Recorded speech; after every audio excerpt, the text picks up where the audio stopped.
Well, a very good morning to you all. This is day 2 of the Eildon Invitational. Welcome along to the Eildon Croquet Club, where we're viewing the second day of the Eildon Invitational, and the players are just getting ready to start, so we'll be filming the whole day once again for you. It's a lovely day, although it appears, I don't know whether you can see in the distance here, it appears that we are going to have some potential rain, but whatever the case, it's a lovely day at the moment. There's a slight breeze, nice and cool, so sit back and enjoy some wonderful croquet from our players from all over the state, and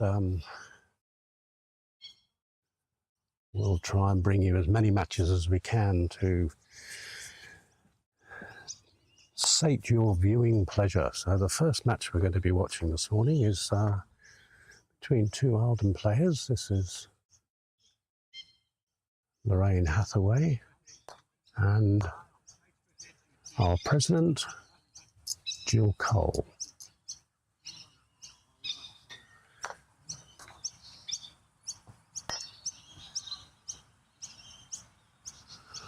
So we're just heading off to hoop 1. Nobody's scored yet.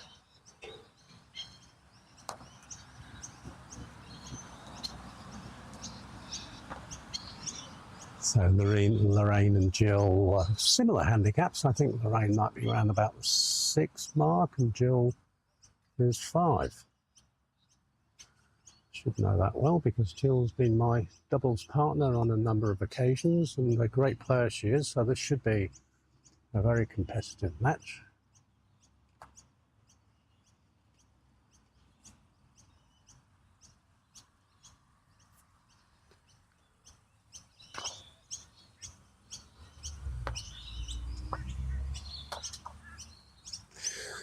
And there in the foreground, we'll just deviate from the match a little. That's our very own Bob Martin. Bob, the Queensland captain for golf croquet. But today he's donating his services towards the refereeing aspect of croquet, so he's sitting out. And instead, he's going to referee. So Jill just attempted a clearance of the blue with her yellow, but unfortunately didn't quite remove it, and now it would appear that Lorraine has an opportunity to take hoop 1. And she does.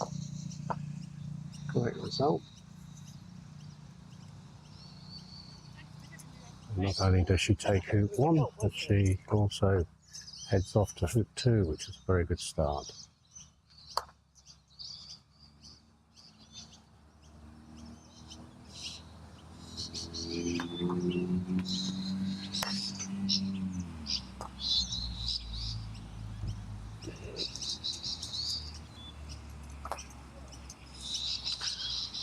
Both black and red have probably gone a little bit too far for their liking. Yellow might be joining them.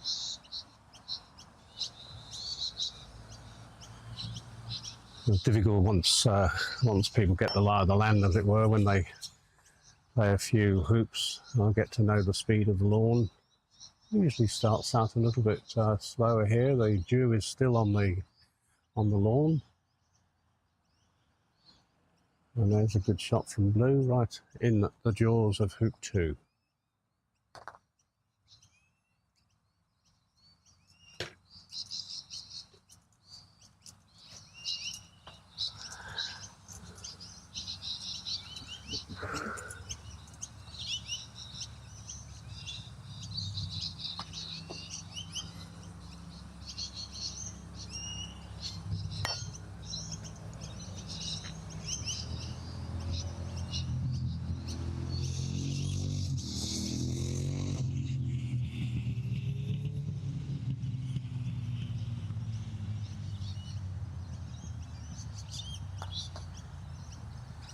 So once again, blue is in a commanding position, controlling the front of the hoop.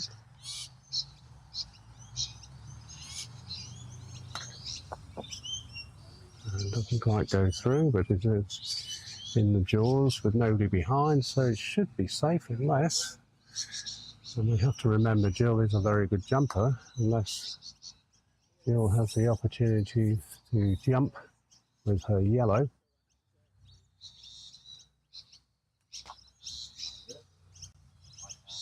So I would assume that she'll be looking at trying to put the black behind with her red.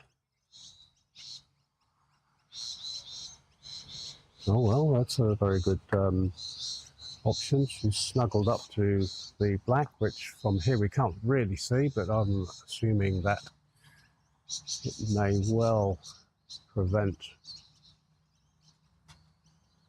black from clearing yellow, although, yeah. Just looking at Lorraine's body language, as we can't see the angles from here. And indeed, it leaves yellow right in front, so Jill will be attempting to jump route 2.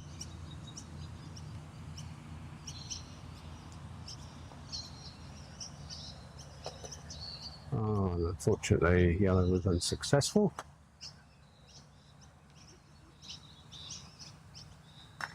That leaves blue with the opportunity of going through. So there we go. Hoop 2 is taken by blue. 2-0. Can't say 2-0 to Eildon this time because they're both Eildon players.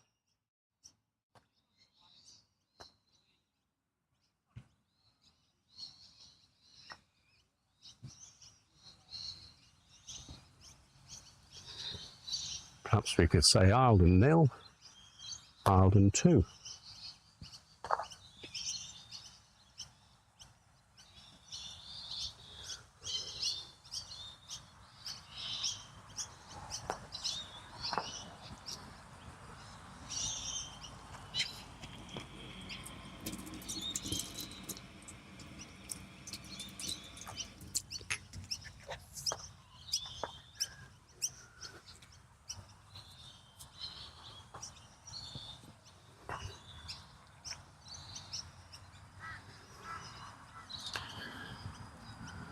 Just forgive the rocking motion of the camera a minute while we just slightly move it. That's better.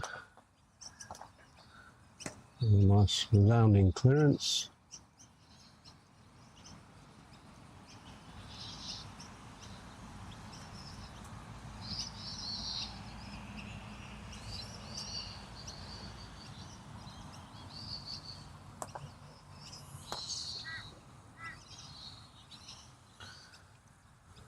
So Lorraine went for the attempted block rather than the clearance, given the distance from the line there, but unfortunately just fallen slightly short, so now yellow has a possibility of going to the hoop.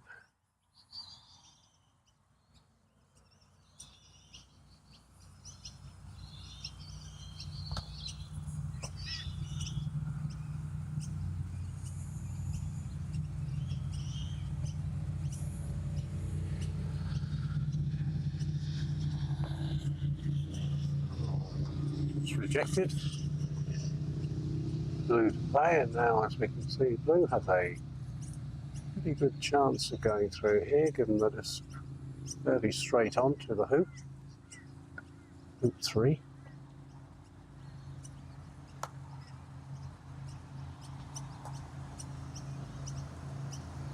It's been very elusive.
So Lorraine going for a blocking ball with blue in front of the hoop on yellow, and also I was going to say I wondered whether she's wired from red, but as you can see she wasn't, because red's just cleared blue out of the way, and now red and yellow are controlling hoop 3. Black attempting a clearance shot, and does so very nicely. So yellow cleared to close to the northern boundary.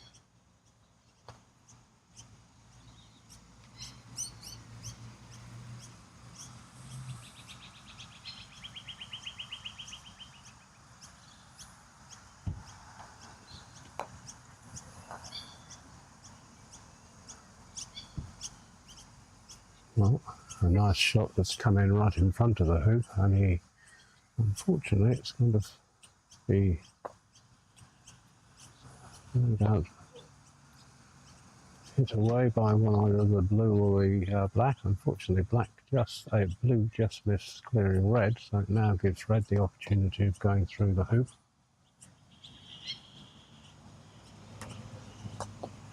And it does so. 2-1 to Lorraine Hathaway.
Looks like Jill's attempting a long distance hoop shot with yellow.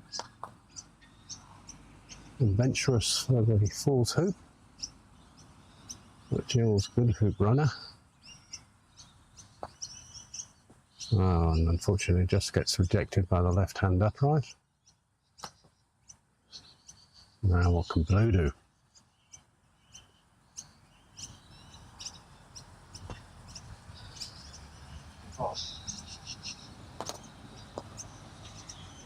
Well, it gets rejected by the right hand upright.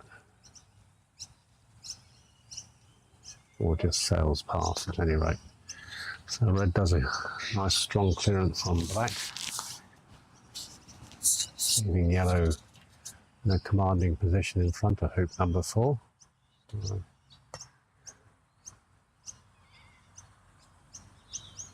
So black opting just to sidle up to the hoop, with now yellow relocating to a position smack bang in front, although blue can see here. See, not enough power behind that to move the yellow very far. The yellow's still in control, and red will presumably be clearing black. And does so.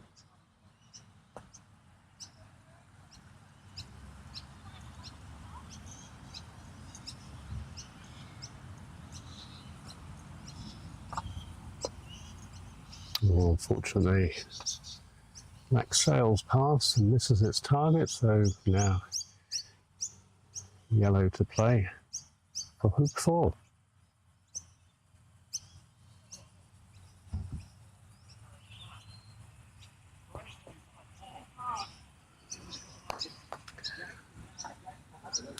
And once again it's rejected, so it stays in the jaws, and now opens the way for Lorraine, who also is a good jumper. He'll be able to jump with blue.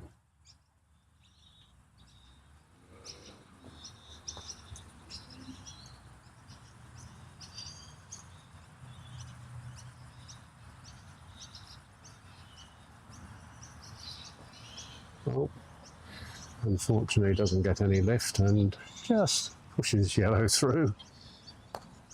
So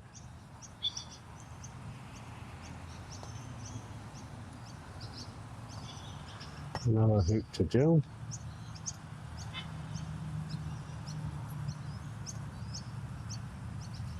2-all.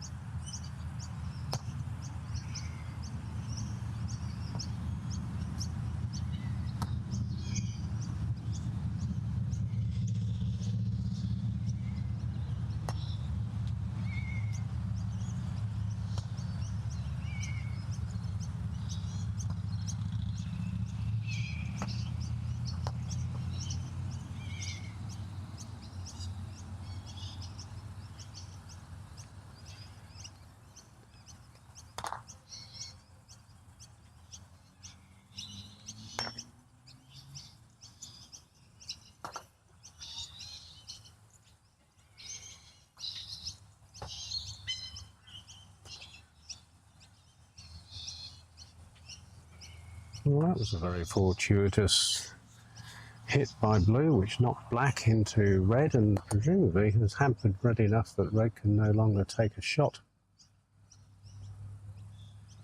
So forces red to clear black backwards, but being a hampered shot, they're now calling for the referee. So in comes Bob Martin, our referee, to adjudicate proceedings.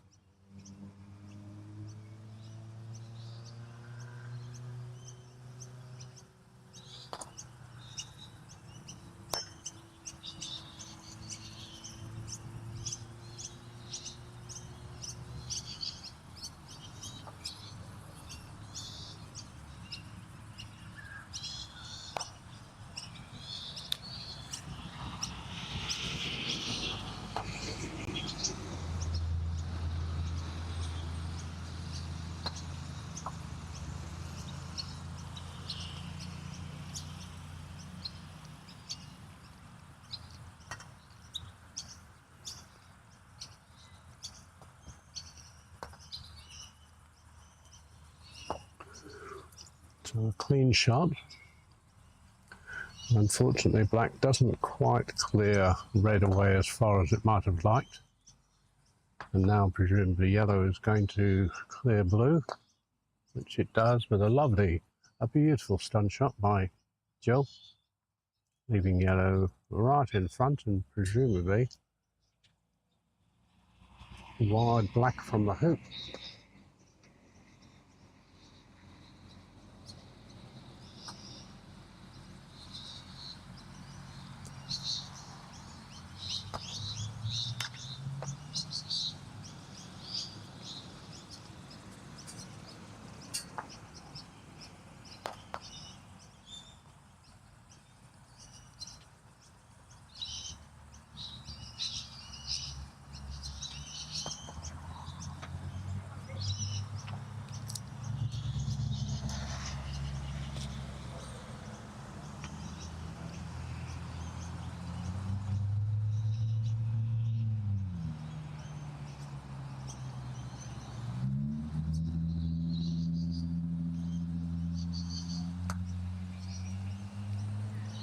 A nice little touch there where red just glanced off yellow and has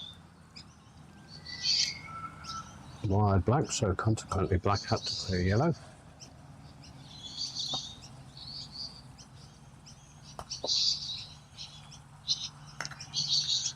And at this moment it looks as though yellow may well be wired from blue, in which case blue once again either has a shot at the hoop or may well elect to clear the red to be safe. Time will tell. And yes, clearance shot was played. Blue was obviously hoping to stay in front of the hoop, but not to be.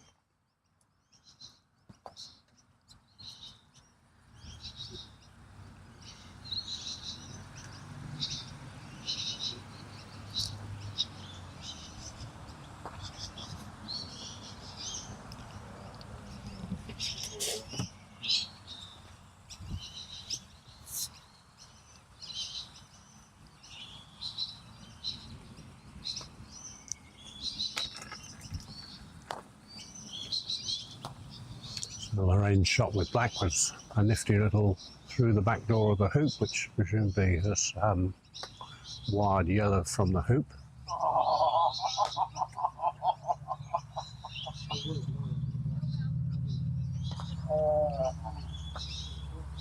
I bet he doesn't need any help. Black averted from being able to run the hoop. Blue to play.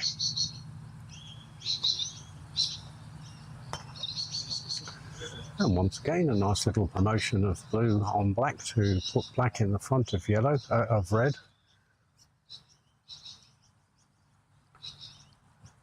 Jill just having a look to see if there's a clear pathway. It looks as though there may well be.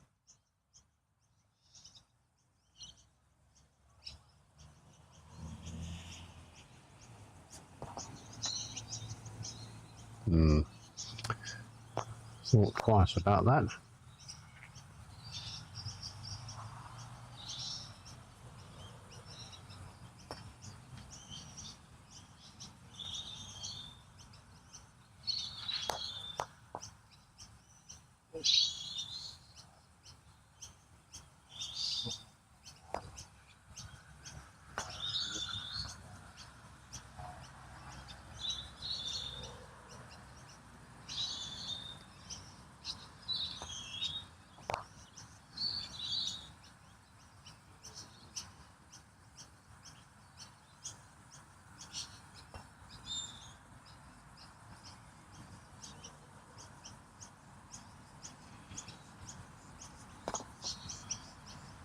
Good clearance.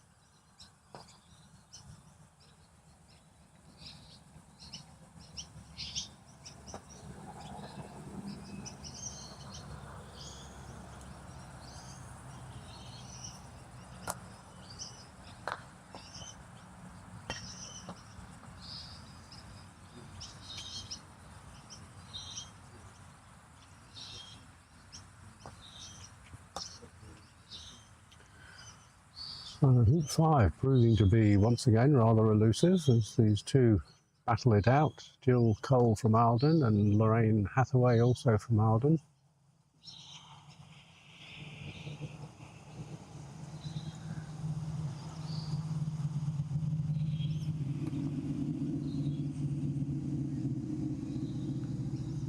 This time good clearance by red on black has ensured that there's a difficult clearance by black on yellow, which at this minute is sitting right in front of hoop 5.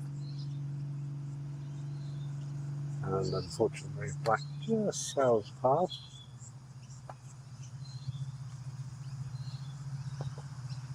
And yellow takes hoop 5. 3-2 to Jill Cole.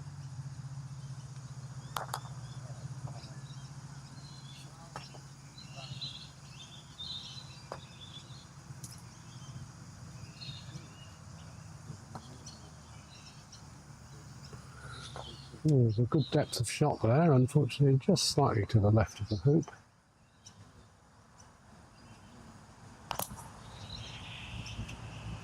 Red slightly to the right.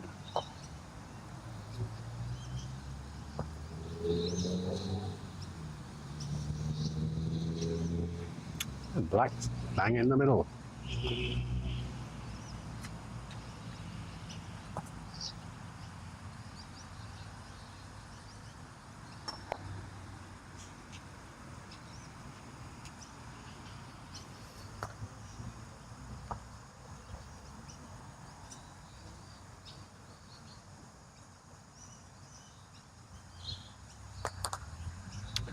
So good strong clearance by blue on red.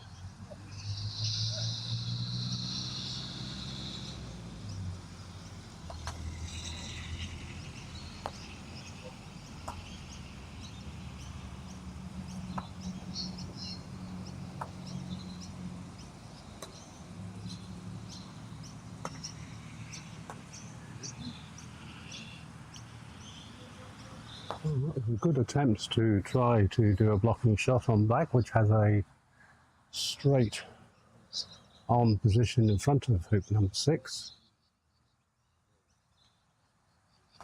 Not quite managing it. So black to play.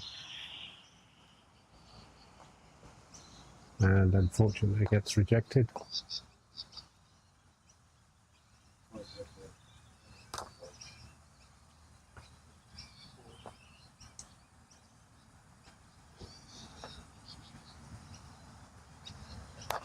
So yellow went for a block on blue, which hasn't quite done it, but it may well hamper it somewhat.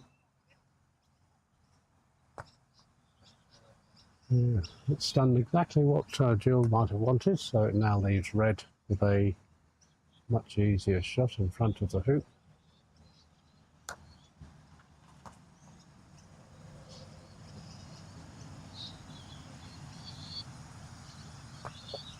And she does so. 4-2 to Jill.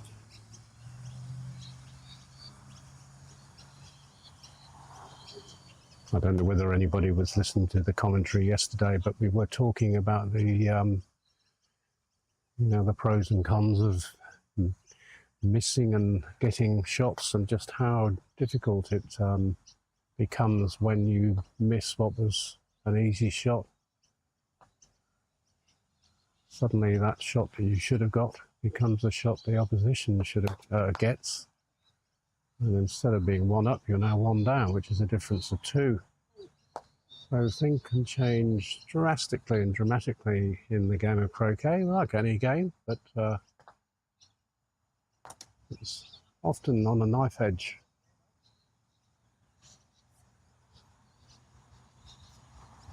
So I think the conclusion we can make from that is that if you've got a hoop in front, you've got to make it, or else if you don't, the opposition will. And you'll fall further and further behind.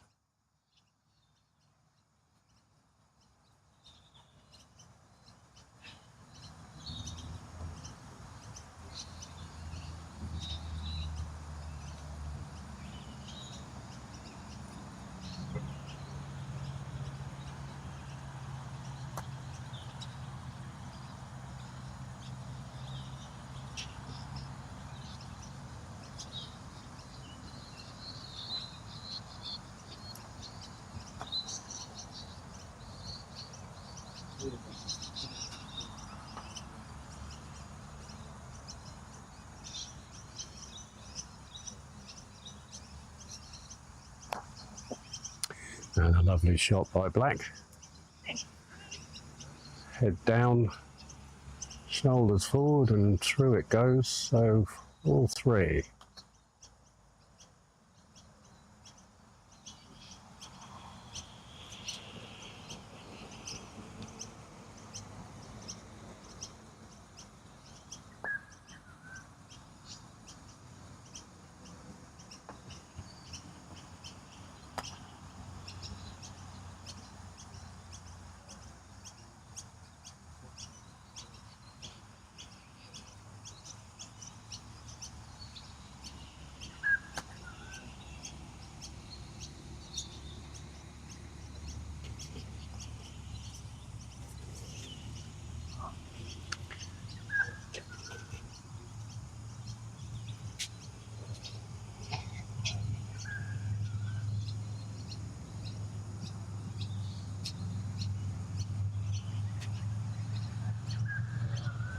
So at this moment, the blue and the yellow have just gone a little bit too far, as though black might be joining them.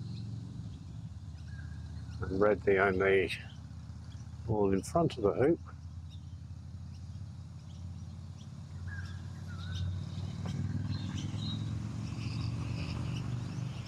Always remember the words of our esteemed coach Terry Erickson, who would always tell you that a shot behind the hoop is a wasted shot. Not always. Yellow has now taken up a good position right in front of the hoop, and as you can see, blue clears it. And in turn, Jill returns the favour. Black to play.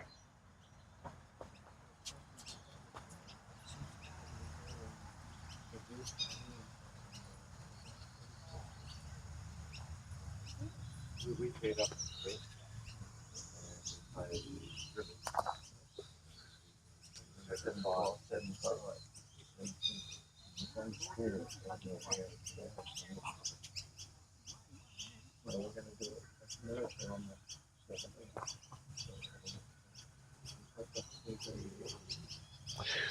So Jill opting for safety. Here's black.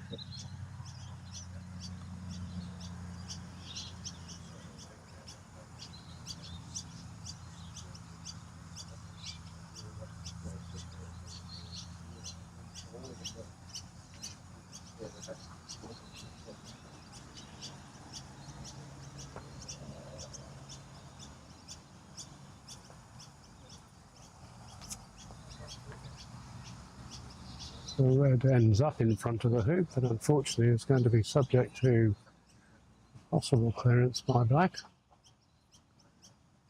which it does so.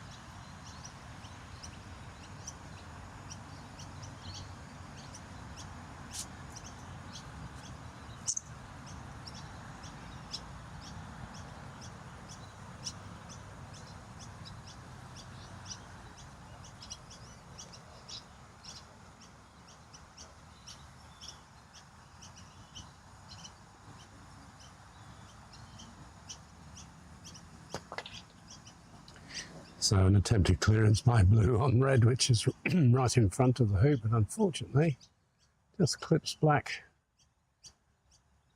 which of course now leaves the red and yellow balls of Jill Cole in a nice commanding position, controlling hoop number 7-8. Well, unfortunately this Jill's it, but nonetheless pretty safe.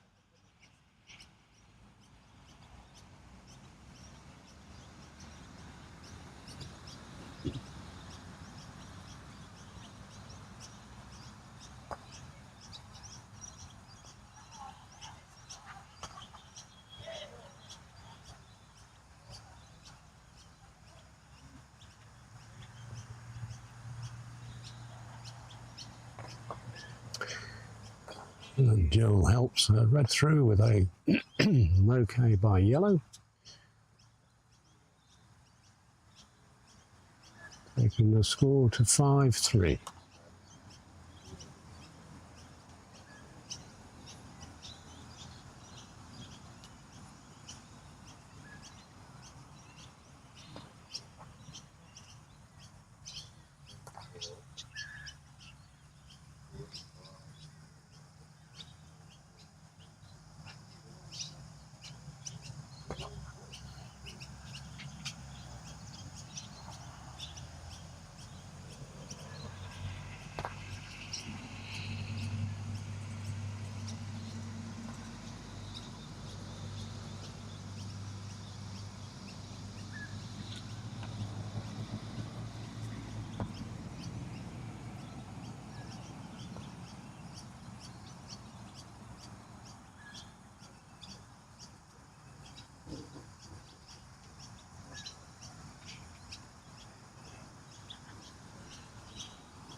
A nice, excuse me, a nice decisive clearance by blue on red.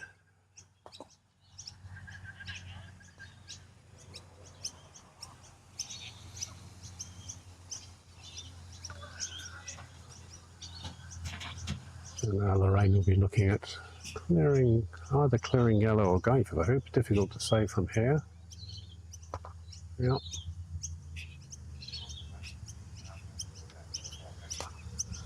Safety shot. And if we zoom back to the hoop, you can see that black has landed right in front, which is a good result for black.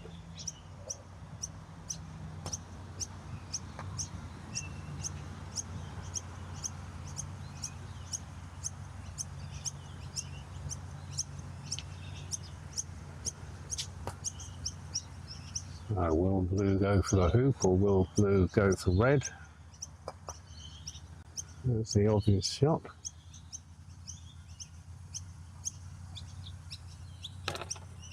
With black ending up right in front, controlling hoop number 9.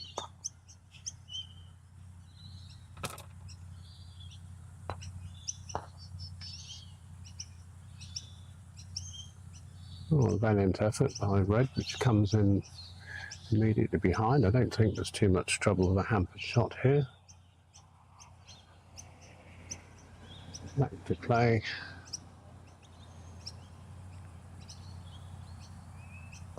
And Lorraine takes the hoop, taking the score to 5-4.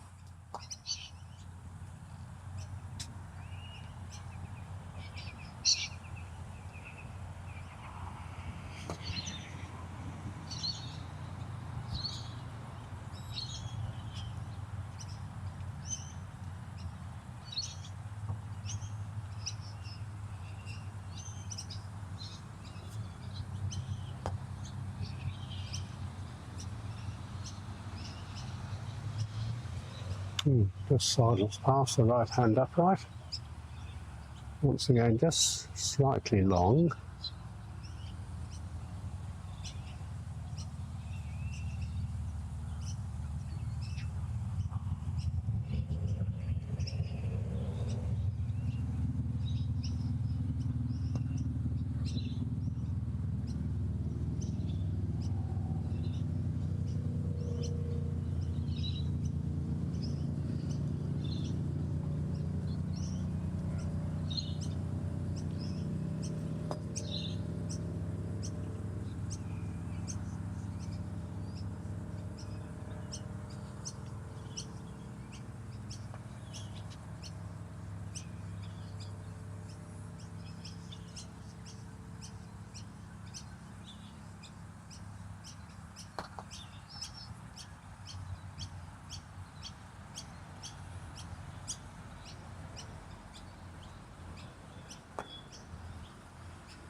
Instead of going for the clearance option, Jill has gone for the hoop, and unfortunately it's just sidled past the left hand upright facing her, which now leaves an opportunity for Lorraine to perhaps come back and level the scores by putting black and blue right in front of the hoop.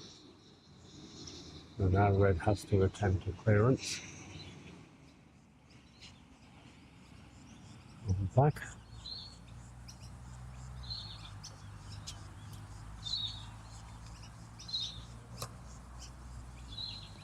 Well, instead she's gone for a hoop shot again. A little bit of a risky shot, but nonetheless good effort. But now black takes up position to see if they can level the scores to 5-all. And indeed she does. Lorraine 5, Jill 5. Great comeback. And now we have a game on our hands because 3 hoops are left.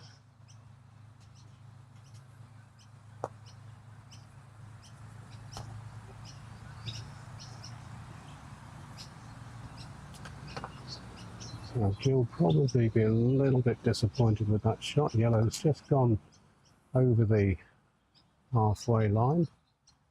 hasn't really got a shot, and likewise so has Lorraine shot blue a little bit further and very deep. And this time red sits right in front.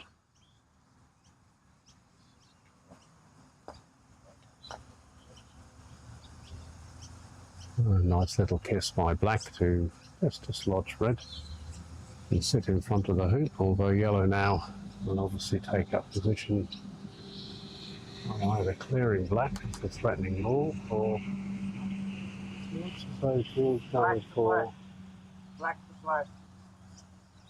You hit black with a shot. Maybe the angle isn't as acute as we thought. Well, she sits right in front blocking blue. But if blue can clear red, oh my goodness me. And there once again is one of those examples of how in the tension of the moment critical shots can be missed. And now both blue and black well away from the hoop, leaving the red and yellow dual cold in a position where they're in great control of hoop number 11.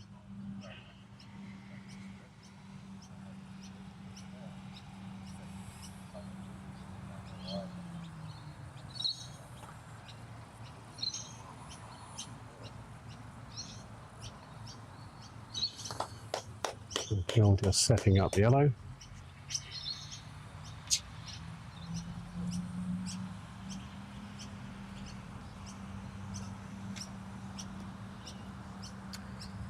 A difficult clearance shot now. Blue.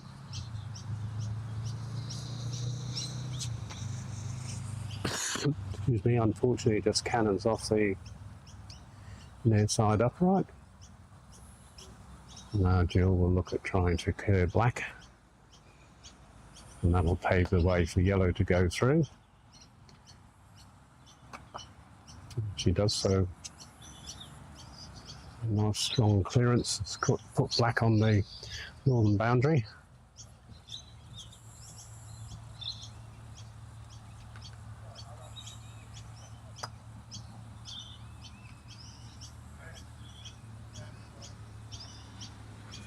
That goes past. The yellow play, and the yellow makes it, and of course being in such a strong position in front of the hoop, yellow now enjoys a position 2/3 of the way towards hoop number 12.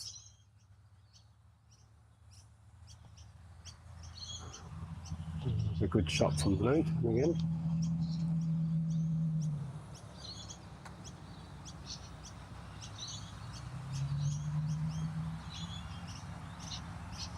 And an excellent shot by red, ends up right in front of the hoop.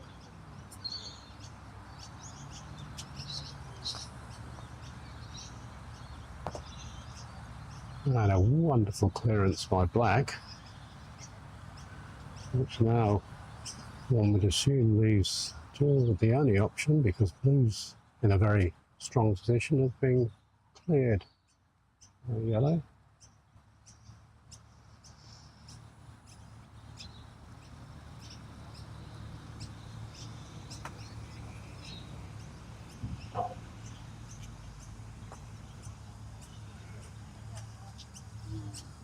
Well, that was a very, very deft touch, and what it's done is just kiss the blue, and now blue is wide from the hoop. But such is the importance of getting early control of the hoop. Lorraine has had a blue ready to clear red. Look who's right in front of the hoop. Black.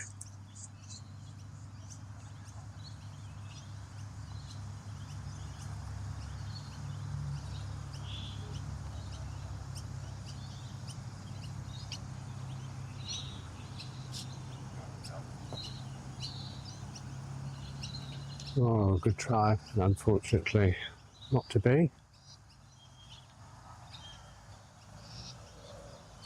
Black to play. with a chance of levelling this match to 6-all.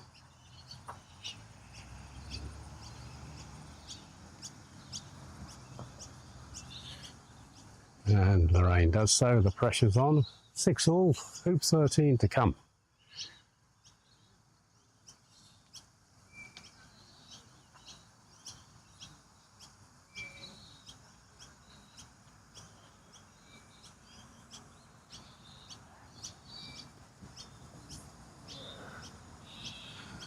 Jill first away.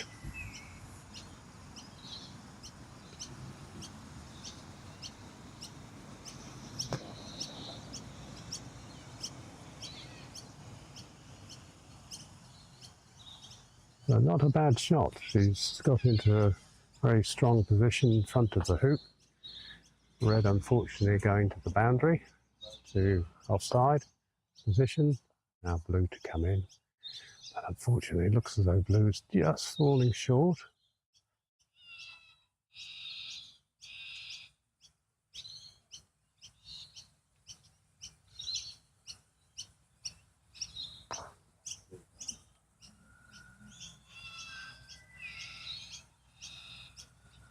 Nice shot from red, just a little bit deep.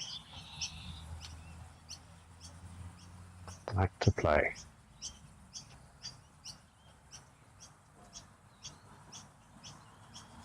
Oh, pretty good attempt. So now the pressure's on Jill to see if she can make this hoop with her yellow. And she sidles up, positions herself right in front. She's obviously wired from blue. Blue has no choice but to go through the back door, because the next shot is going to be red. Ah, that was a magnificent shot. Out of the frying pan and into the fire for Jill.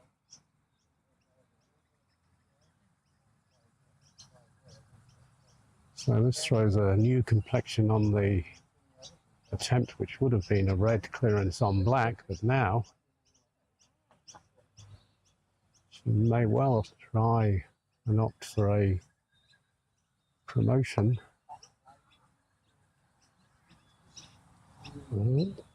She's put the red in front. So what can black do? Ah, how fortuitous was that? Black clears red, just kisses blue, knocks blue in front, and now yellow has got no chance because it is so close it can't possibly jump. And in comes the ref. So some intriguing twists and turns on this last hoop.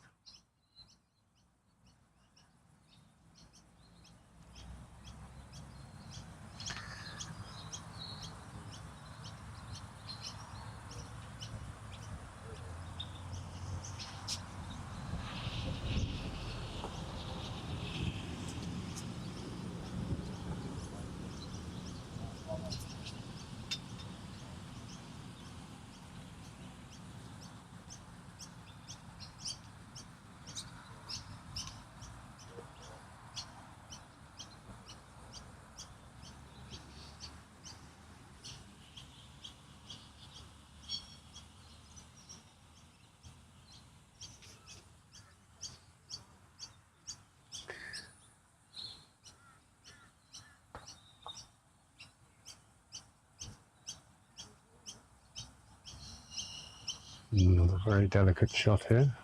And whilst we wait for Jill to take a shot, I noticed there's been some live chat. Somebody by the name of A Creek, who's a fan of blue and black. Well,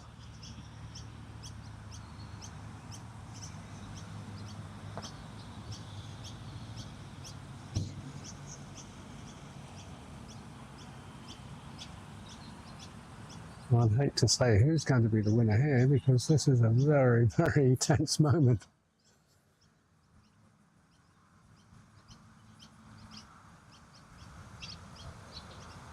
No, So Lorraine's deemed blue.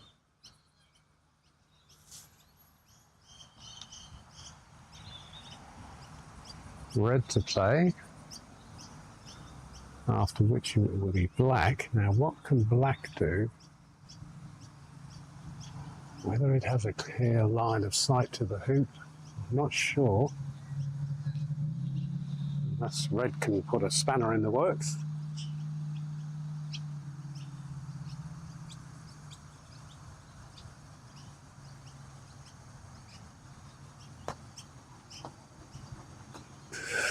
Well, how about that? What a fantastic shot from Jill, right at the 11th hour. Places itself right in the hoop, clears yellow and blue, and now if black were to attempt a hoop shot from this angle, I would suggest that it'll be careering off to the eastern boundary, so she decides against that and goes for the clearance on yellow. Good clearance, maybe not as far as she might have liked, but anyway, it's cleared.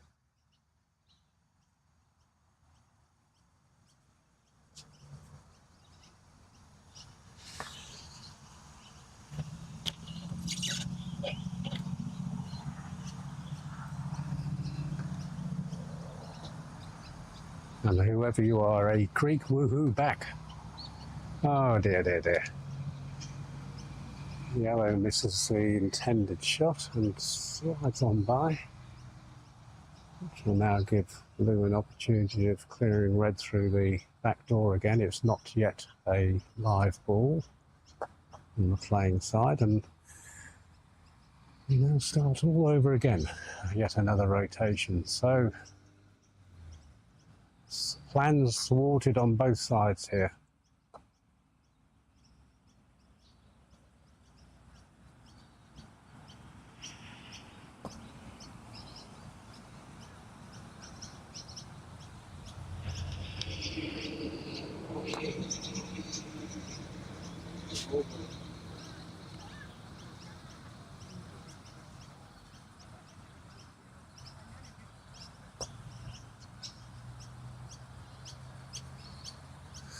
So blue taking up position, presumably intending to block red.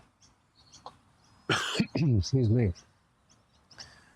I'm not too sure that red does have a clear shot on the hoop, which if I know Jill, she'll go for it. Nothing ventured, nothing gained.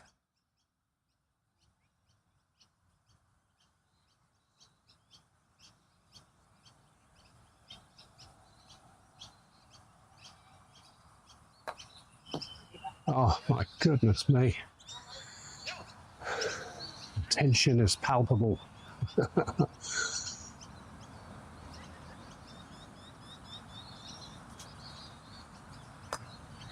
Oh, Lorraine would be so disappointed with that shot, which was intended to clear yellow and pave the way for a potential jump shot with a her blue, but it's no longer the case, and now yellow swoops in for the kill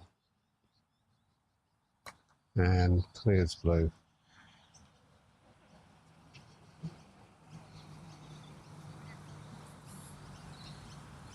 So an attempted jump shot from virtually on the boundary, which is going to be so difficult.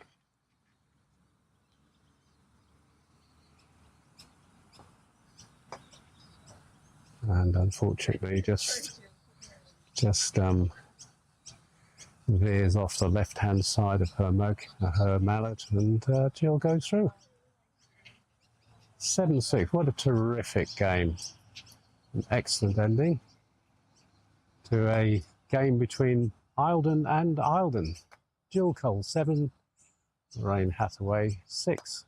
Well, we hope you enjoyed that match. We'll be back soon. Just don't know whether... I couldn't really see from here, so I wasn't sure of what sort of shot had what, so... All she could have done was just touched it, whether it would have been a push. Ah.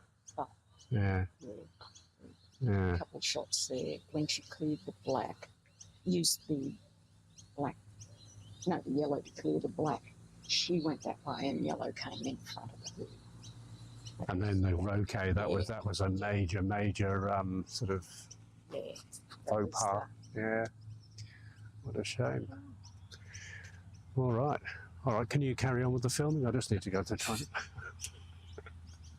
I'm just going to go across to this one, I think.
That was a fantastic match.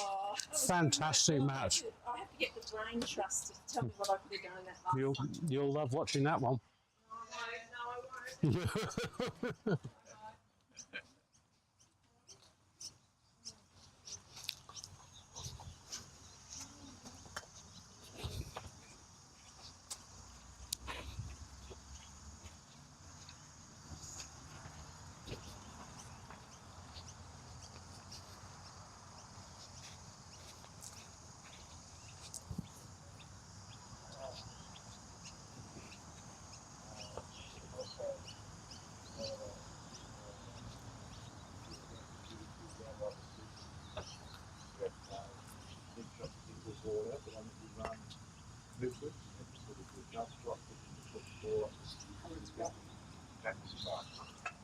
Well, welcome back, at least to the commentary. This is a match now between Robert Kidd from Eildon and Joy Samson from Bribey Island.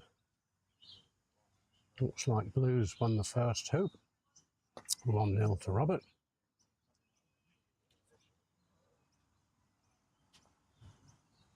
Got some nifty shots here from Joy, who's left red and yellow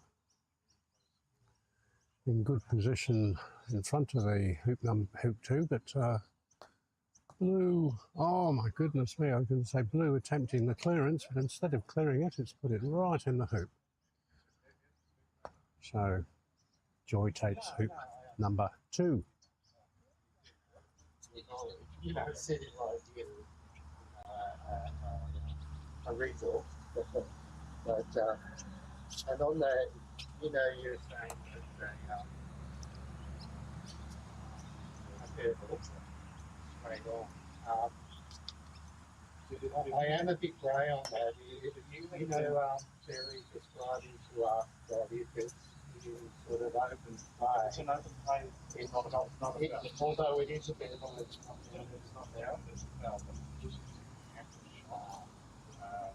then they will fall around the circle and we'll kind of have towards that. A lovely shot by Robert to just nudge yellow out of the way and put blue right in front of the hoop. But a terrific hit, although not hard enough by red. It's slightly dislodged blue, but in the meantime, black will be looking at clearing yellow.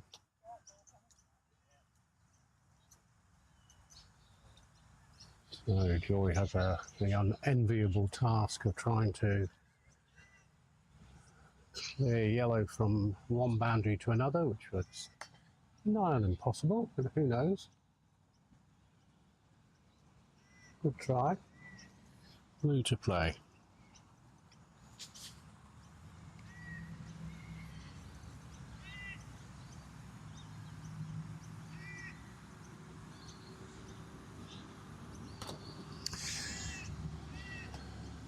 Two-one to Robert. A good hoop take because blue is now halfway down there.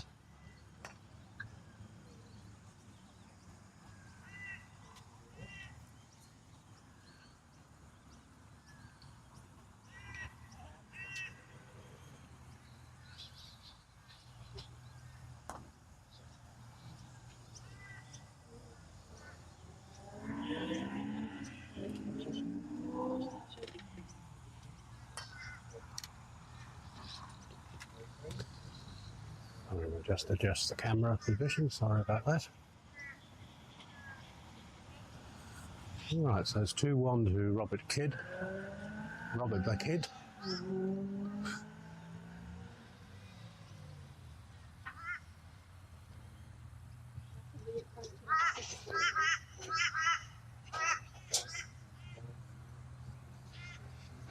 A very nice positional shot from blue. At the mercy of red, if red can hit it.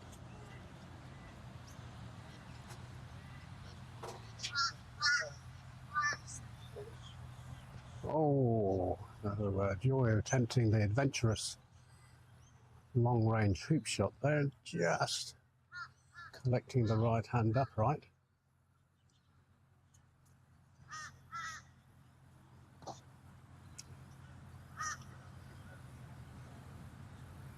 So that's red cleared, but Joy presumably is going to do another long-range shot.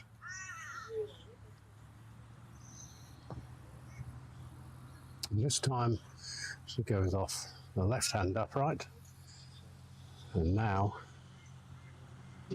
leaves blue with a clear pathway to hoop 4.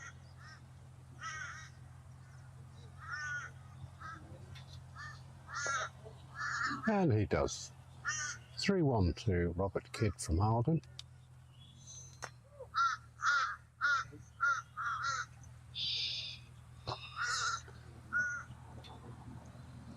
And as we said before, nothing ventured, nothing gained. Joy chose to take the adventurous and brave option, but sometimes they don't work. A defensive play to begin with may well be a more sensible option prior to becoming a little bit more used to shots and lawns, warming up.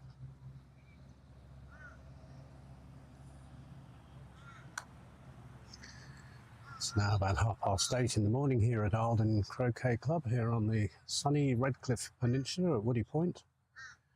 Things are certainly becoming a little bit warmer now and, dare I say, a bit more humid, which could possibly be the advent of rain later on. Good strong clearance on the red, put black on the boundary. And at this moment I can see that blue, difficult to tell the angle, but blue's still got a very good position right in front of the hoop, so Robert electing to come in, maybe hamper yellow. Unfortunately, it doesn't quite get in the way. I don't know. Oh yes, enough for Joy just to nudge blue away and put yellow in the driving seat. However, it does look as though Robert's still got a good shot on the hoop with hoop 5 with blue. Slightly hampered, so they're calling the referee. In goes Bob Martin again.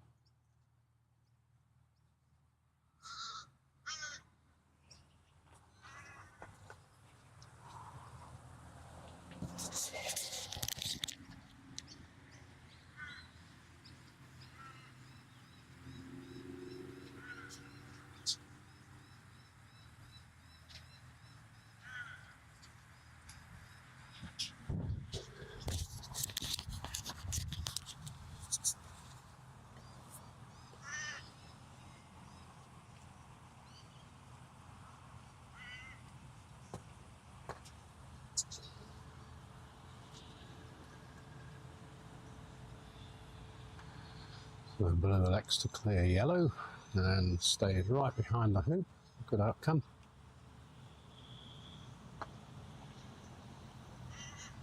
Red to play.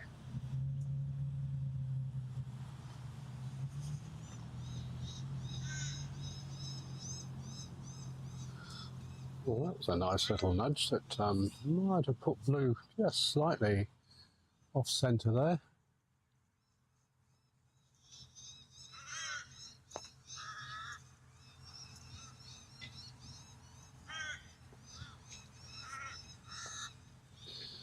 So Robert does the right thing and puts it back in the centre. Yellow to play.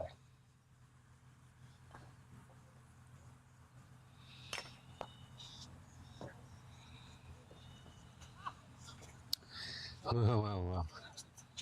Terrific.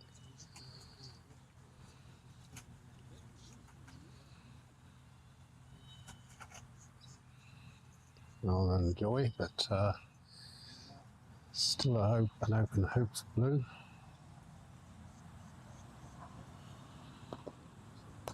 Well, there we go. Right from point blank range and a missed shot. Gives red and yellow a chance to live again for this hoop, number 5.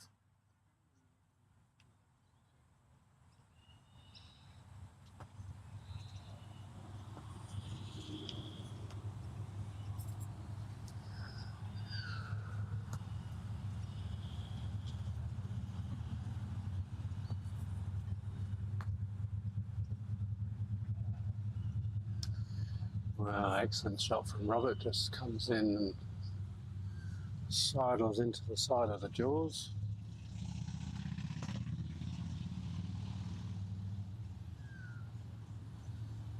So yellow does a very decisive clearance shot on blue.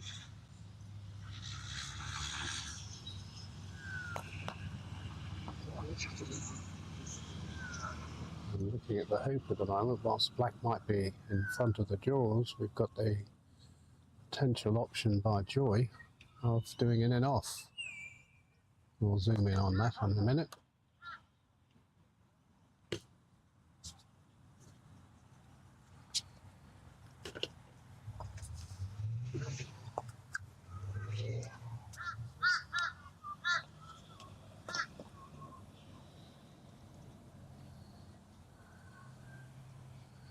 Well, the in off wasn't successful, but certainly the clearance was.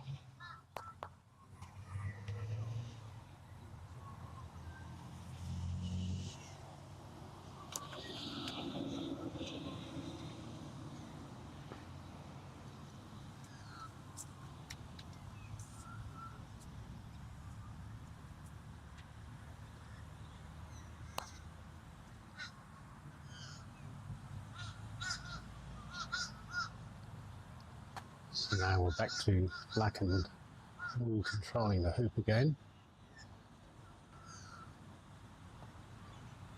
Yellow with an attempted shot to go through the back doors, not quite making it, but nonetheless sitting there, which could stymie the opportunity of blue going through. And blue sits in the jaws, now at the mercy of red. And so we go on. Oh, and there we go. One of those moments in croquet when you try your best to make a critical clearance, but you almost try too hard, and sadly the clearance has just gone astray. Black to play, and Robert promotes his blue, which would have been a great opportunity to get it down to hoop number 6. However, it cannoned into yellow. Now that was a fortuitous shot for Joy.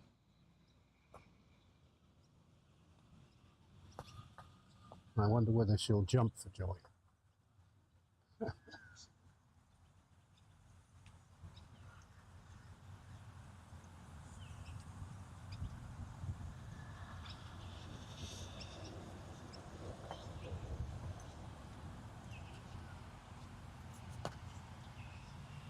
Oh, an attempt by Robert to clear the yellow, but unfortunately misses. Ends up on the boundary, and now we've got red and yellow setting up in front of hoop 6. A good position for Joy.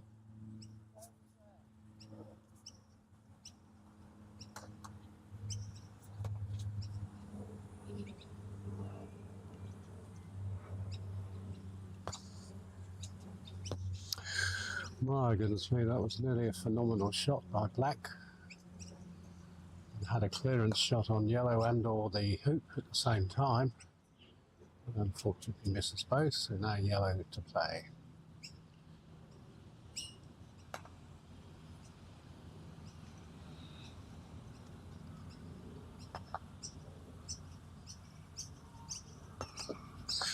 And yellow makes the hoop.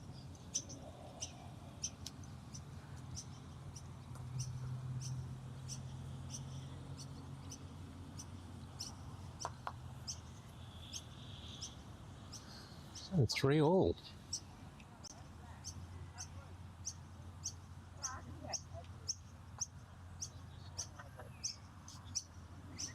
And a missing ball for Robert. And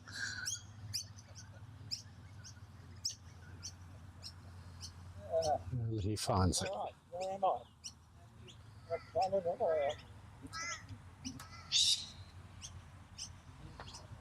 Little do they know that blue is actually offside, but we won't mention that.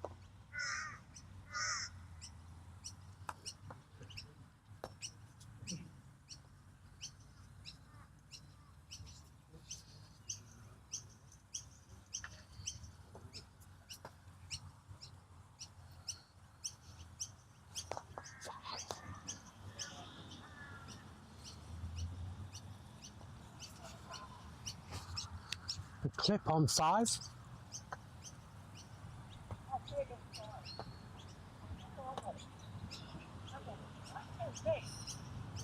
No, you did it. So I'm just getting involved in the game here by reminding Robert that he'd missed putting his clip on number 5.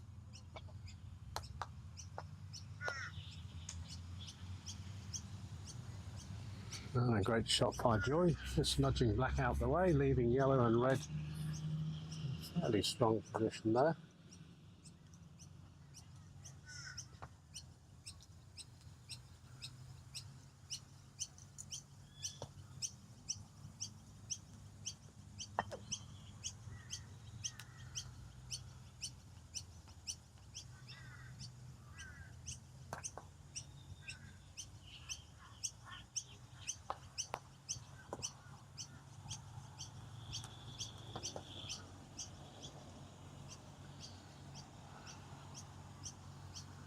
So Robert from Eildon leading 4-2.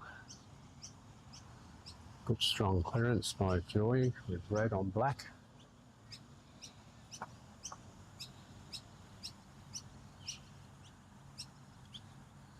And at this moment it's looking very much like whilst black can come back and set up, yellow has a fairly safe chance of clearing blue away from the hoop here, depending on what black does.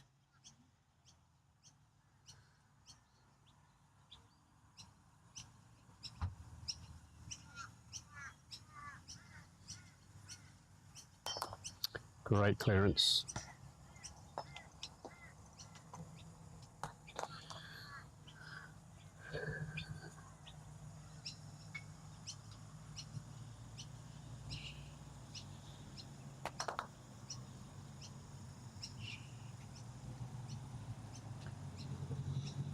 Blue will be looking to clear red or at least block. Nope, that was an attempted clearance, and unfortunately went straight through, and as you heard from the noise in the background, ricocheted off one of our sheds.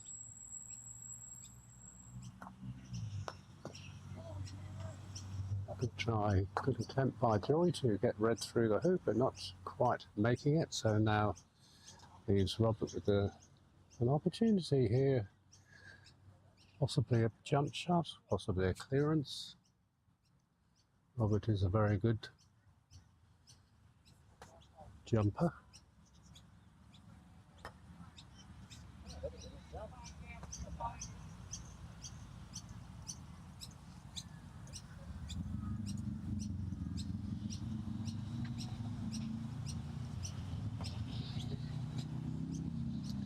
And a jump shot it is.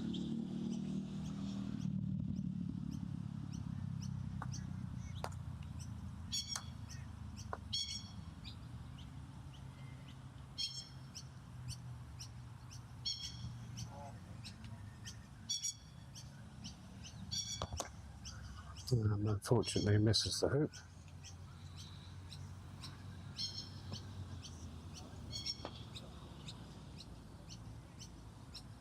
Yellow to play.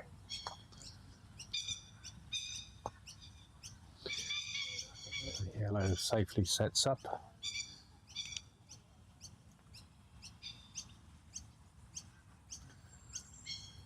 And blue now with a very long attempt at a clearance.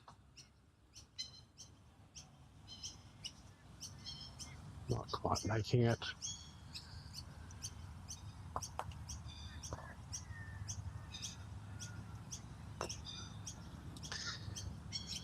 And Joy takes hoop 7.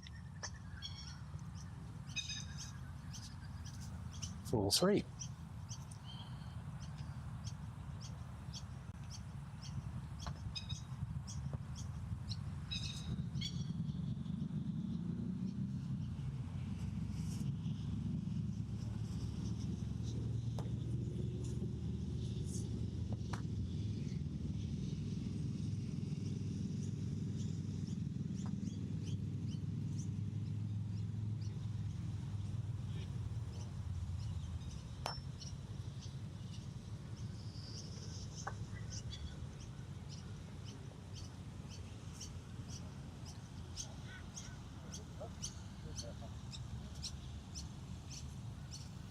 So we'll zoom to hoop 8 shortly to see where these balls have ended up, which are looking very, very good indeed. Joy with a hampered shot with red there has to go sideways, but if we look at the result of her first 2 shots, we've got yellow right in front of the hoop, black right behind it. So black clears yellow, but not sufficiently that it's not got a chance of coming back at the hoop.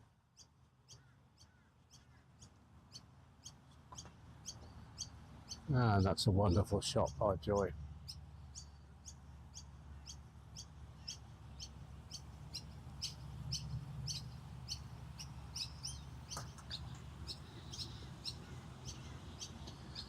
So we've got another match on our hands here. We've got score of 4-all. Just a slight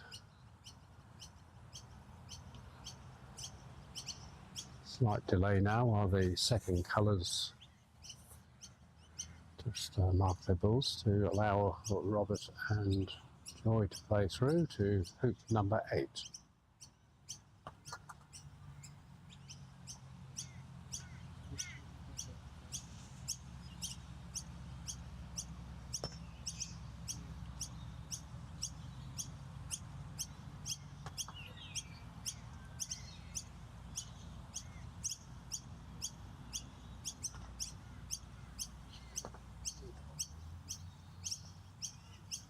So 3 very good shots in front of hoop 8. Just got Joy to play over, and then we'll zoom in to examine these.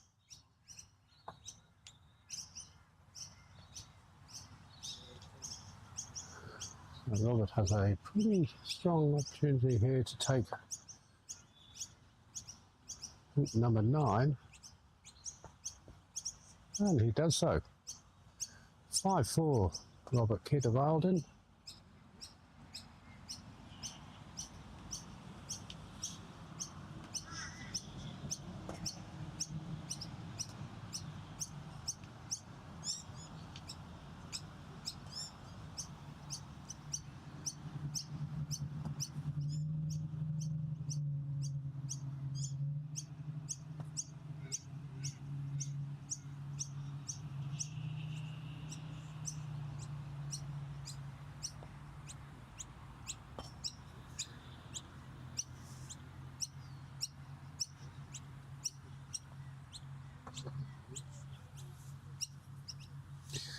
So another intriguing match going on in the foreground here. This is the Eildon pairing. Steve Helier of Eildon versus Jill Cole, who you saw in the first match, just beating Lorraine Hathaway. Back with our match, Joy to play with red.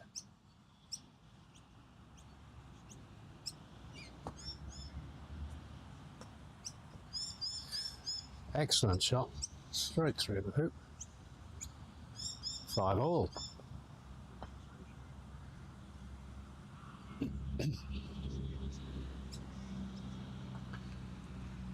So now we're going to have a slight delay because the hoop that they're going to, hoop number 11, is being played by our second colours.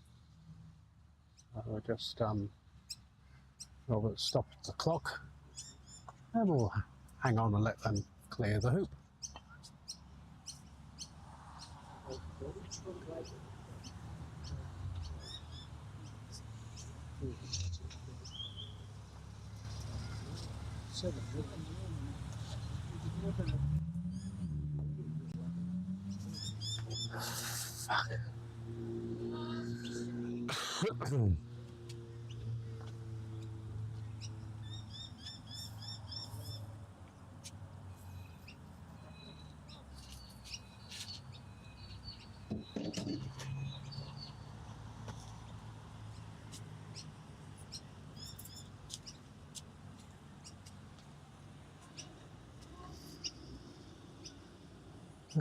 Yeah, I can hear you.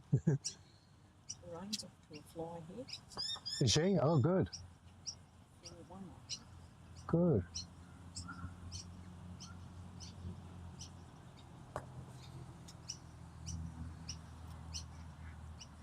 Oh. Oh.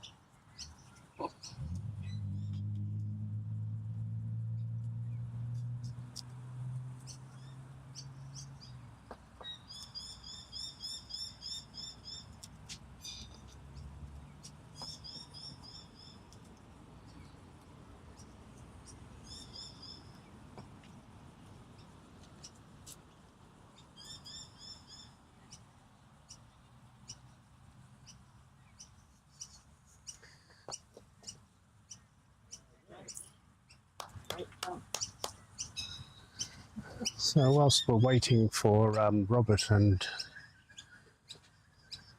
I'm just wondering if I'm calling, if it's Jan Samson rather than Joy. Let me confirm with my doctor here. Okay. Is that Jan Samson or Joy Samson? Jan. Jan, okay. Jan. Sorry, Jan. I've been calling you Joy all match. Whilst we're waiting for them to get cracking again, we've got some chats coming in here from, once again, A. Creek, who comments that Robert is looking like a prime Sir Nick Faldo. We couldn't agree with you more. And she also wonders what shoes he's wearing and would like me to interview him in a post-match interview. What shoes he's wearing? Well, I know that they're red ones. That's about all I can tell you.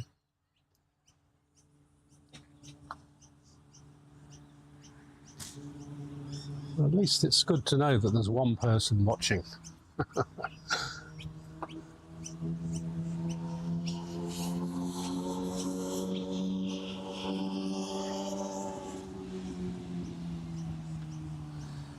Given that you're our sole contributor to the chat, A. Creek, what about the sound levels and the quality of the videoing? Can you see and hear clearly?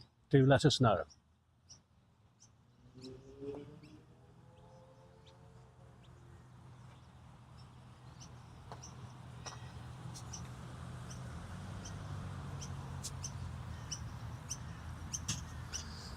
Sorry about the delay, we're still just waiting for our second colours team to go through what is their number 6 hoop, and in our case we're going through to hoop number 11.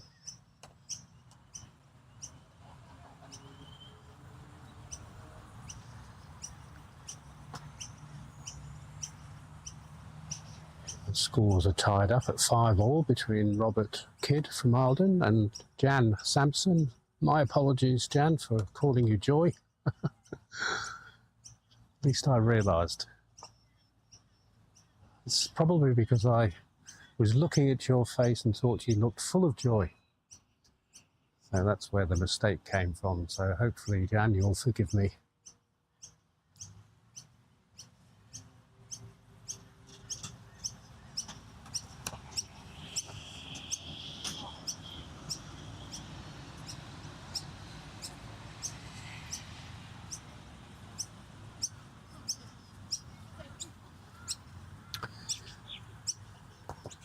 And the white ball of Steve Helier takes hoop 6, and now they will resume shortly.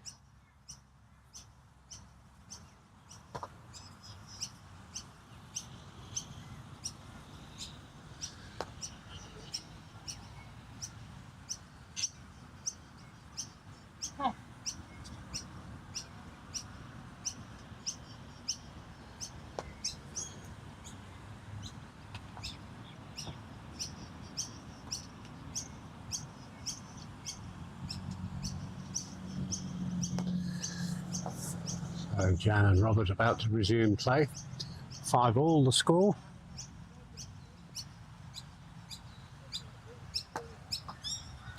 Black to play. It's another nail biter. Quite often the case. I know that yesterday we had many games that were very close finishes. I'll just keep my voice down with the game here quite close to me. In fact, I'll shut up.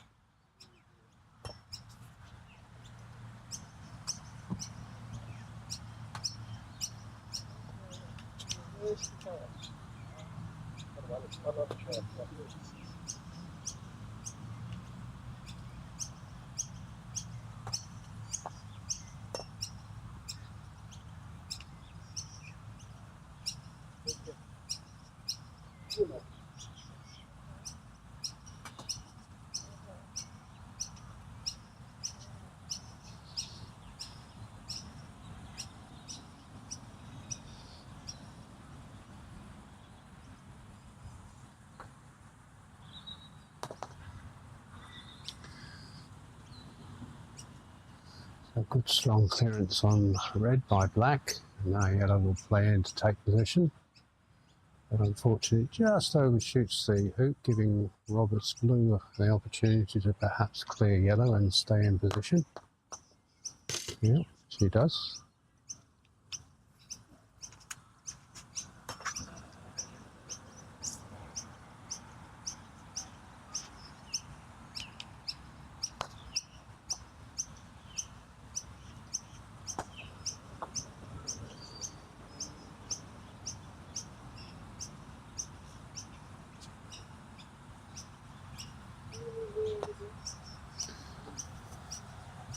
Jan takes up position with her yellow whilst Robert's blue has red in its sights. And off it goes to the boundary.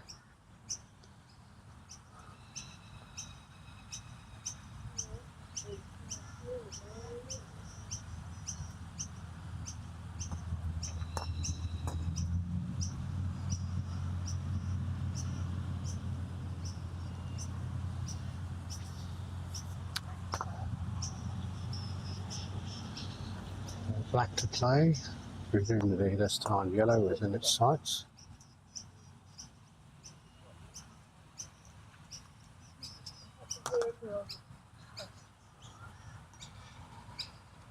And once again Jan is on the boundary coming in. Northern boundary.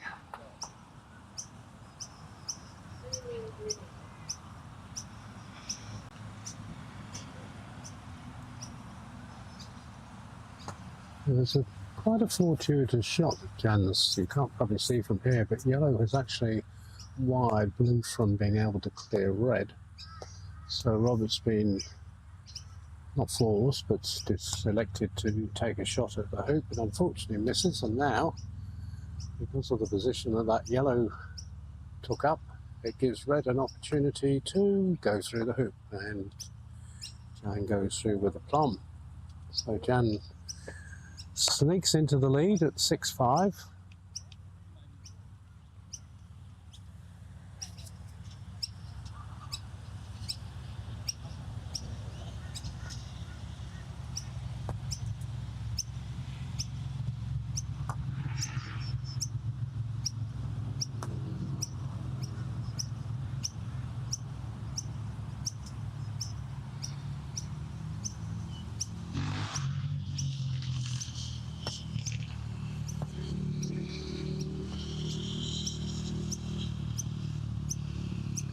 Well, what a fabulous shot that is by Jan. Yellow goes right down and sits smack bang in front of the hoop. It's the only problem, of course.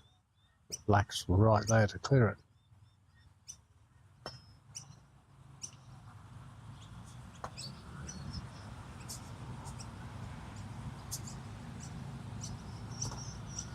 And indeed it does.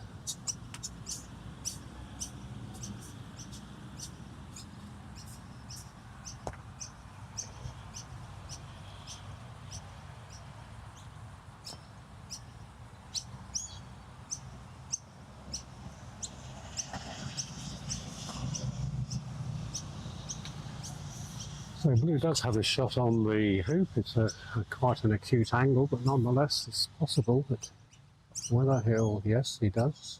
I was just wondering whether he may elect to clear red, giving black a much straighter option, but nonetheless it's in the hoop, but at the mercy of red, and indeed red knocks it out. But once again black to come back. And once again sits in the hoop, only this time nothing behind to be able to clear it, so Jan's going to elect to take a jump shot. Not an easy one.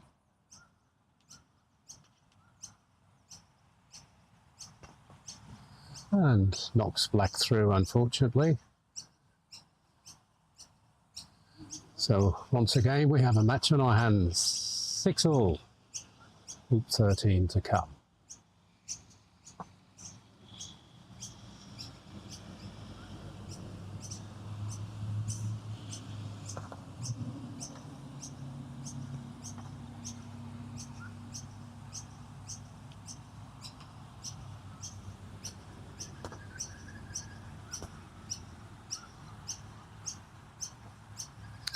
Great shot by blue.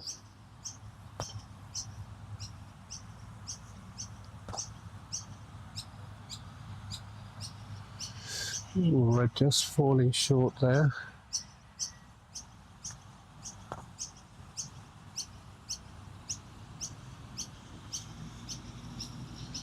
Black taking up a nice deep position close to the northern boundary, and yellow just comes in Not a bad shot. The only problem from yellow and red's point of view is that blue is right in front of the hoop.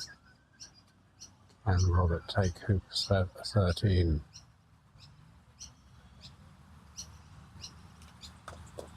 Yes, he does.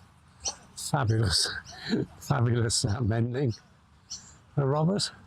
But a great game by both players.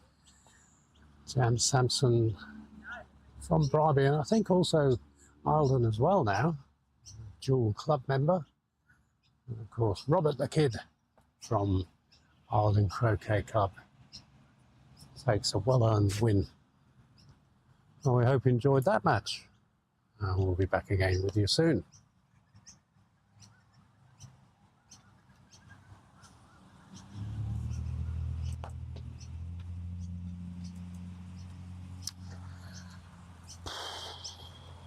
What's going on?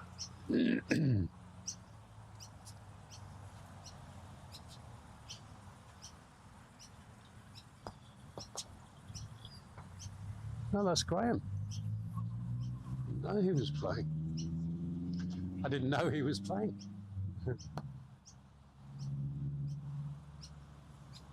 There's been some top games so far, or the ones I've filmed anyway.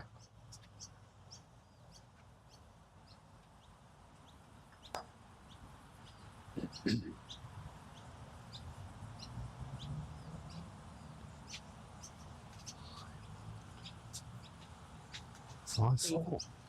Oh, five. That's 5-4, isn't it? Yeah.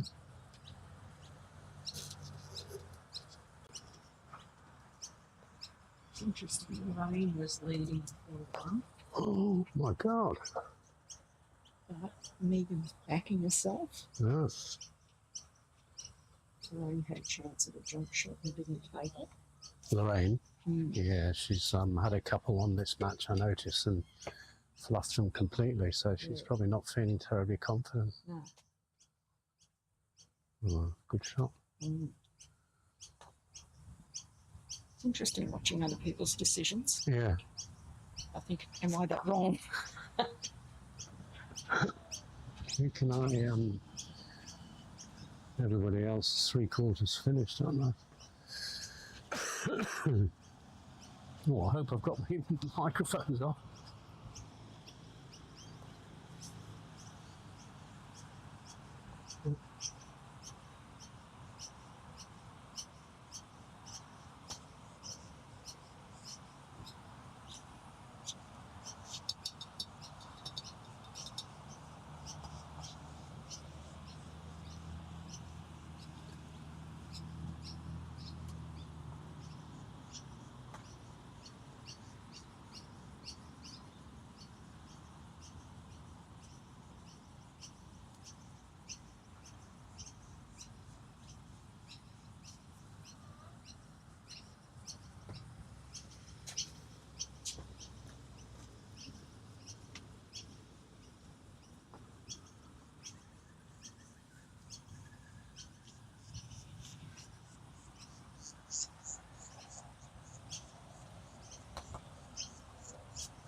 The last 3 hoops.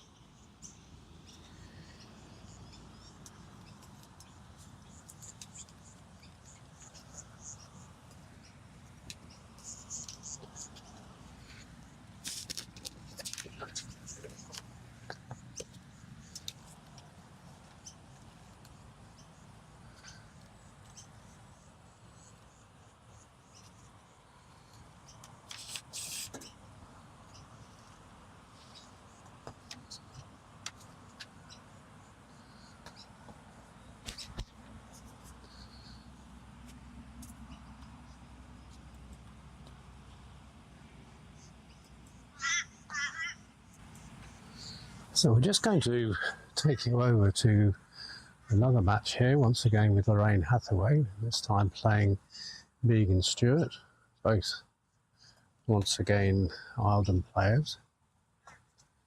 So we're just going to catch the last 2 or 3 hoops. The score at the moment is 5-4, so it's a very close match.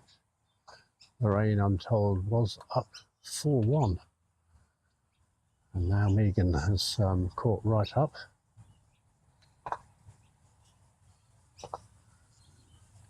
Black to play. Blue to play. So Lorraine in a pretty powerful position here with both her balls in the ascendancy, whilst both red and yellow with Megan on the western boundary, the other on the northern boundary, so they're a long way away for the potential of roquets. Anyway, here comes one attempt. Oh, what a superb shot was that. That blue was a cert for the hoop, but no longer. However, black is there.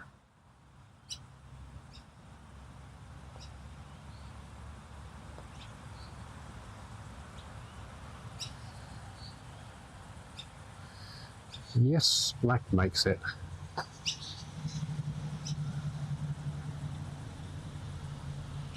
So that's 6-4.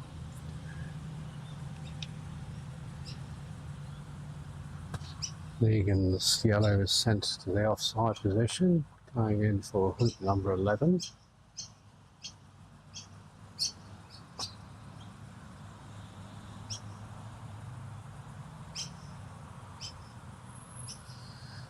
Now is Lorraine coming in for the kill. Oh, what a fantastic shot was that.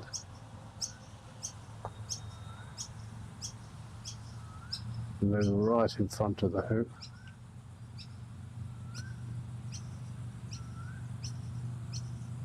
Well, that's a fortuitous shot too by Megan, who's promoted her yellow and is now sitting in a very comfortable position in terms of being able to rotate the blue away and averting the threat of rain running through the hoop.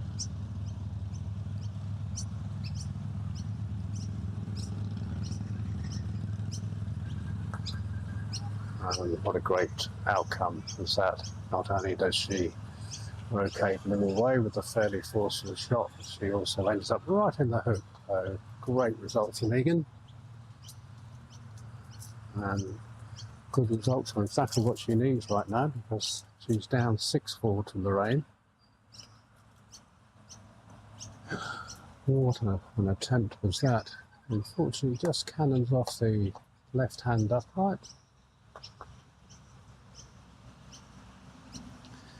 And this time black is sent to the corner, the northwest corner, and chances of removing yellow, I would suggest, are virtually nil.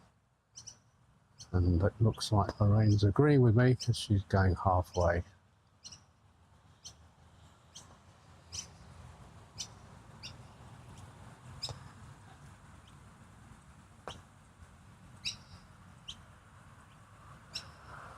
And Megan takes hoop 11, 6-5, and also positions herself very nicely in front of the next hoop, 12.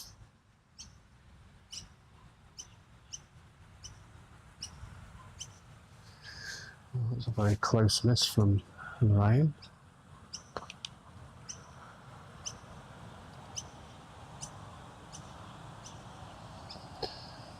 So red just goes past the hoop. She's probably not happy with that, but nonetheless yellow is in a forward-thinking position. Yellow to play.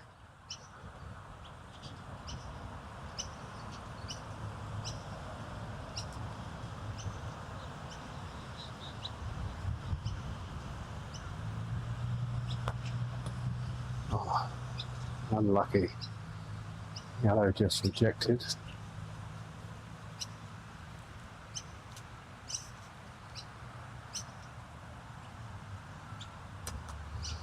The blue goes with a nice strong clearance of red, so that black has an attempt to run the hoop next.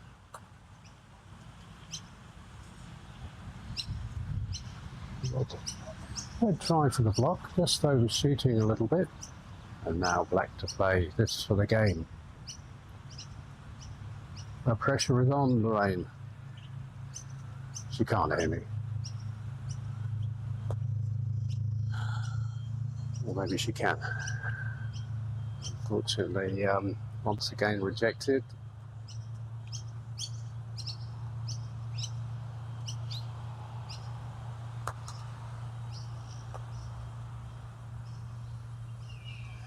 We'll start the rotation again.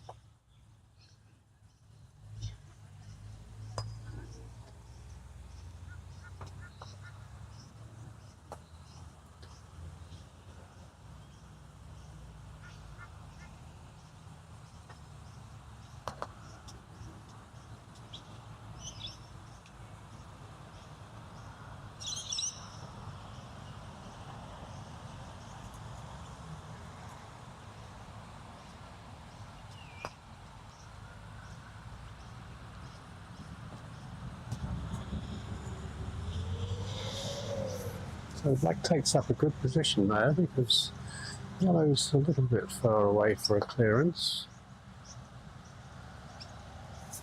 In fact, yellow heads off to the southern boundary whilst blue can now attempt to clear red, leaving black with a strong position once again. Oh, look at that. Lorraine will be so disappointed with that clearance, and so often it happens at that pressure moment in croquet.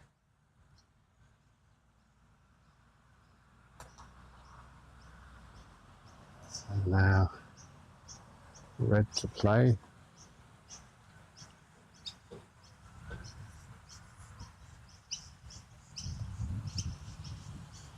And unfortunately red just sidles past, so Lorraine lives to tell the tale. And she can once again have an attempt at hoop number 12 and take the game.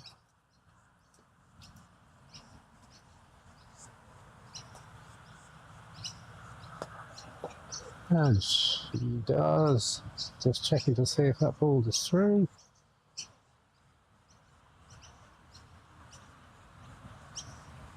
Yep, looks like we'll just get confirmation from Megan. Megan herself is a referee, qualified ref.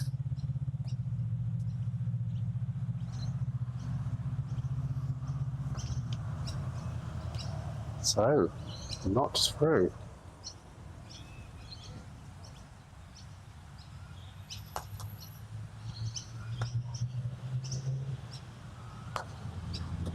Oh my goodness me.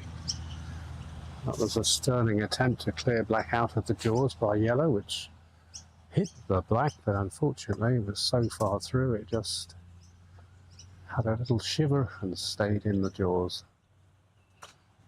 Now, what can red do? Is it sufficiently this side that it can push black back out?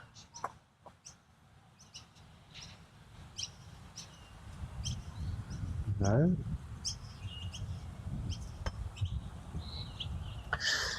Game.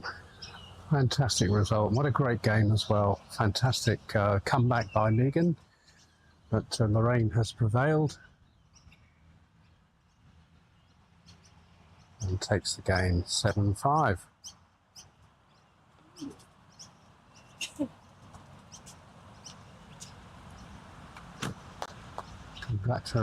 Congratulations, Lorraine. Can we see the smile on her face?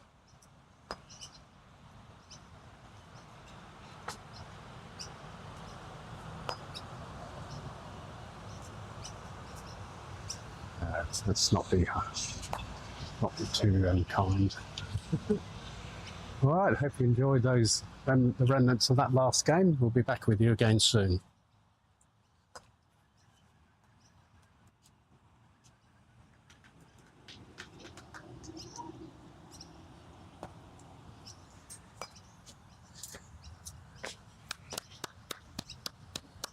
Fabulous game. First one, 12 it took me mentally a while to recover from that. I know, she's doing so much. That's what I do.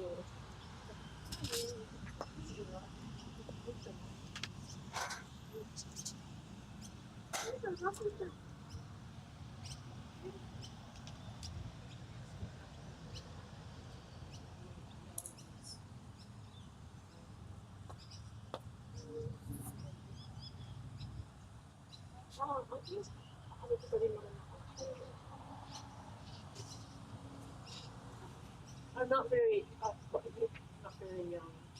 aggressive. Whether taking a jump aggressive or risk take. No, it's risk. Yeah, it's like even if you hadn't walked it through. Possibility. Yeah, well, I think we said that one before.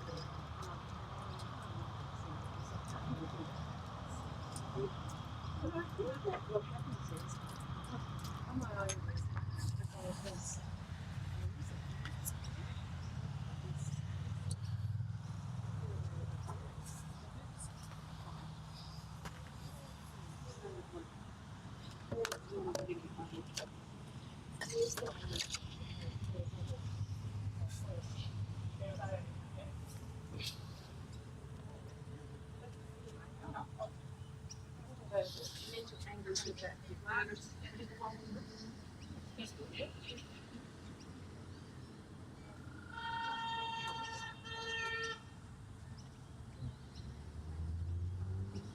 I'm going to be interested to look at this in the night's commentary.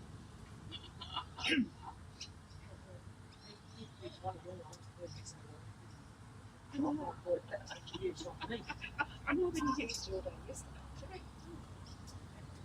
What's your handicap? Oh, it's not hard.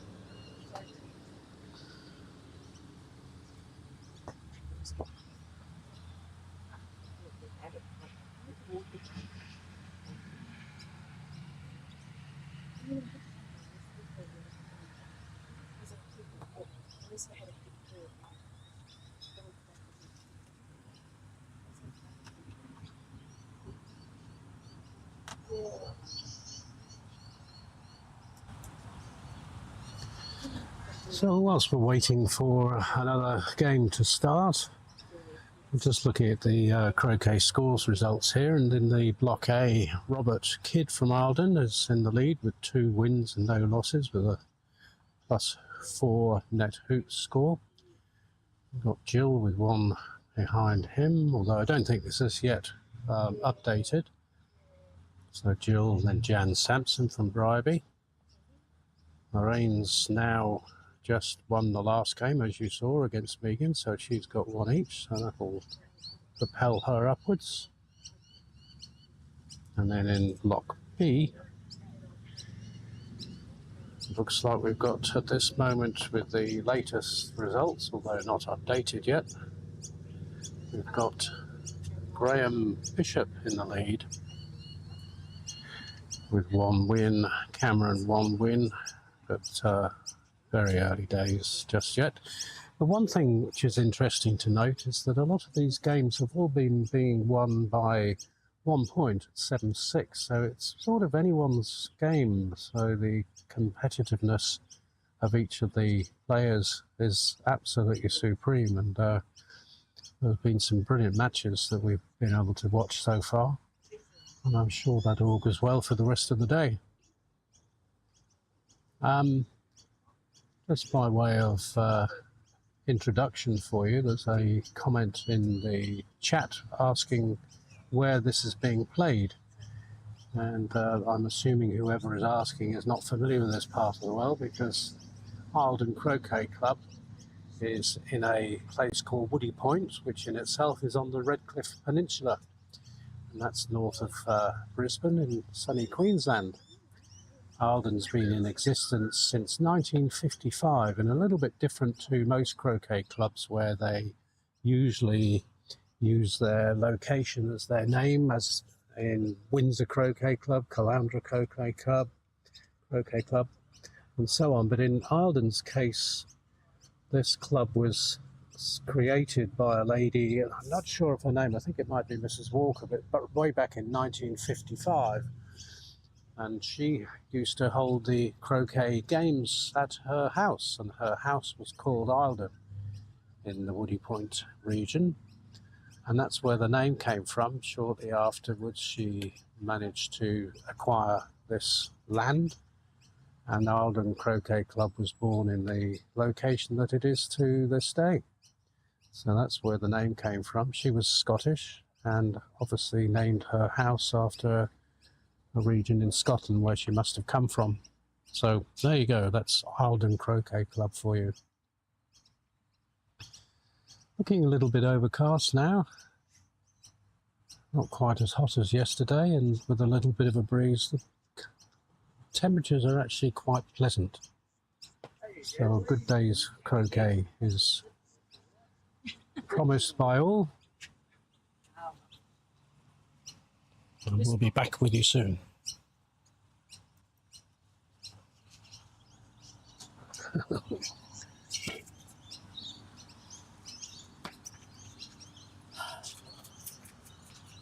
Cameron and Graham have been out there for ages and finally got to do 6. Oh, wow.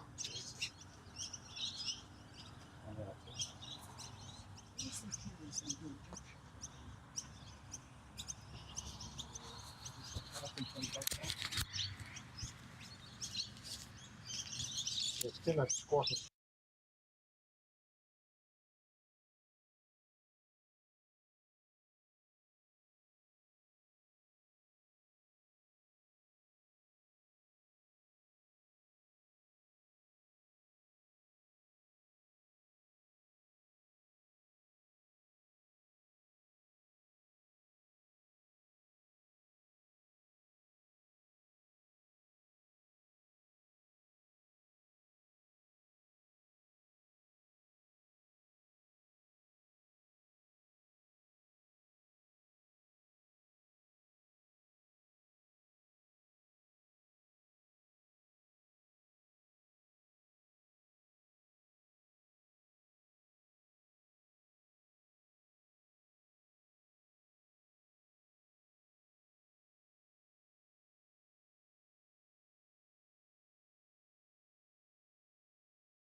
for the benefit of Nicholas, whoever is, wherever you are watching Nicholas, who just had a little bit of a break in proceedings, but now I'm pleased to say we're able to get things underway again.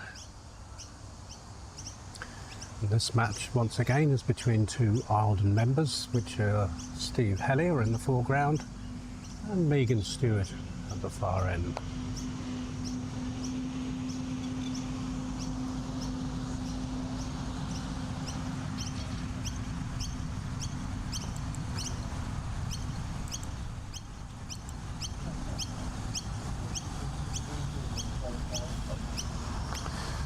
Small glitch in proceedings there, but anyway, everything looks as though it's proceeding according to plan.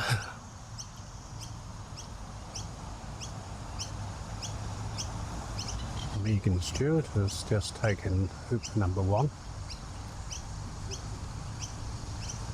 Black to play.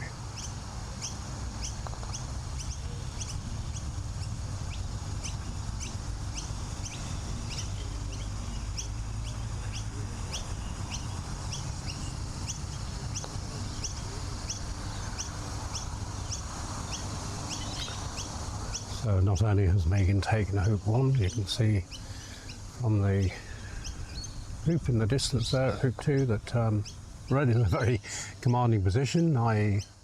right in the jaws. However, blue, and the blue of Steve Helier is there for a jump shot, and Steve an accomplished jumper once again, so we'll see what happens.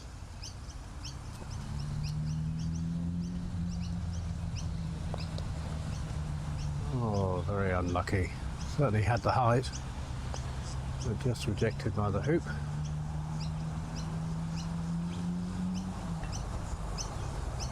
And this time, Red goes through. 2-0 to Megan Stewart.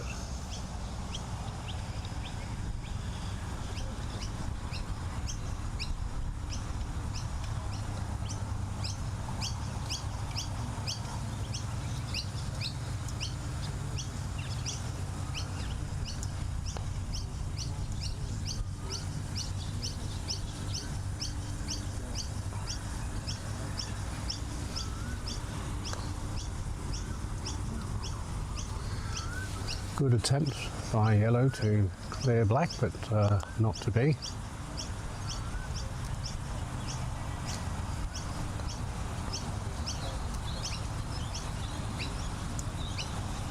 Blue just going a little bit further past, and now red to play. So we'll zoom down and have a little closer look at the action.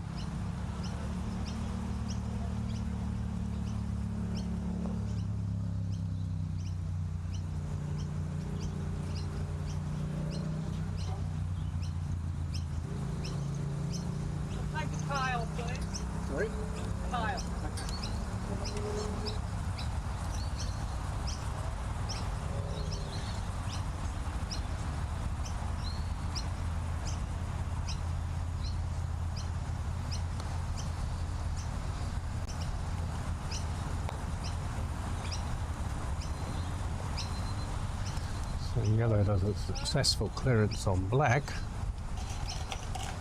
and unfortunately blue just rebounds off the hoop, so back to the next rotation. Red to play.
Oh, good attempt by red to clear the black.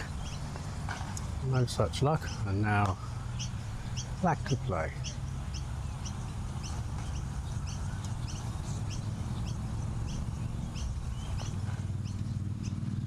So it doesn't go through the hoop, but it's safely in the jaws. However, we've now got yellow behind, and Megan attempting a jump once again, another consummate jumper.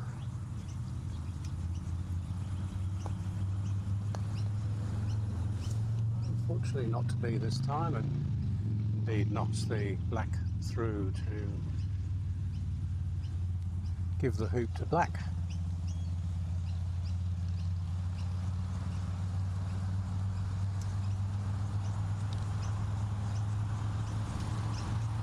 So red to play, but offside, so red will be starting from the naughty corner.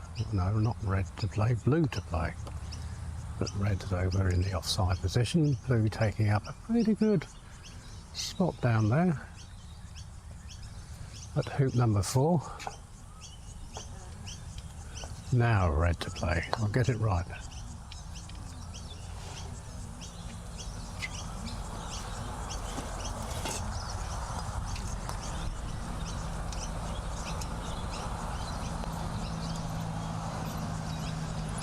So the score 2-1 to Megan Stewart. Oh, unfortunate.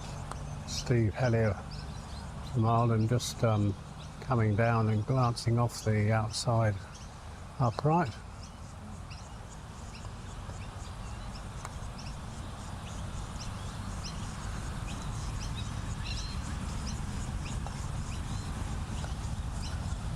Blue just goes past. Not happy, says Steve.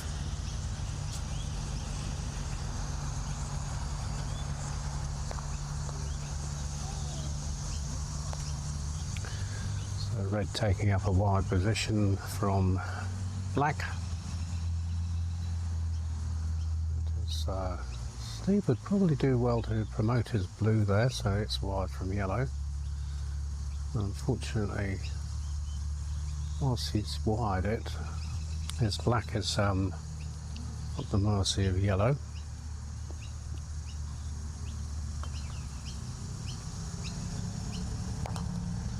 Oh well. Yellow is chosen to. Now, right choice. Clear blue.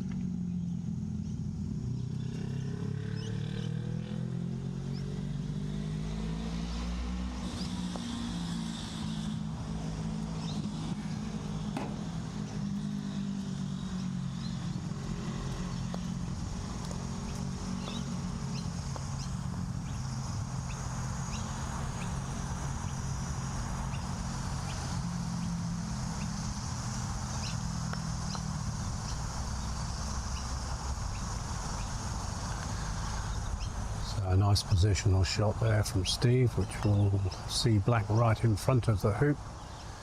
Yellow has to come back in from a distance, and then blue, presumably from Steve, will be looking at trying to clear red as yellow sidles past, and fortunately for Steve, misses.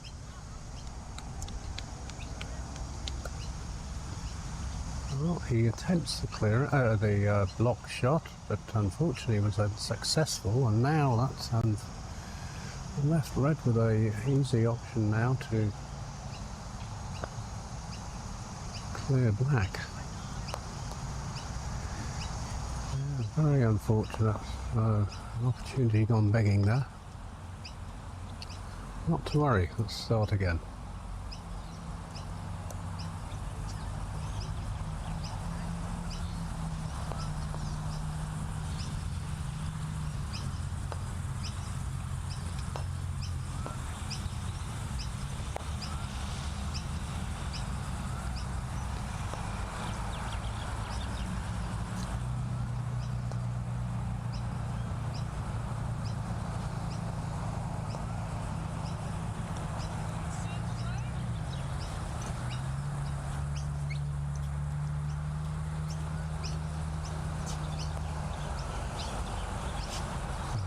Shot.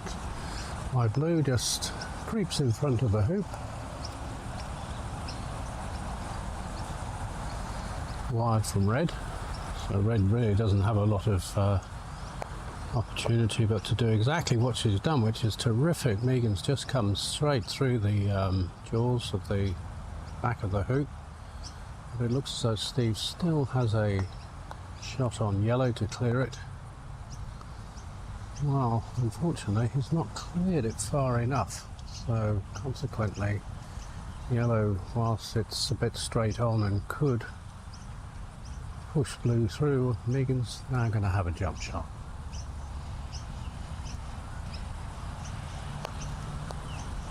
Well, the second best option came out of that, which was that she didn't jump it, but she certainly cleared it.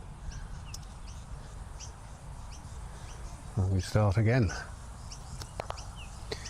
A lovely clearance from blue, leaving blue right in front of the hoop and red a considerable way away.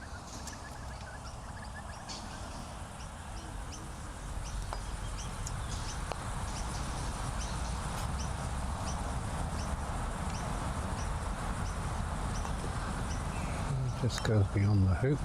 Black's now going to have an attempt at the hoop, knowing that blue is behind. So I missed there, but nonetheless he still has a blue in reserve. Yellow to play.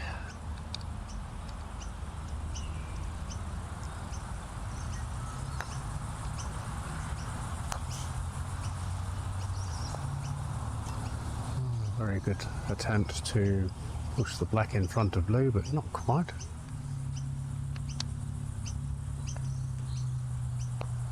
And blue makes the hoop. 2-all.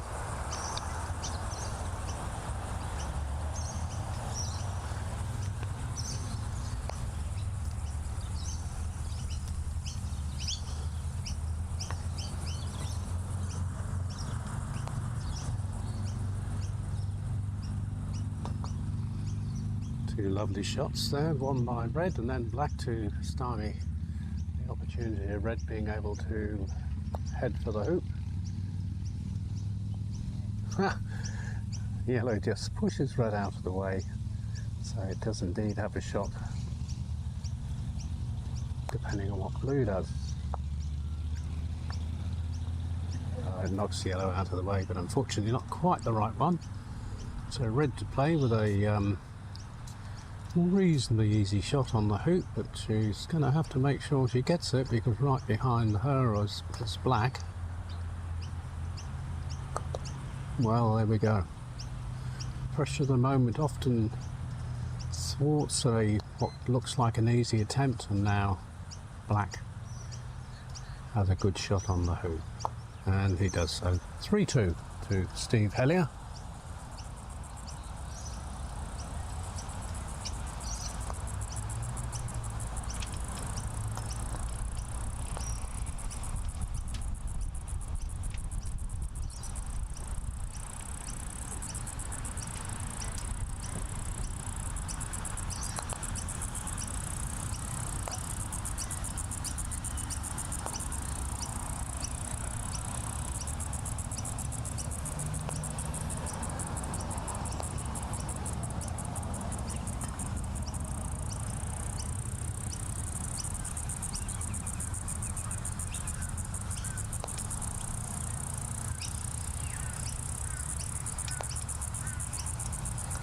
Oh dear, that pesky centre peg again.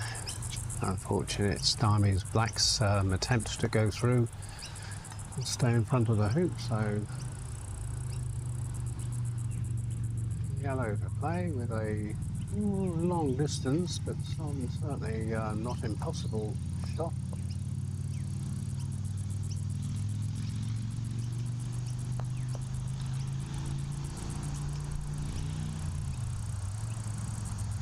Couldn't quite see what was happening there, but obviously yellow went to knock blue out, which didn't quite succeed. Blue's just attempted the hoop, but unfortunately kissed off the left-hand upright, and now red sets up in front, knowing that black is stuck behind the hoop, behind the centre peg. And now Now yellow will come in for a clearance on blue, paving the way for red. Well, that's the plan, I'm sure.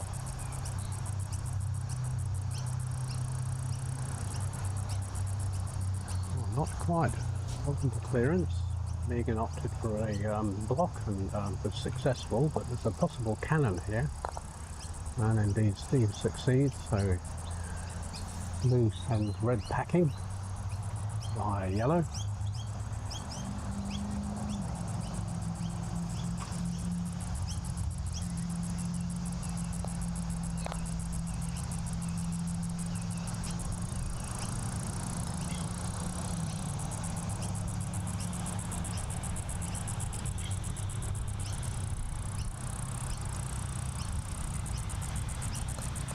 Good clearance by Steve on yellow, by black.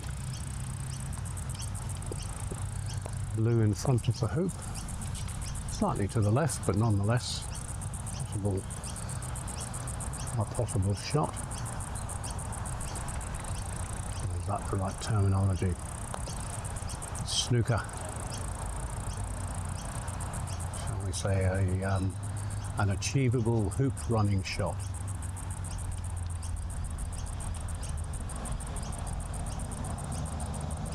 And he sneaks through the hoop. 4-2.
A good attempt by red to try and sit in the jaws or go through, but unfortunately it just slips off. Now black has an opportunity to potentially go through, doesn't.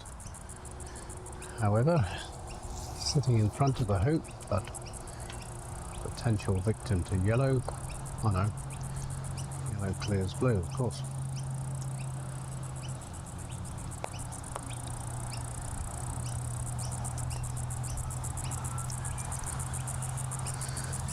Blue will come in with then red following blue to be able to clear black.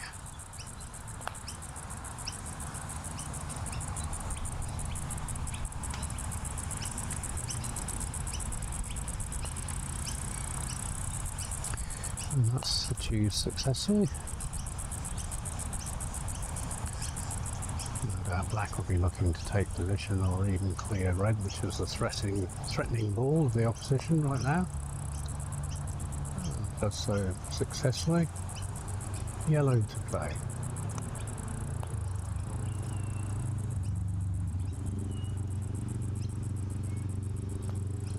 A good blocking shot by yellow.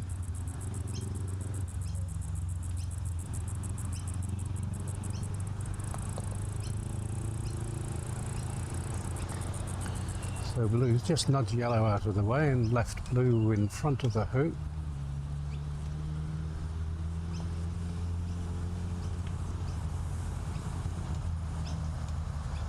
Well, there's a cluster right in front of hoop number 7. Now black has got a little bit of a difficult task here because yellow and red are together. Well, that was a terrific shot because not only did he choose the right ball and it just disappeared into the distance onto the western boundary.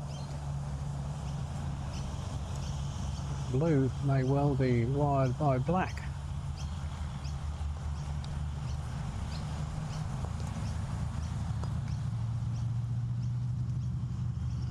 looks like Steve has the opportunity to. Oops, sorry about the wobbly camera.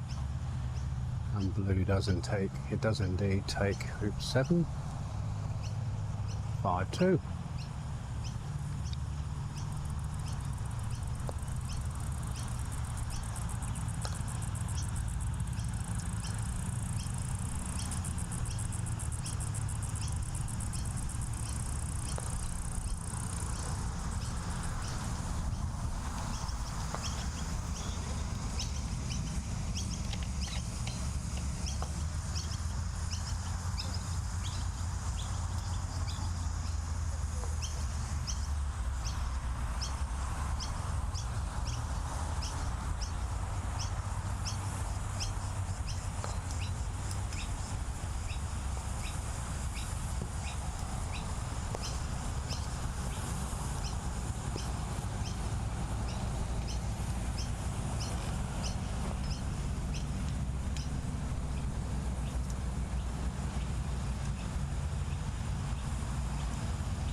Well, an attempt by red on the hoop, but just sidled on by, and now black. The potential, no, rejected. Steve not happy. Yellow to play.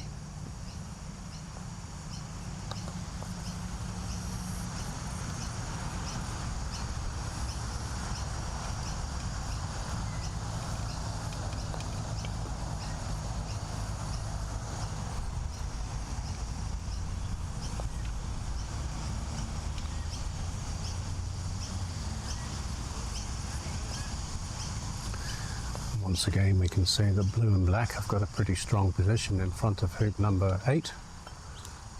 Red to play by Megan. Ah, that's a fabulous shot. Nice strong clearance on red, which is well away.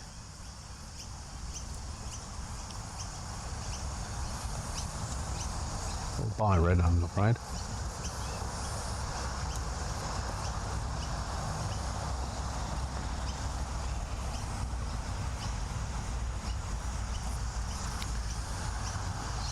Yellow going for a jump.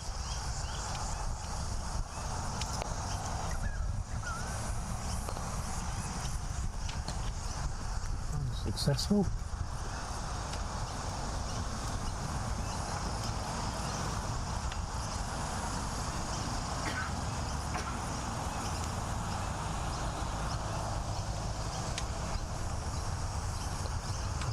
Comes in with a protective cover by blue on black. Red's a fair distance away, so it's not an easy shot for clearing of either black or blue. Hopefully black.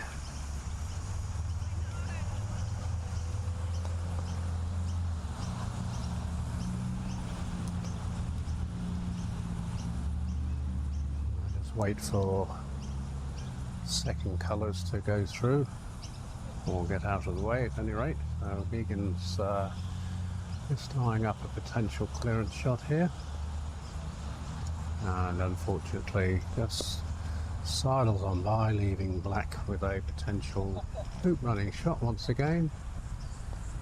Steve to play, and he does so. Good shot. The score 6-2.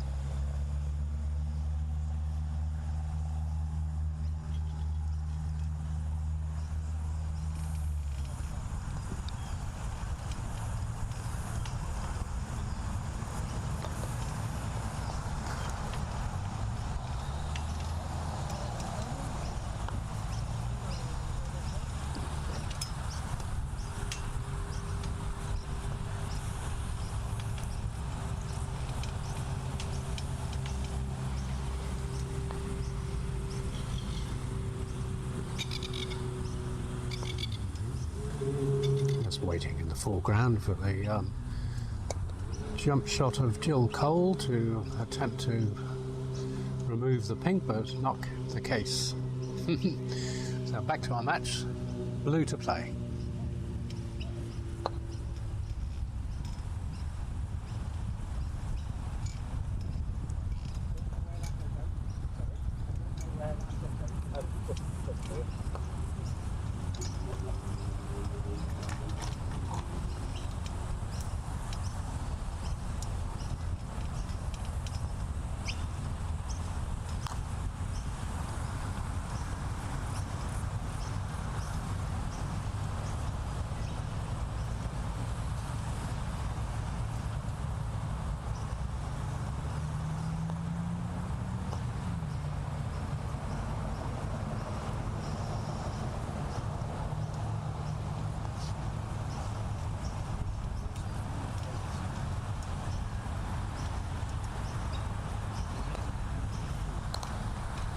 Good strong clearance by yellow on blue.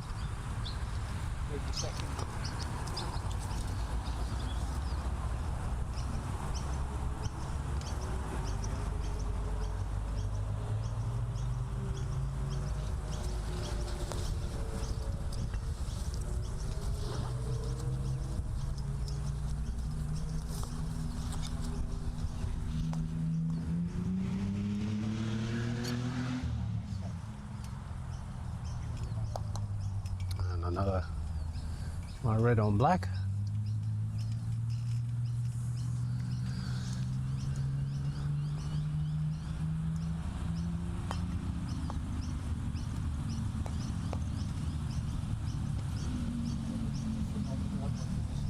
Good shot in front of the hoop by black, but one wonders whether yellow will be looking at clearing it.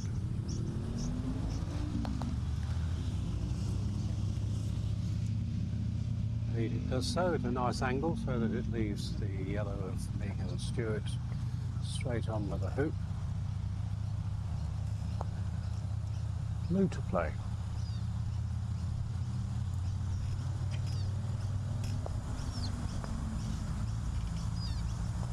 Nicely wide from red, which is right behind.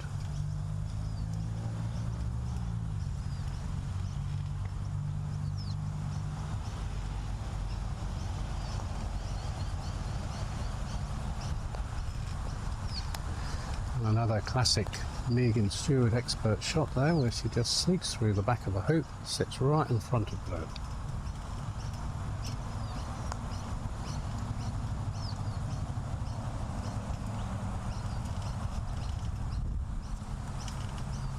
This is going to make for an interesting exercise. Always possible here that if blue was hit from behind, it could knock red through. But now, I suspect that black is going to be looking at the potential of clearing red with also the possible option of... Oh, my apologies, I've got the order wrong there. Red to play. A dangerous shot, so referee Bob Martin will just mark those balls.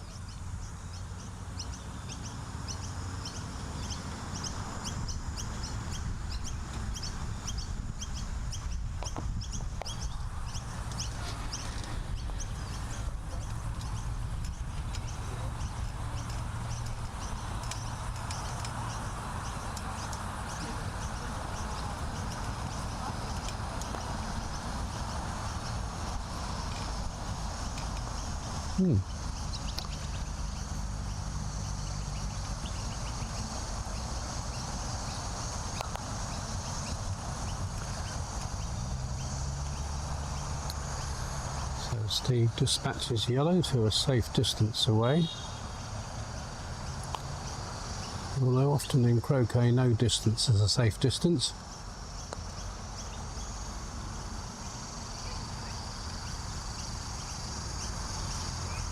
Now,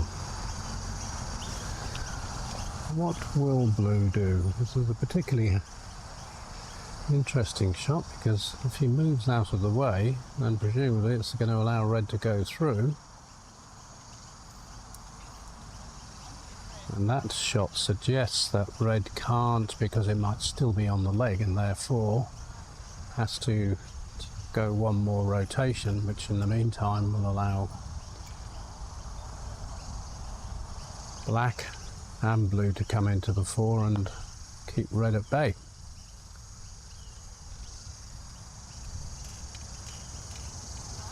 There we go. So whilst red was attempting to go into the jaws, it didn't quite sit in as much as it might like. And so now we've got black clearing yellow to the boundary, and then that'll allow in the same token blue to clear red. However, we do have the possible shot by Megan's yellow to put red through. Or whether she'll choose that or set up safely, which is what she's done.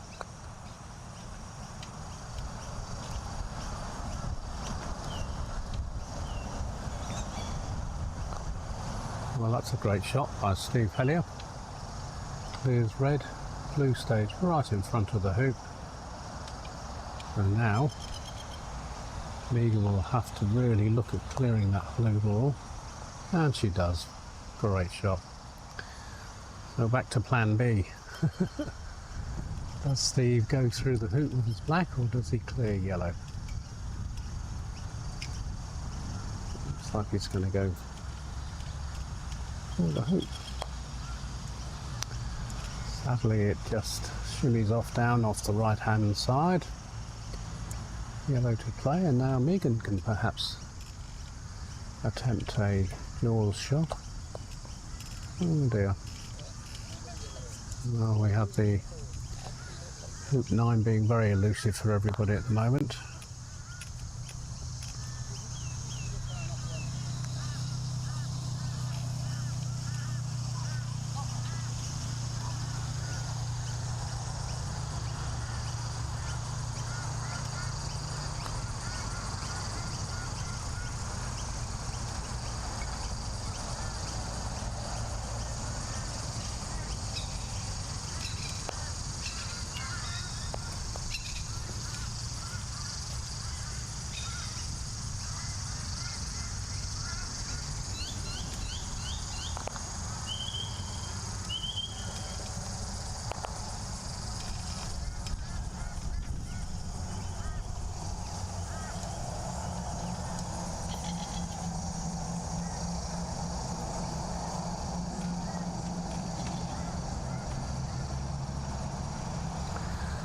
Megan choosing to set up in front of the hoop with the threat of blue, which successfully clears it.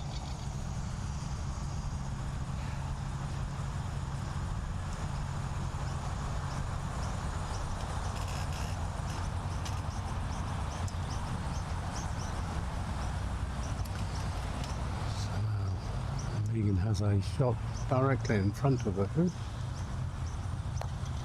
and goes straight through. Terrific shot, doesn't even touch the sides. Indeed ends up very nicely set up at hoop number 10. So 6-3.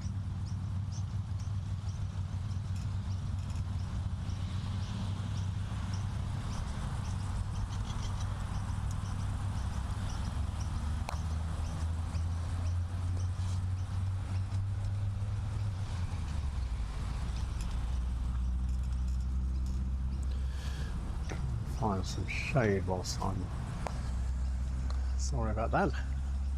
Okay, so blue's coming in, makes a very good shot and may well have blocked red from running the hoop.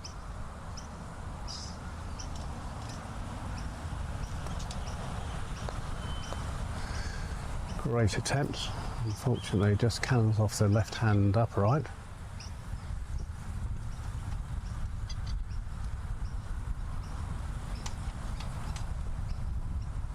Another one of those broadcasts which suggest Mabbitt's rules.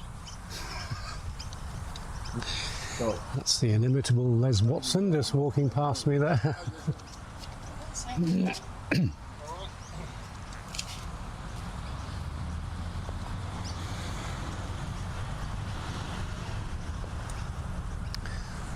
Steve attempts a sort of a sideways jump shot, doesn't quite make the hoop, but at least succeeds in removing the threat of red from right in front of the hoop. Yellow to play.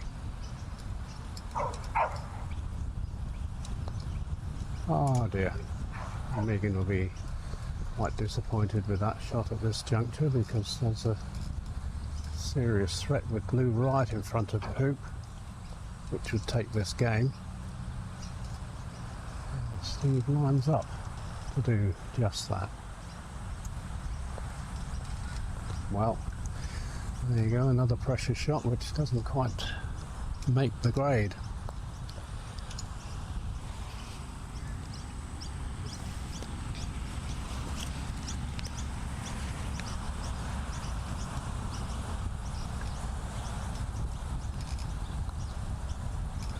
He does avert the threat of red right in front of the hoop. So we start our new rotation again.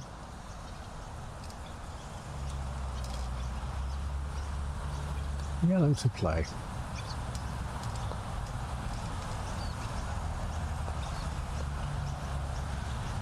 Oh, that's a terrific shot by Megan. Possibly at the mercy of black, which is lurking behind the hoop.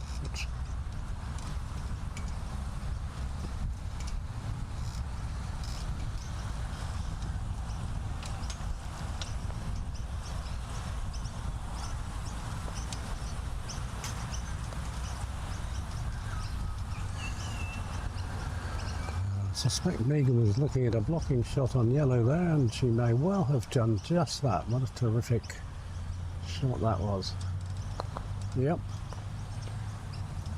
Once black has cleared red, it does leave yellow right in front of the hoop. And she's got to get this to stay in the match.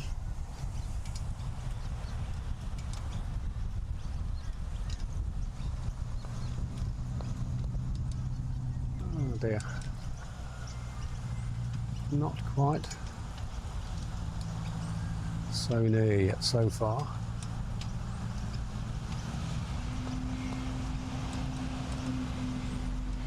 And terrific outcome for Steve Helier there. He clears the yellow and now leaves his blue in the hoop. And red and yellow are both considerable way away, leaving the hoop very well controlled by black and blue.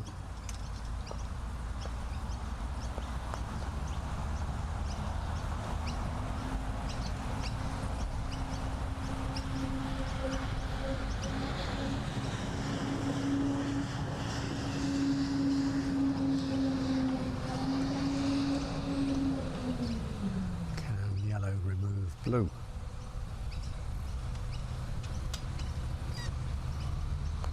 Yes, it can. What a good, terrific shot. Saved it by the bell. A resounding clearance by Megan Stewart. So Steve has to come in again and set up, which he does so very nicely.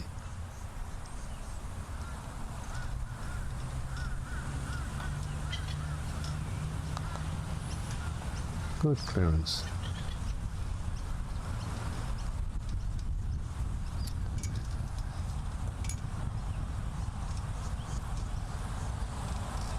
Once again the black and the blue in the ascendancy here, because blue is in a very powerful position right in front of the hoop with yellow a fair way behind, but I'm sure that Megan will be attempting a good clearance shot here. She does just that, although luckily cannoned off black nearly into the mouth of the hoop.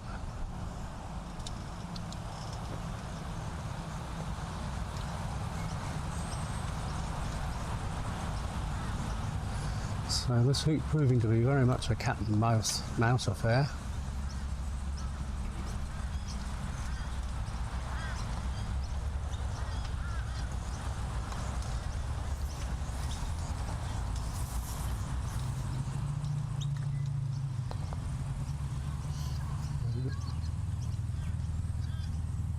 Once again, blue and black in control.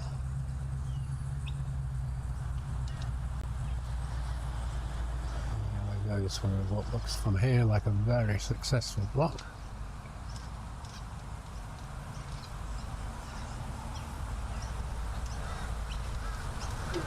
This one, isn't it?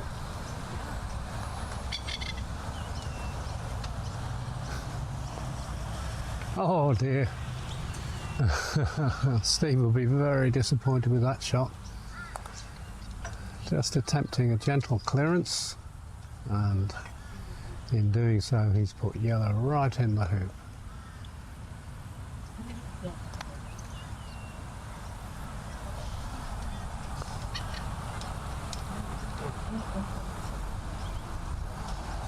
So his only option to jump yellow with the black for the game once again.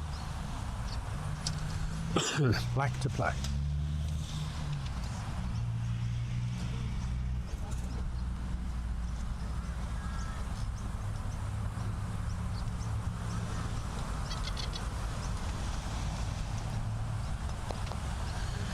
Well, that's a very unfortunate ending because he didn't get enough lift, and of course, as you can see, has promoted yellow through, so Megan lives to tell the tale yet again.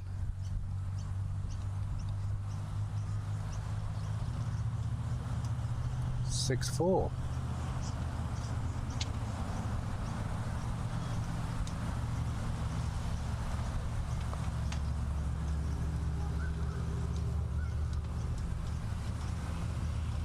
Yes, going past the 11. And blue with a good shot right in front, although somewhat at the mercy of yellow. Unless red blocks it, which it may well have done. Now, interesting to see what's going to go on here. Yellow will still be able to cannon red into the blue. Yep. So she successfully clears it and leaves her yellow in the hoop running position.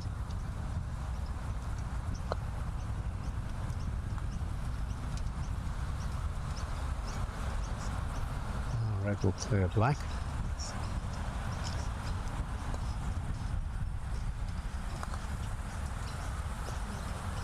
As you can see, black is on the western boundary, which means that it's going to be a very difficult roquet for Steve to clear yellow, which may well bring her back within touch of breaking even in this game, which would be a fantastic result. No, sadly, black just sails through. Yellow to play.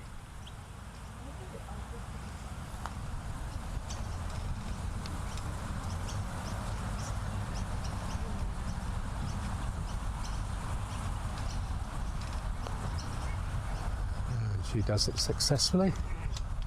And not only that, that superb shot. Yellow ending up at the mouth of hoop 12. 6-5. Blue won't be very happy with that shot. Just goes past the hoop. Red coming in just a bit wide.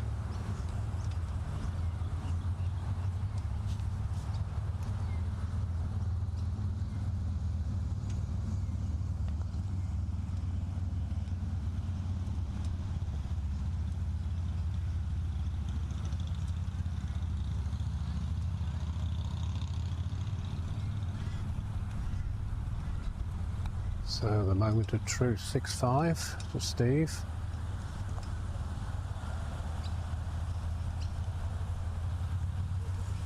And Megan right in front of hoop 12. Very tense moment. I'll just wait for second colours to go through.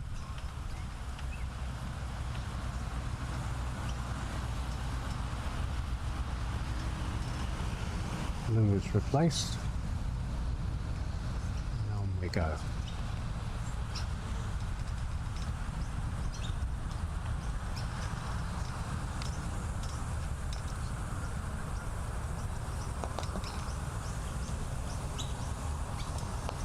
Oh. Couple of good shots there. Oh. I think Megan nearly collapses. So blue declaring red and then... Oh my goodness me! 3 shockers in a row you've got. Here is the tension of a game that's very, very close. So red will be looking at clearing black. Steve will be absolutely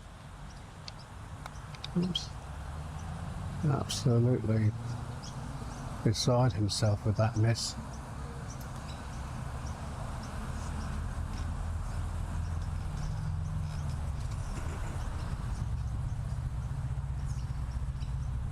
Most unusual. Now, that's what's happened when the tension of a game gets to everybody. That was the 12th hoop, 6-5 still for Steve.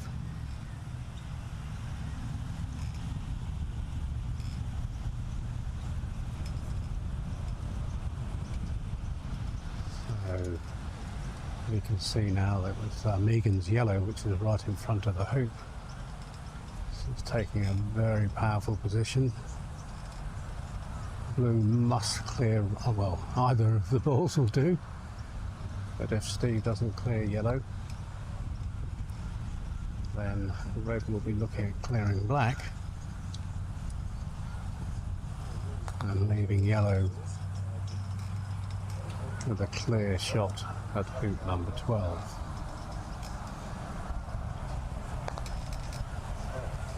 Well, it may well be a very good outcome, that one, because The ho-hum there. red is up near hoop 13. However, black is not far enough away. More ho-hum. Oh my goodness me. And if you're wondering who the person making the comments are in the background, that's our very own champion, Les Watson. Oh no! Oh, Megan will be absolutely beside herself with that shot too. Oh my goodness. And we start all over again. 99% chance. Absolutely stolen from the jaws. Steve will be very happy at this.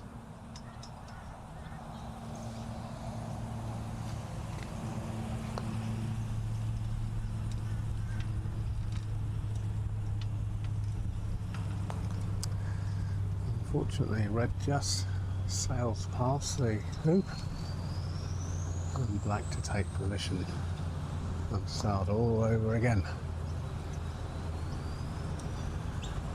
Yellow to play.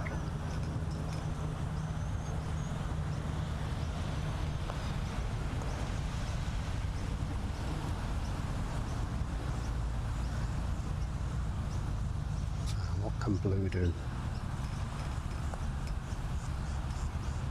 Oh. Tries for the glory shot, but unfortunately just sidles on past. So red will now be looking at clearing black. And we start again.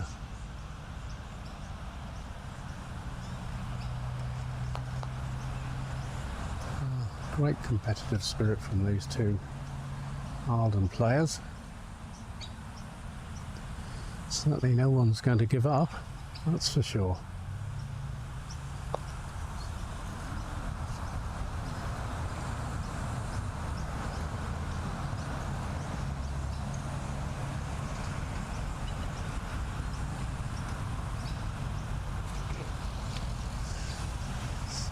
suggests that Megan has wired herself in blue, so Steve might be looking at a little promotion. Yes, he does.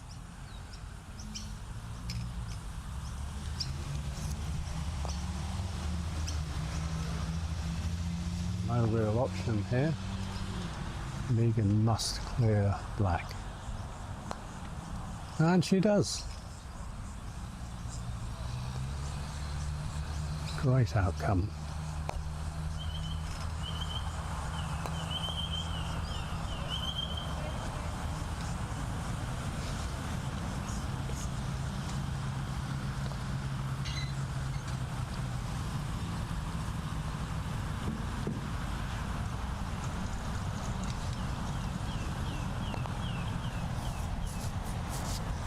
So Megan's just cleared black out of the trouble, out of harm's way, leaving her yellow in front of the hoop, although once again at the mercy of blue. And meanwhile, red to play.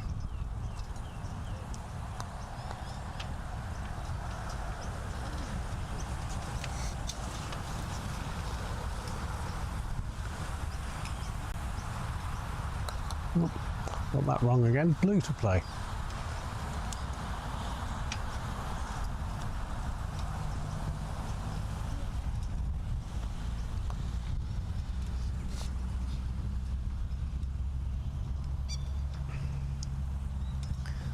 So just nestling in the rear doors of hoop 12.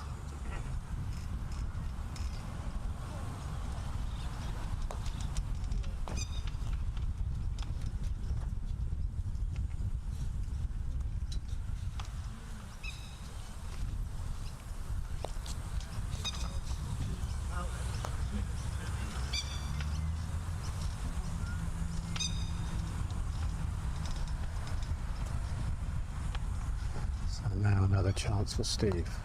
Oh, no. Oh, it's lost.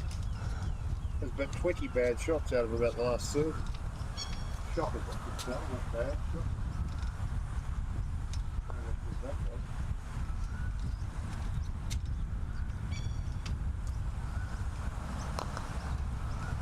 So once again,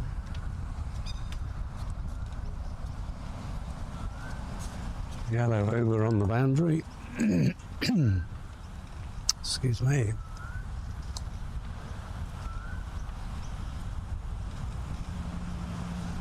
And blue looking to clear red.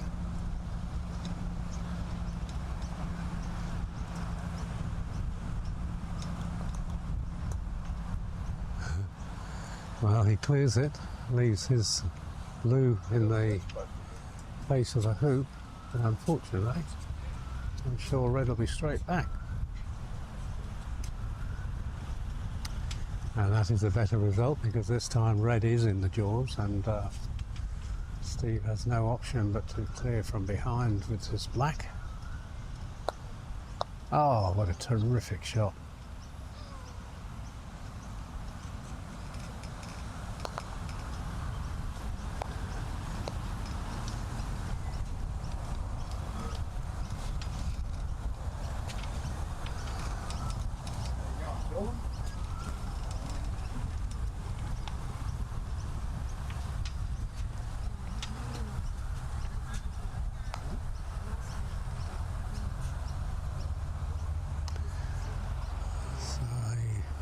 An attempt to clear red from the from the front of hoop 12. Can Megan do it? No. Once again. Will Steve be able to do it again, I wonder? Black to play with his only option to clear red. And unfortunately he misses.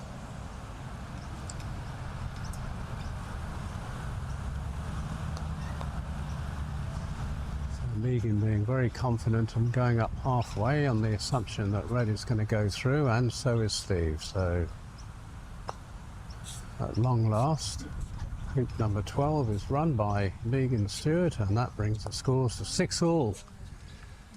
Hoop 13 to come. What an absolute marathon was that hoop.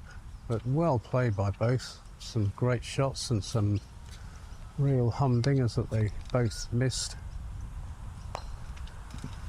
And that's the pressure at moments like this that you experience in croquet. Got 10 seconds, so it's So now we're both going, second colour's going for the same hoop, so we'll now have to have a little bit of a pause. Had a bit of fun with that hoop. Just let the second colours of Jill Cole, president of Eildon Croquet Club, and Robert the Kid from Eildon too. While we're waiting, Robert's usually the mainstay of setting our hoops in the Eildon Croquet Club 4 lawns that we have. Does a great job for us all.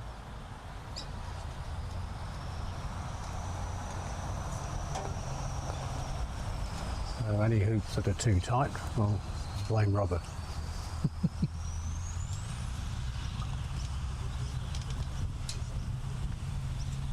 I guess they're an hour time limit, aren't they?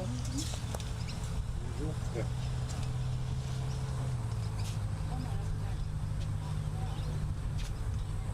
Back with you soon.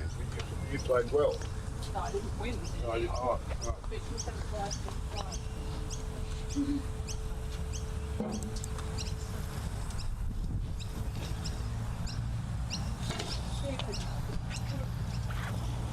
Whoa. They had you 60. What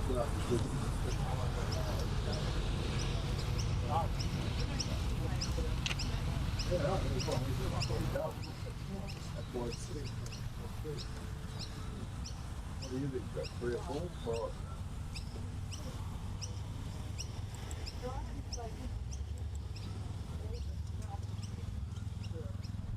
I know you had a long time.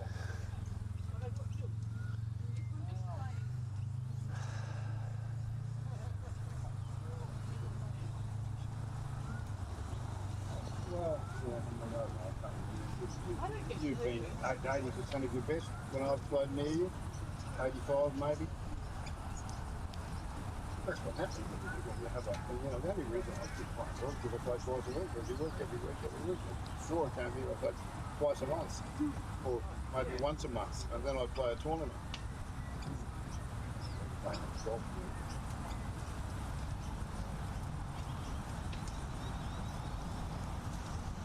We got to play in the Association Club Championship sometime.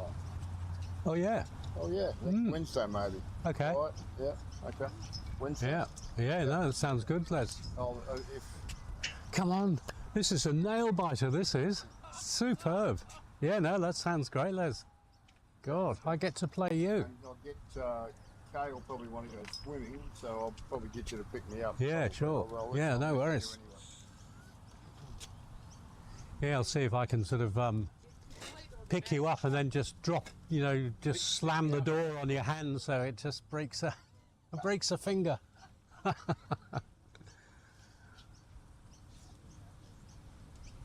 Nick's it out of the road. Beautiful Nick.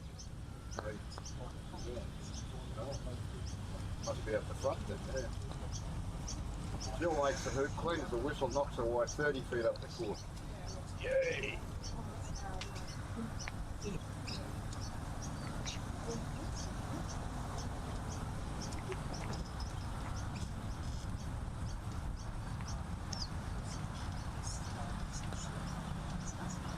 This is by a foot.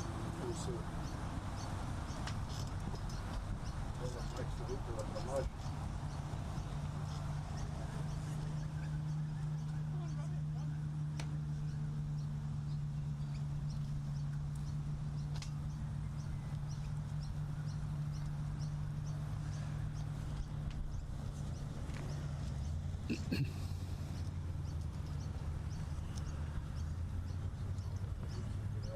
Drum roll.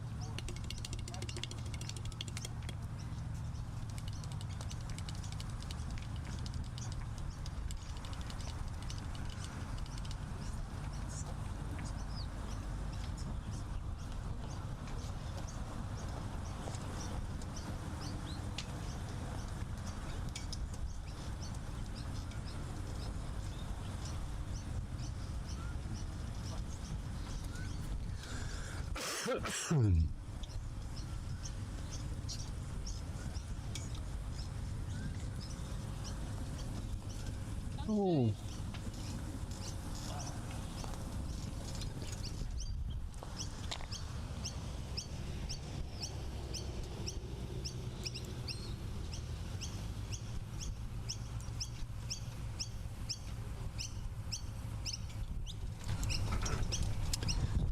Well, back with you again, the grand finale. This time we have I have to say, John, I'm watching a lot of Hoop 13, Steve Helier from Eildon versus Megan Stewart from Eildon. And Megan staged a remarkable comeback. And she was many points behind with Steve, and quite a few opportunities for Steve to have nailed the match. But unfortunately, as is the pressure of these moments in croquet, wasn't to be. And now we're at 6-all with both competing for the final hoop 13. Here goes. Black to play.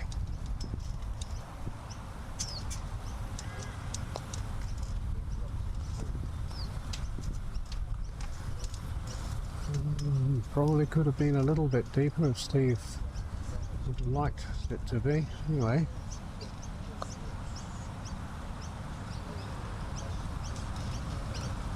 Oh dear, yellow just falling short as well.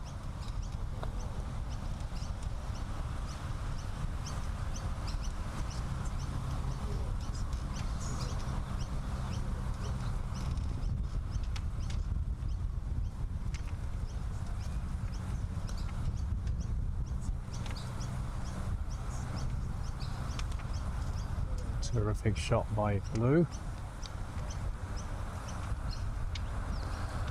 Finally yellow, red.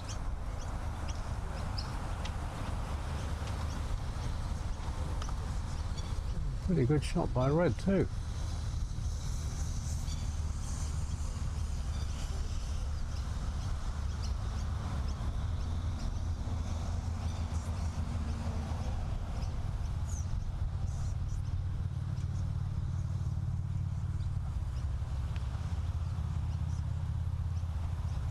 Very tense moment.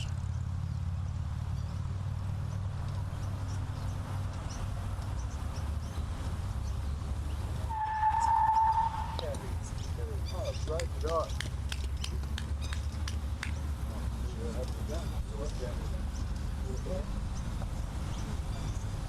Just a slight delay here while the second colours play their hoop and get out of the way of Steve's attempted roquet with yellow, and he does so.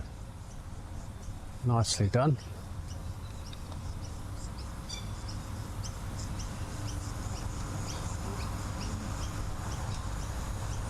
So yellow has a long way to come back to the front of the hoop, and meanwhile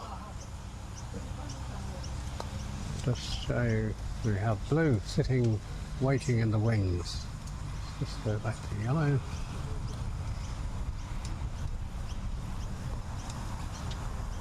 Oh, just sideless pass. Steve Helier for the game.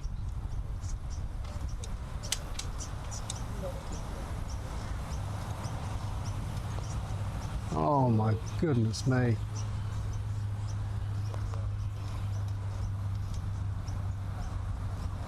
I'd say if he was cross with himself, that'd be an understatement. Red clears blue. And we live again. No doubt black will be clearing red.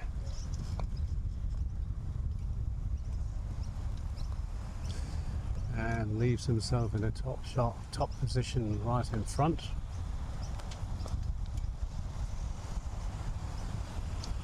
Megan needs to clear black. Oh my goodness me. Sails on through. Hits somebody's ball in the second colours game.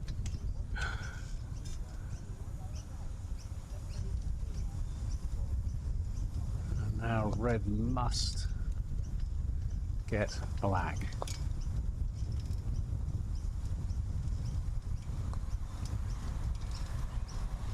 Well, I think it's just done exactly that and moved it out of harm's way.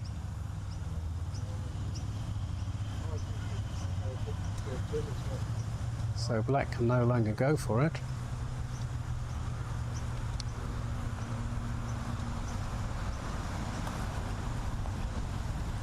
And this time Steve puts the black right in front of the blue to wire it from yellow, which is way across the other side of the court on the halfway line at the western boundary.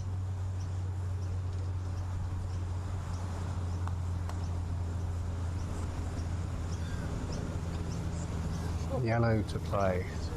Just have to wait for the second colours.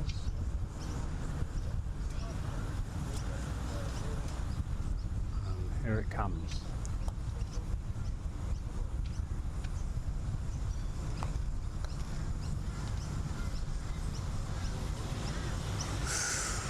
Very unfortunate. Great try. Now, once again, blue to the fore. And he does it. What a great ending for Steve Helier. 7 to Steve, 6 Megan Stewart. And once again, a top game. Hope you enjoyed that. We'll be back with another match soon.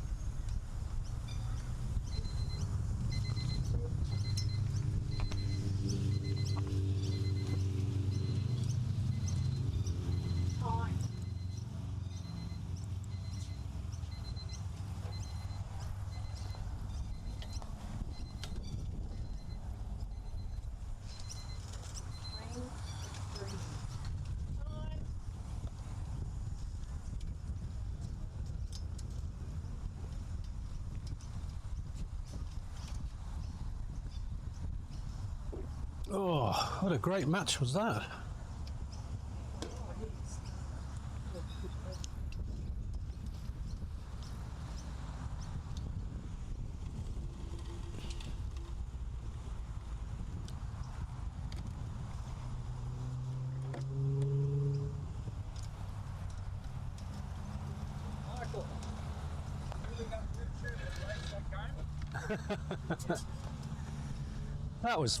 That was absolutely fantastic.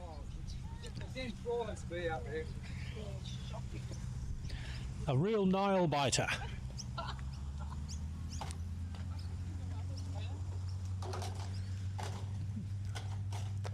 Our hearts were in our mouths. You know how they're getting up the tech giants for child abuse and everything? Watching that would be child abuse. That'll be an absolutely brilliant game to watch back. It will. It will. He's not what. Because everybody will be going, oh no, she's going to get it. Oh no, he's missed it again. Yes. Put mine down. There'll be lots of, oh, missed again. Just put me down as Bruce Fleming. The hoops are obviously in the wrong place. Yeah. You've got too many legs on it.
Well, we might join another game here that's a little way through. This is between Cameron Hipwell and Di Lee from the Eildon Croquet Club, Cameron from Headland Budrum, I believe.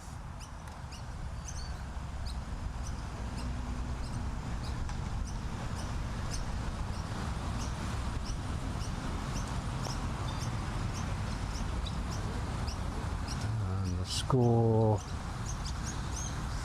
3-1 to Cameron. Red to play.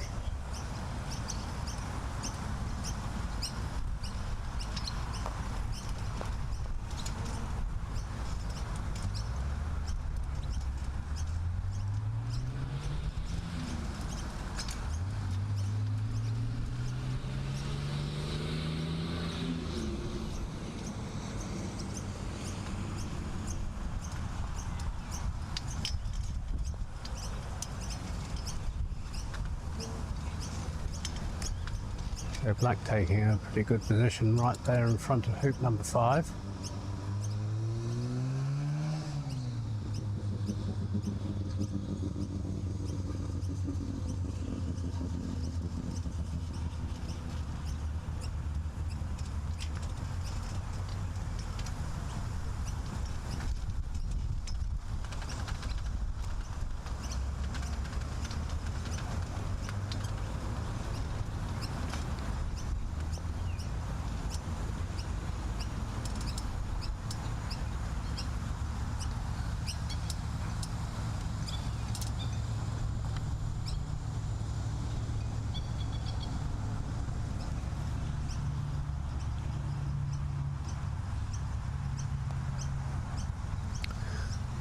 Fortunate miss by Di with her red to try and dislodge black, but now paves the way for Cameron to secure hoop 5.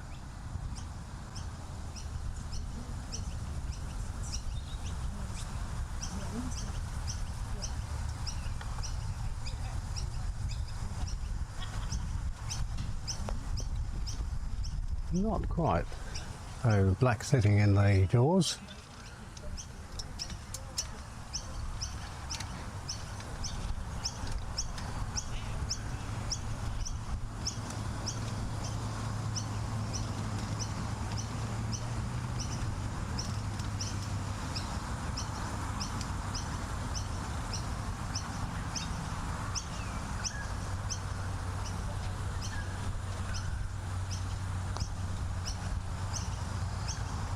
Good clearance by yellow on blue, however black is fairly safely stuck in the jaws, so and with red way across on the western boundary, I think we're looking at a very difficult clearance shot here. So, however, stranger things have happened.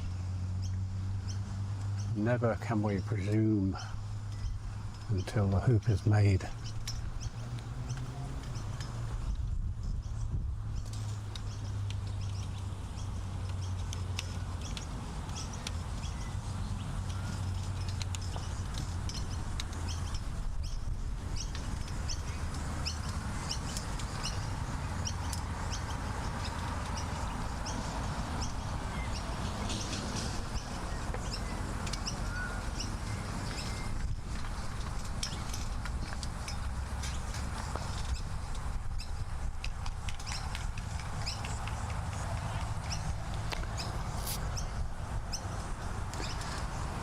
Red misses.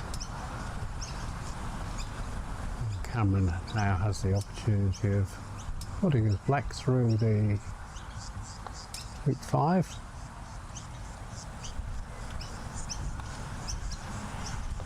And also the opportunity of getting black on the way towards hoop 6. Not as far as he would like, but anyway, a hoop is a hoop.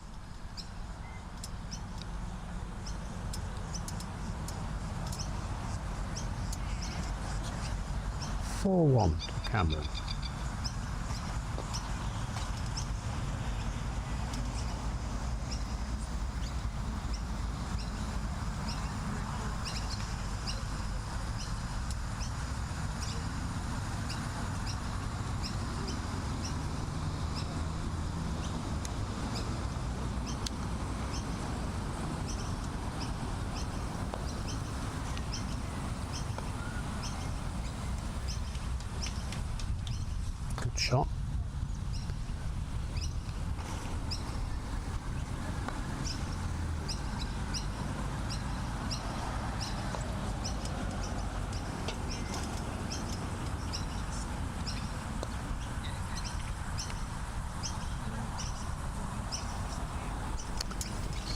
just goes a little bit too far.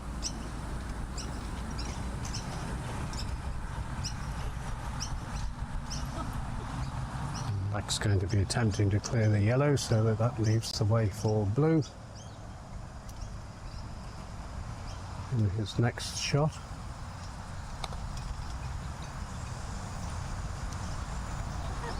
Yellow safely out of harm's way.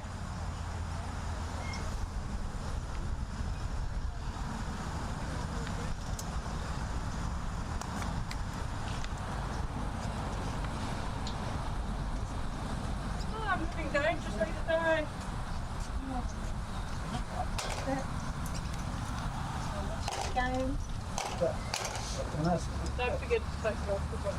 If you did the rotate. Yeah, well, Close. Yeah. Oh, nice one to hear that there. Sorry. Yeah, definitely 3 and 4, Robbie. Sorry? Definitely we're doing 3 and 4. Blue to play. It's on board. On the board. You do 1 and 2 up. Scalps. Because I've got 2 customers. They're using full club facilities and it seems silly to come down here to play croquet. Great shot. Yeah, they just walk across the board and everything. Yeah.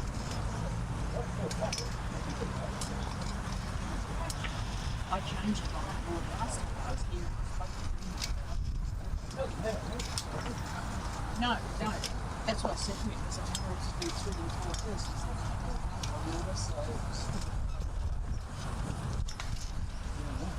you don't have to get the whole body of it. Did you think that Robert? What? Sorry, you want something? I said, Well, I will, right? Sorry, it's not. You're looking really good today.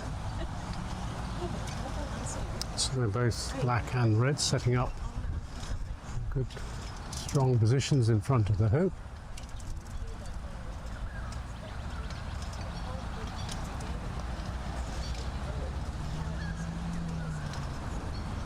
And that's a good shot by Dice. He's chosen to try and clear black away, which he's successfully done, and a position a little bit closer to the hoop.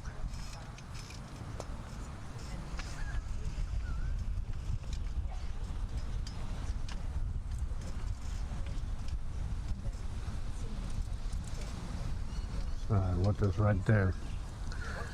One would assume that there's going to be an attempted hoop running shot here by Dye.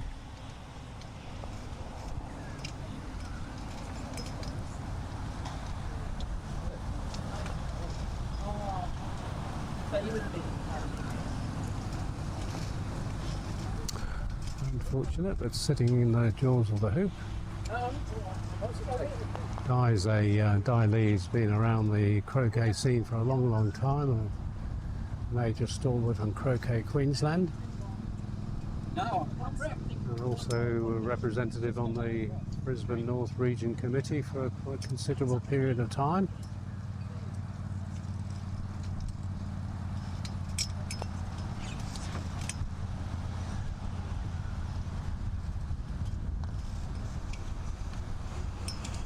It's safe.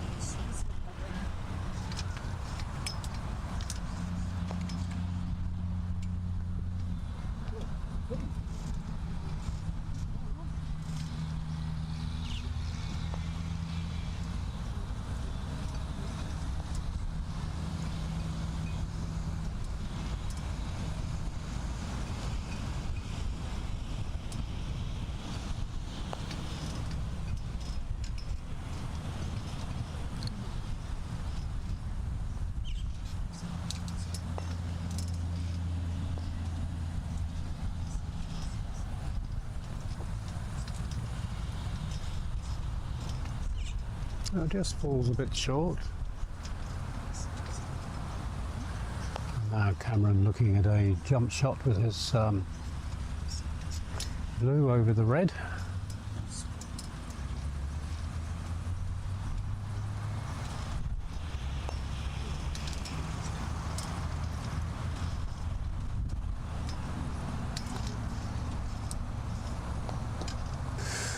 Oh, good try. Doesn't quite make it, but certainly dislodges the red, but whether it's far enough away from this angle, difficult to tell, but I presume with Ty's body language it's a runnable hoop. Red to play.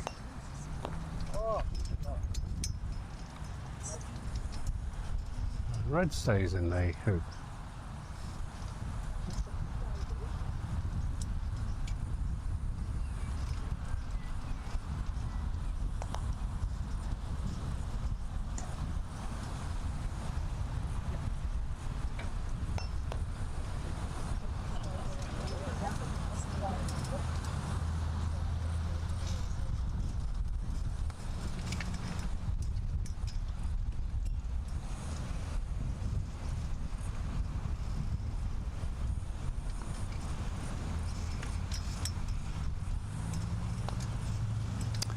Well, an attempt by Cameron to clear the red, but unfortunately just kisses it and knocking it back, which would presumably make it a rather easier shot for Di on the next rotation. But in the foreground there you can see that Cameron's blue is lurking.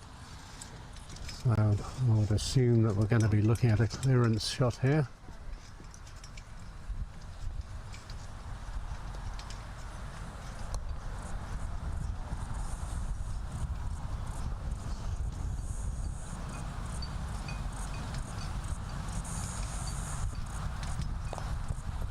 Good shot.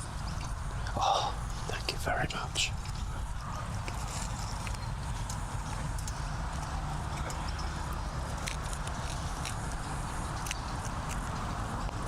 Thanks, Kay. You've got to wait till you smoke her.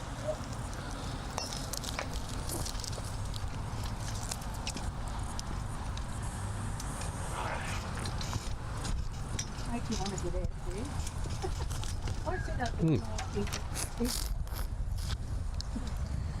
Missing the wrong action here. My apologies there. I was just distracted by an icy pole that came my way.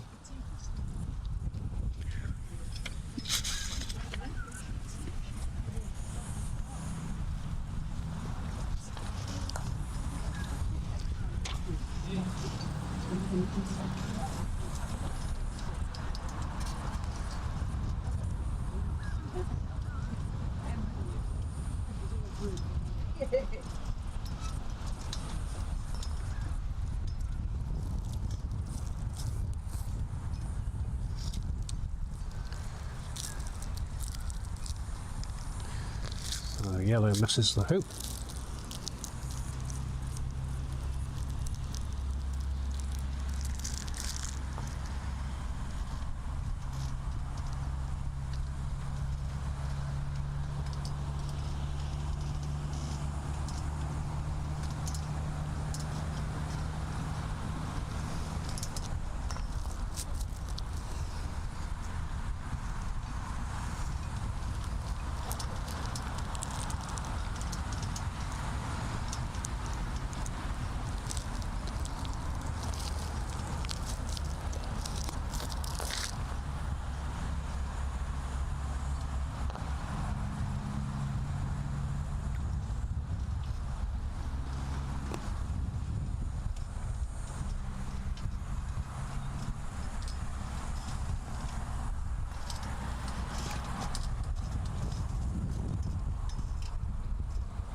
Good attempt, not quite.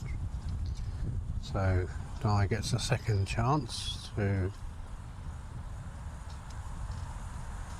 goes through hoop 7, and she does it.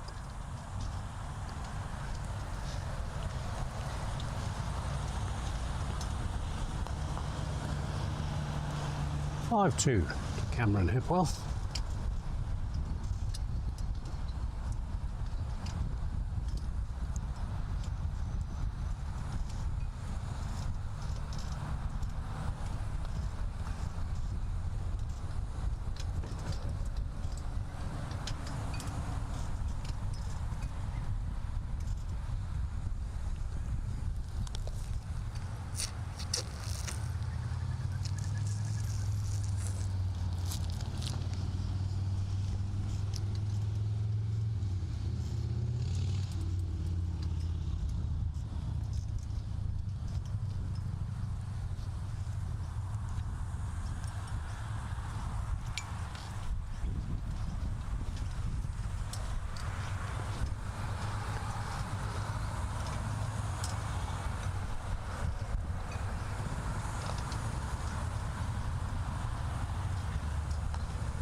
So Di attempting to put the red in and block the black from a hoop shot.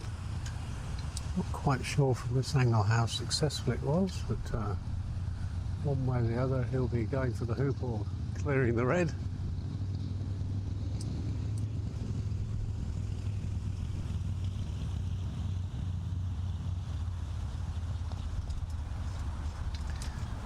Clearing the red.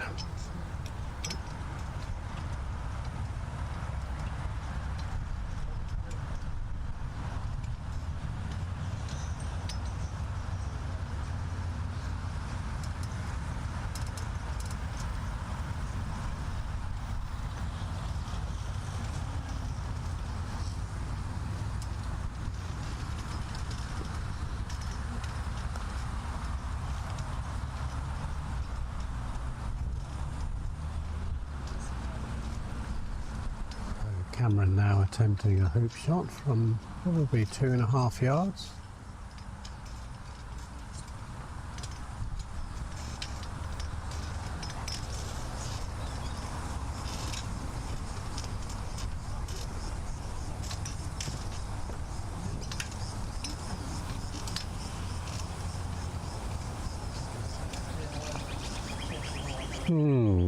How unlucky. So it lodges in the jaws, so presumably it's safe from here.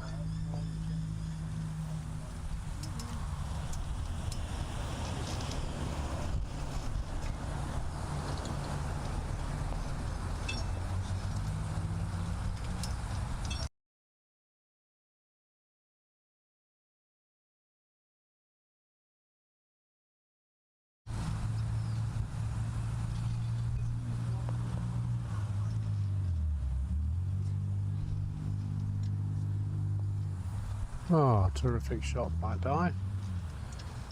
Mustn't have quite been in the jaws as much as I thought, so very good attempt to get rid of the blue. Back to play.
So red taking up a prominent position, controlling the hoop, whilst black has to clear, and as you can see by Cameron's position here, it's a little way off.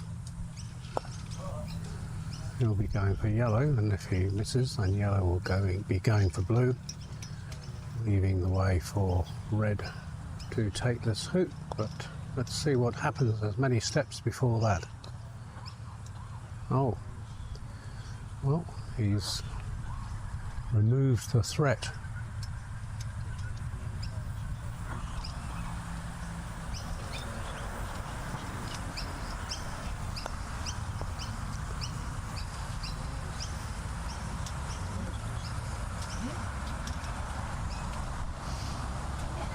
How's it going?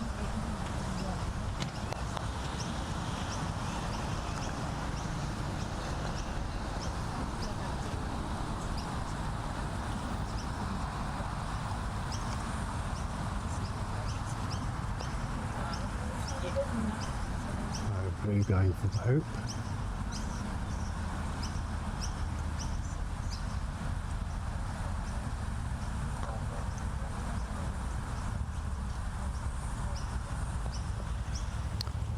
Not to be. Red to play.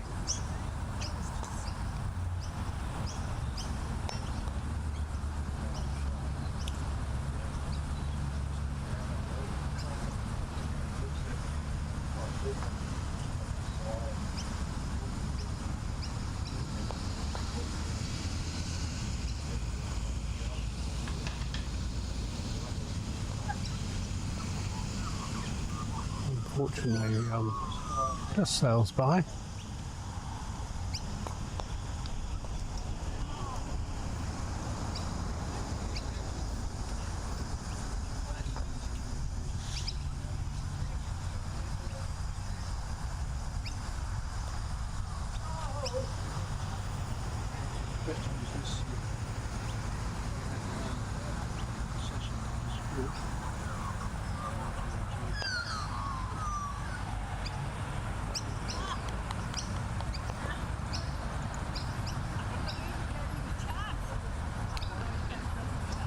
Got Dye attempting a hoop running shot with a jump over the blue, which is lodged in the jaws.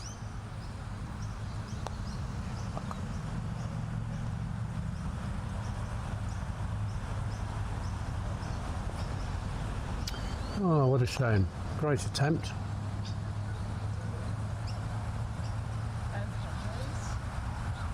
So blue will presumably take this hoop. Well, now, like, just going to tell you where I'm struggling.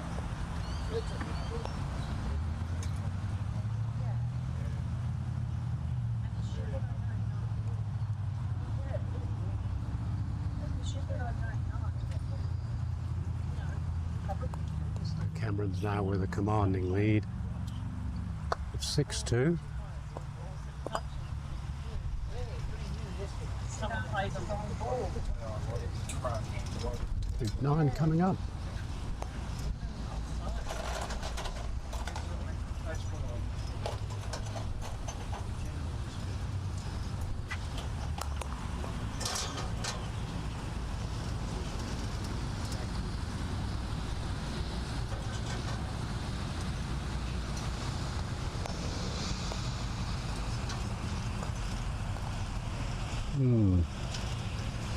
Well, black's just cannoned into red, whilst it was coming across at some pace. The red stopped it. It also pushed red into a fairly reasonable hoop running position.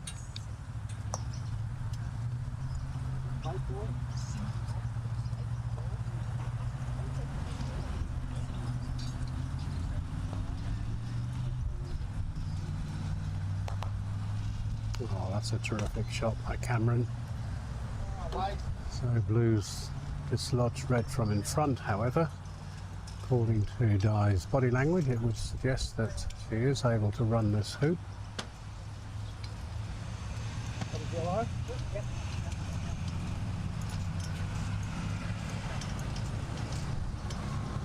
Into the jaws she goes.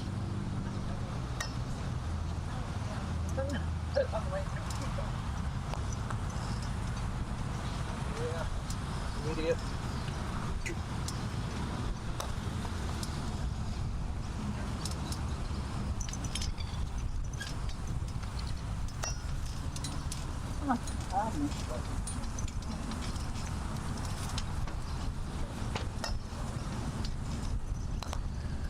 So once again, an attempted jump shot by Cameron.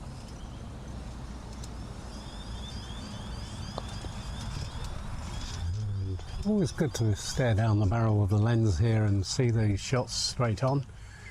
And you could see immediately that it was slightly offset, so black glances off the right hand upright as we face hoop number 9.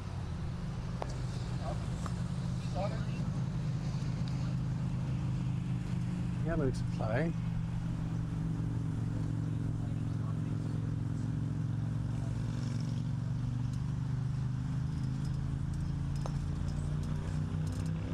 And that's a top shot by Di, because once again Cameron was lurking right behind with a much easier jump shot there, but now it's been removed, although looking at the side it may well be able to secure a sideways roquet on the red, removing that threat. And he does. So red will come back.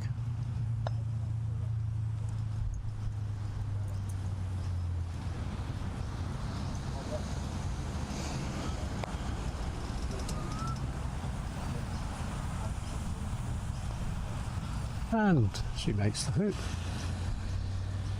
6-3. I'm sure she'll be very happy at that, because that would have been the game if it was Cameron. So she lives to tell the tale and fight another hoop.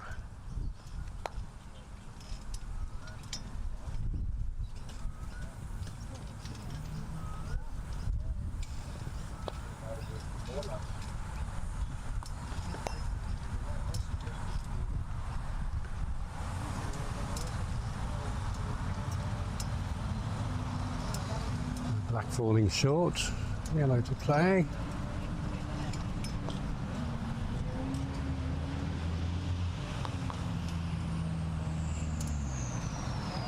Oh, very unfortunate. Just whisked past the upright of hoop 10.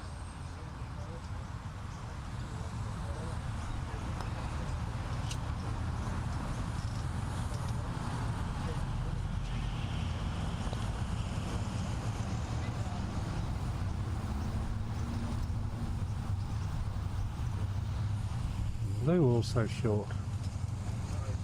Although it could be method in Cameron's madness, in as much as blue is probably quite nicely wide from yellow.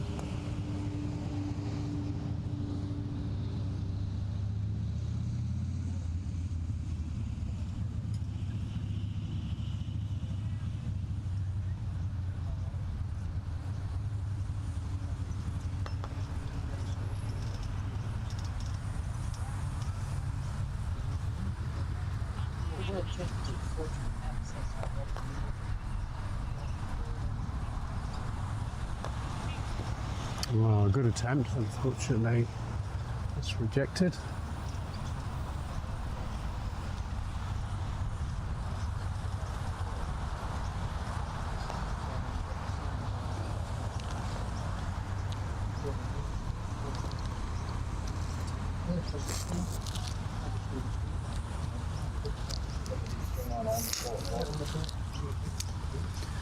So a good little kiss off the black there, leaves Di's yellow nicely in front.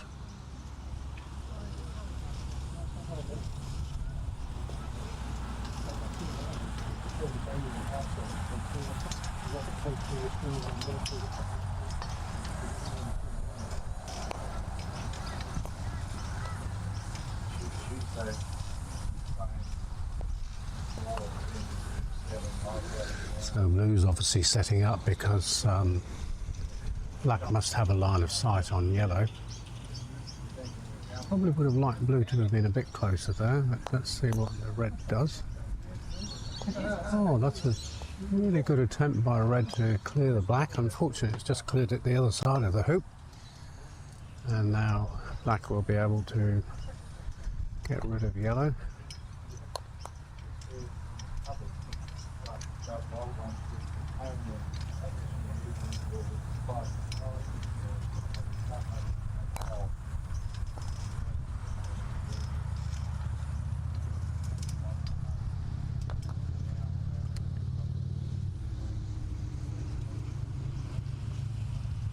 Successful clearance, so yellow's not really got a lot of choice but to come back and try and roquet blue.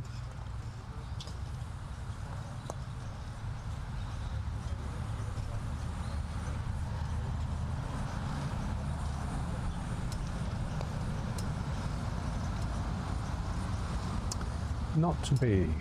So yellow sails on past to the northern boundary, and now we have Cameron with an attempted hoop running shot with blue.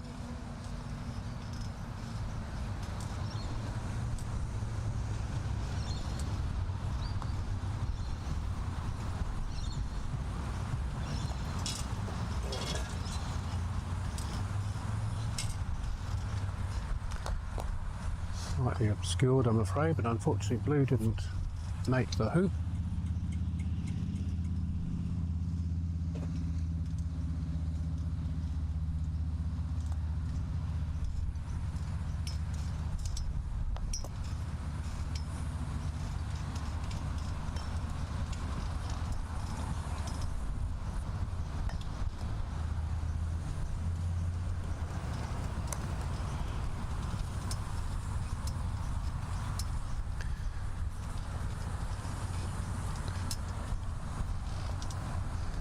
Looking from here, it does look as though Cameron has a shot at the hoop, or even an in-off potential shot here.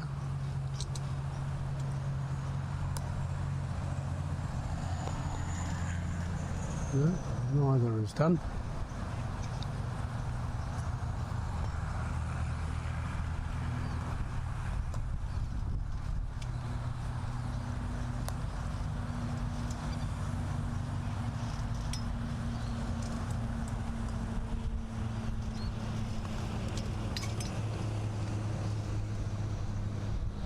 Set up by Cameron. Just have a little break here and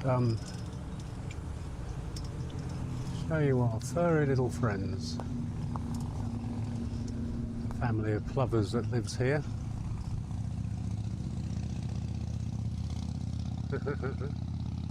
Always welcome sight for Eildon Croquet Club. Anyway, back to the mat. Yellow to play.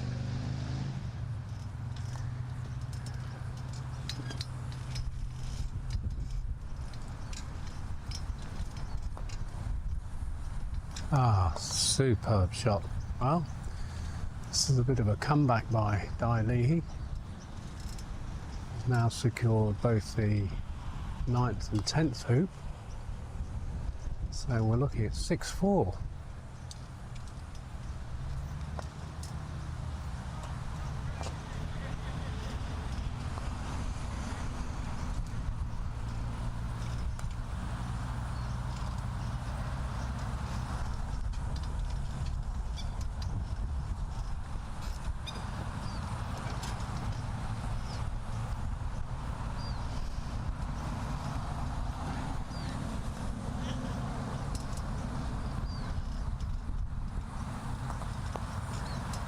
Nice shot by Cameron, who's sitting right in front of hoop 11, which if he takes will be the match.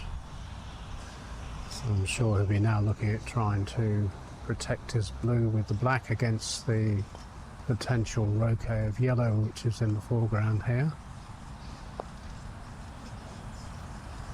Oh, he goes past, so Dai does have a chance to dislodge it.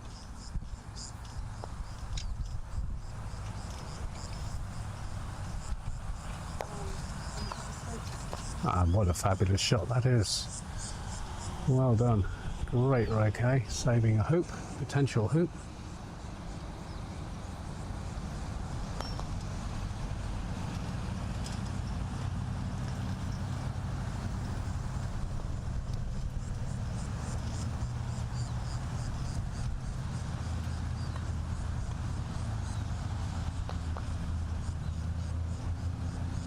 Nice strong clearance by blue on red.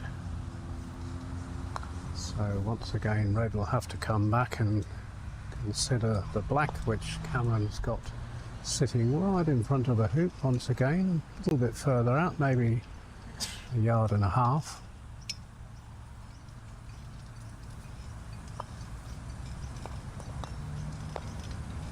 And this time, unfortunately, her shot is slightly off. Cameron for the game.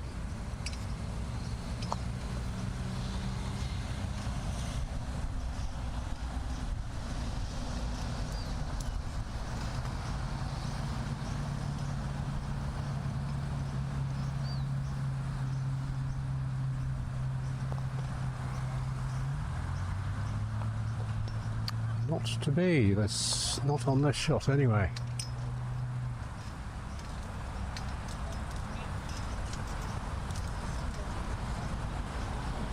By sufficient enough angle with yellow to be able to dislodge black.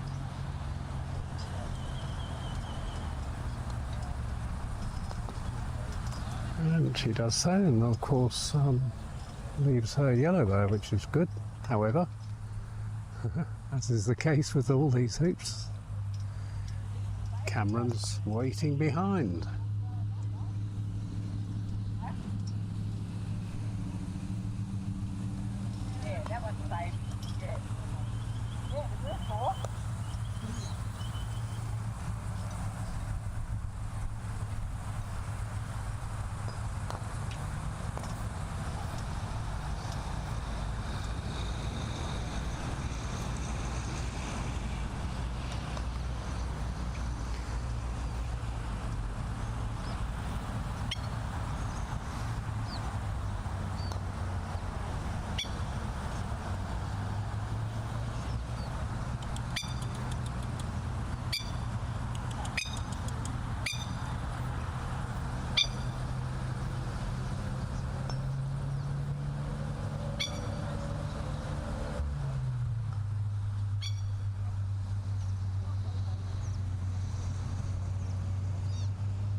Quite sure what's happening there.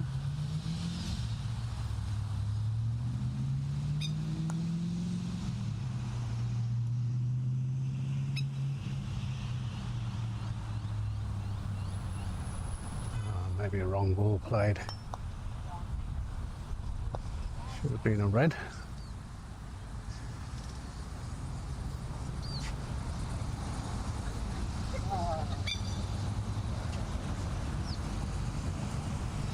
Good shot anyway, because it's sat right in the way of black. No doubt Cameron will be looking at a potential jump shot again.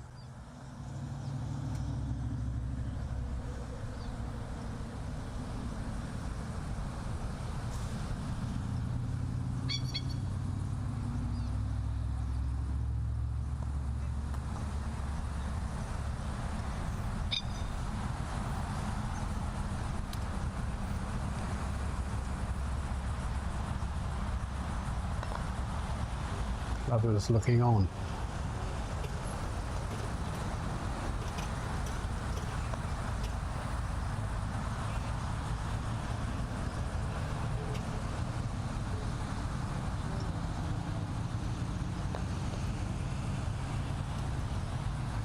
That was a terrific shot. Fabulous result by Cameron to take the match. 7-4. Congratulations, Cameron. And we'll be back soon.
Ooh. God, it's tiring standing on your feet all day instead of moving.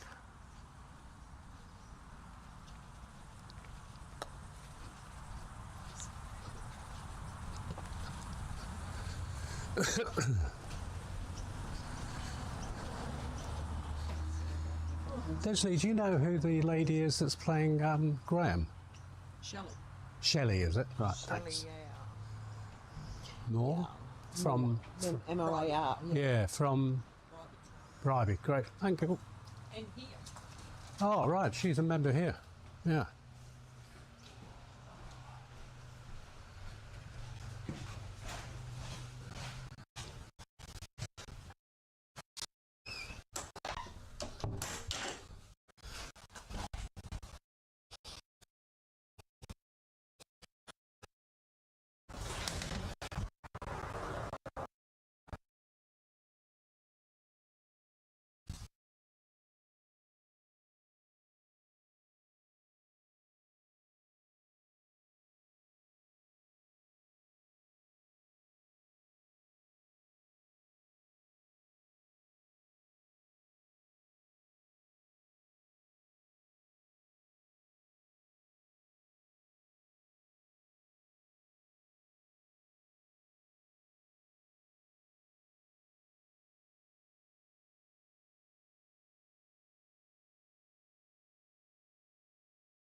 I haven't even thought of that at the moment.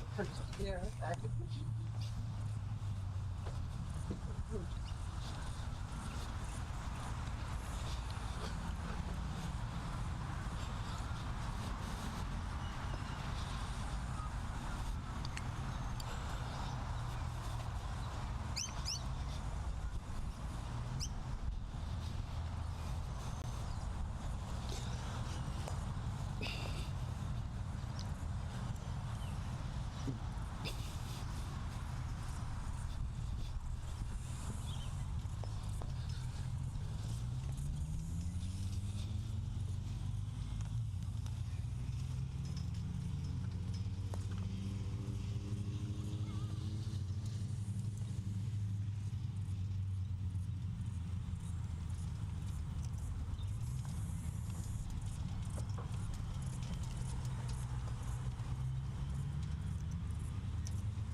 Are we working?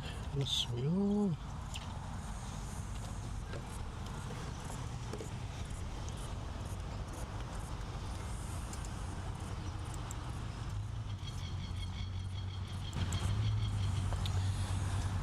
And welcome back. Once again, we'll take you to a new match. This time we're on Lawn 3 and we're watching a game between two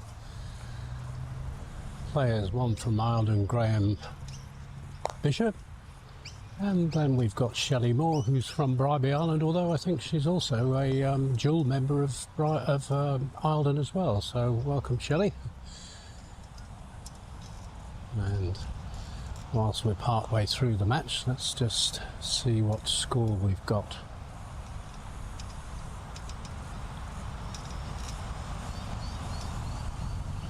(4-3) to Shelley.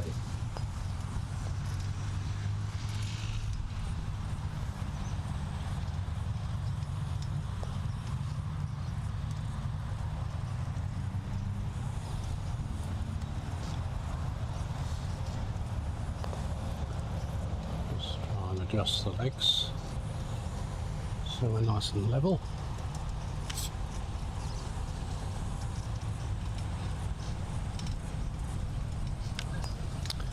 There we go.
So Graham putting in an excellent virtual hoop shot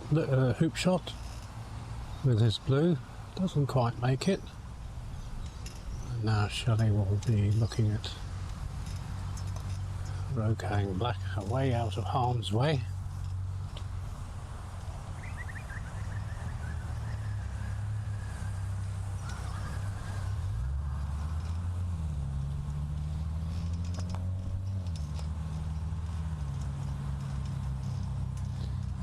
Unfortunately, sails on pass, so now Shelley's yellow will have an opportunity to clear the blue.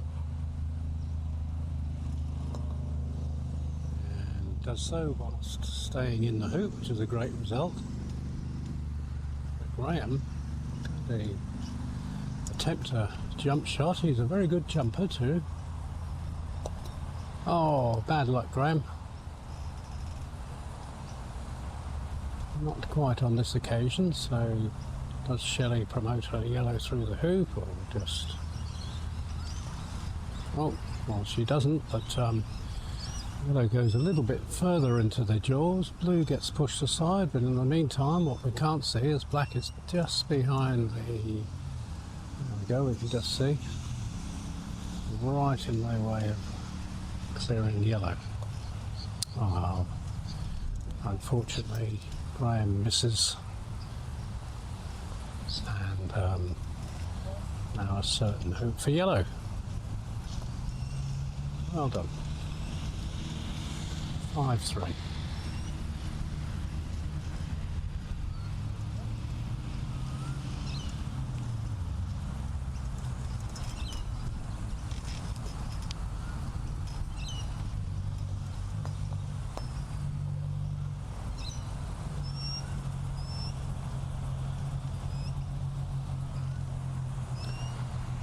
So whilst Graham is offside there, I don't suppose Shelley's too worried about leaving him that far away, so back comes black.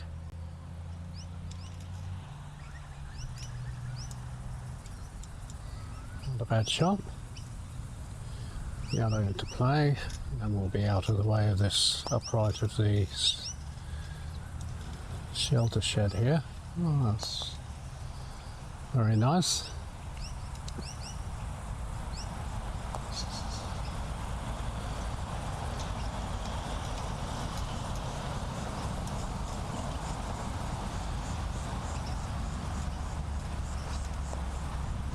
Shelley looking to try and block black, but not quite managing, so now of course it gives Graham the opportunity of clearing yellow to somewhere way down the court, as he's done. And blue's now got a certain chance of making this hoop, so Shelley no choice but to clear blue.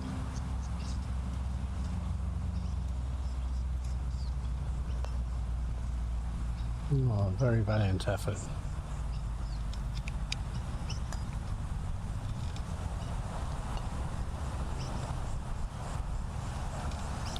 Blue to play.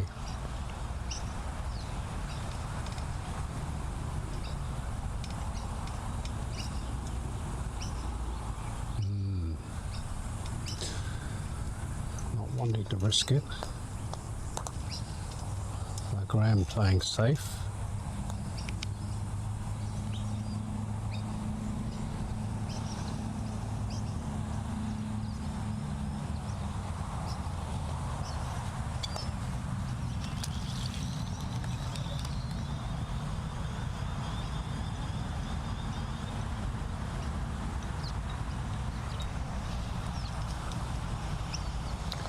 Very nicely done.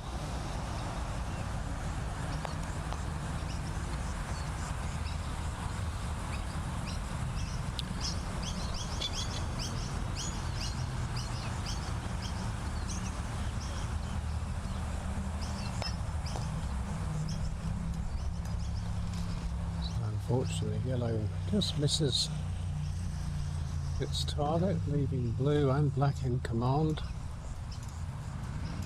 Unfortunately, blue just missing the left-hand upright, and now Shelley's got a chance of saving this hoop by clearing black, which is right in front, and she does so.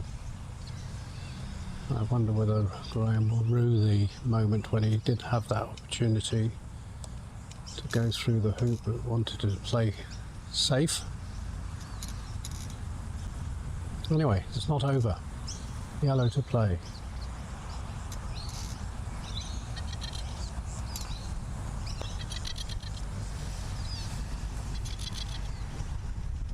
Once again, yellow just sidles past. Graham will want to clear this red as far away as he can. Oh, probably wanted to hit it on the other side, really. Anyway, it's cleared to the boundary.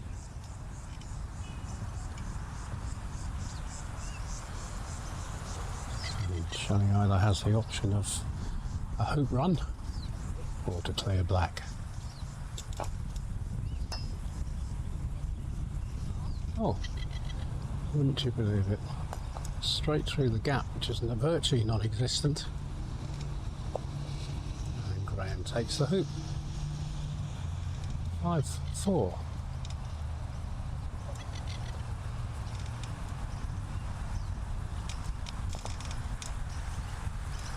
Brothers? But I babies, didn't they? Good.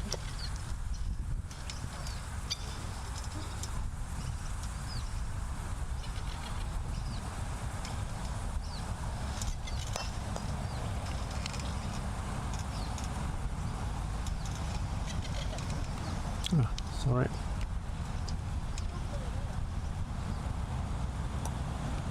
Oh, getting myself all tangled up with the zoom here. My apologies for that little glitch.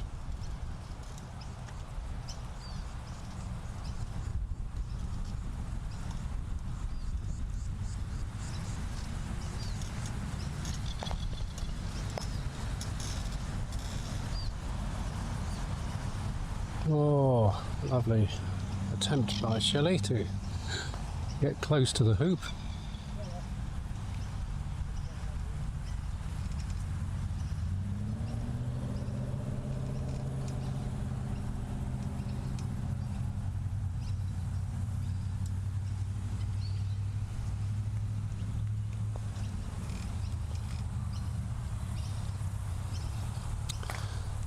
Yellow just sits to the right hand side of the upright on the jaws of hoop 9, hoop 10 rather.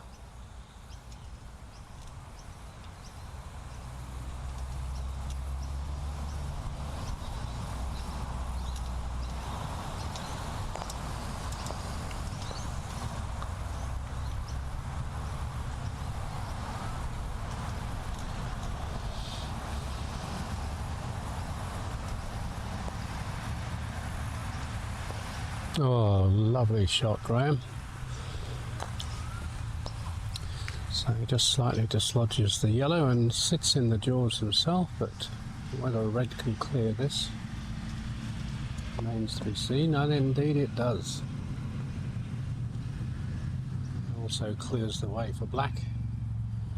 If it can do a good hoop run from here, which is not easy. Well, he's not gone through, but he's certainly sitting in the jaws. That's a very good result. Yellow can't clear from the back. Yellow can clear blue, and maybe red can clear from the back.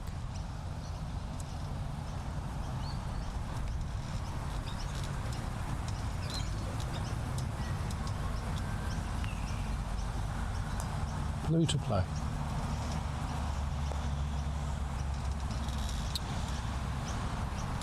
Oh dear, dear, dear, dear, dear. So blue's just pushed red across to make it an absolute certain roquet to remove black from the hoops. Such a shame that blue should have stayed in the front. Don't know quite where that shot came from, but Graham won't be happy with that.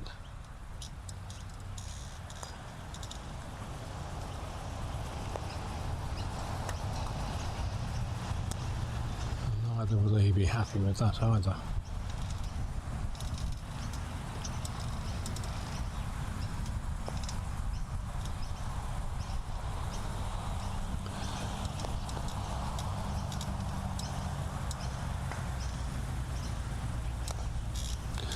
So blue just shaving the red, but unfortunately not knocking it too far out, and blue itself ending up on the western boundary.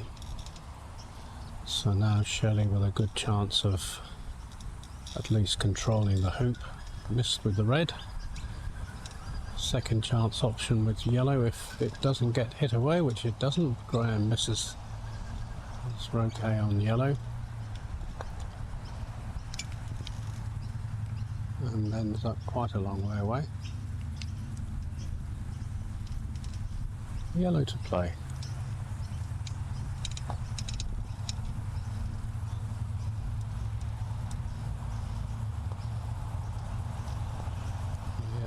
Great shot.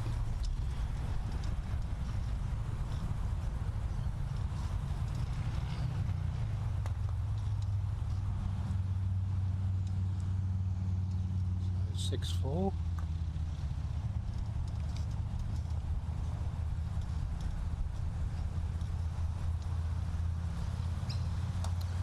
So Graham's ball is on the western boundary and onside.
Good shot by Shelley, but possibly at the mercy.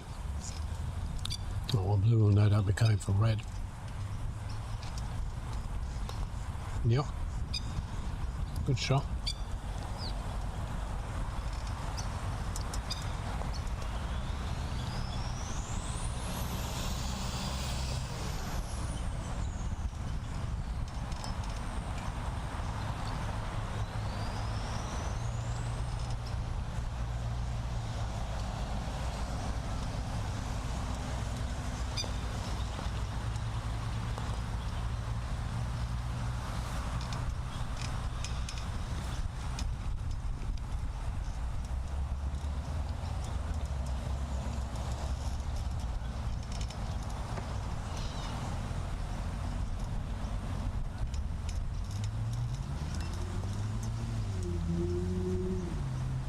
Oh, what a magnificent shot was that. No sooner did Graham roquet that one away, leaving his black in a super position in front of hoop 11, and Shelley comes straight back and knocks it away. Certainly a hoop saving shot that was. So now red clears black. Black has no choice to either come back and block or clear yellow, because that's the next shot which will be going for that hoop, and that would be the match.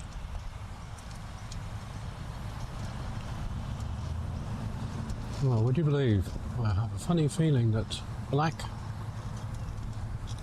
may well have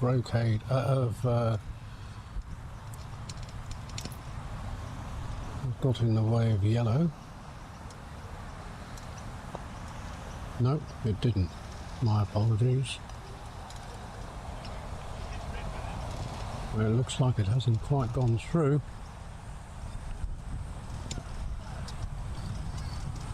What can blue do about it? No, they've decided it's through. Well, a great game. Very close. Good comeback from Graham.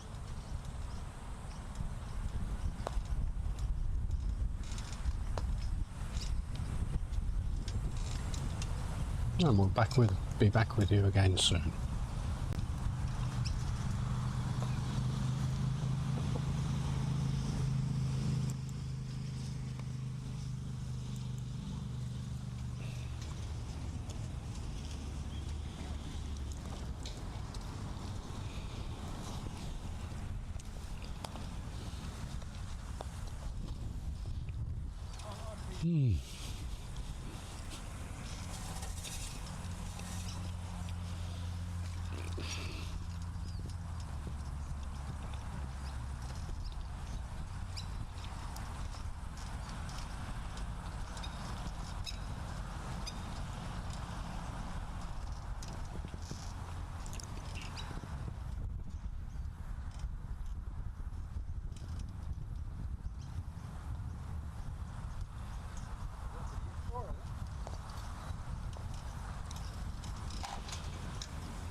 You ran out of time.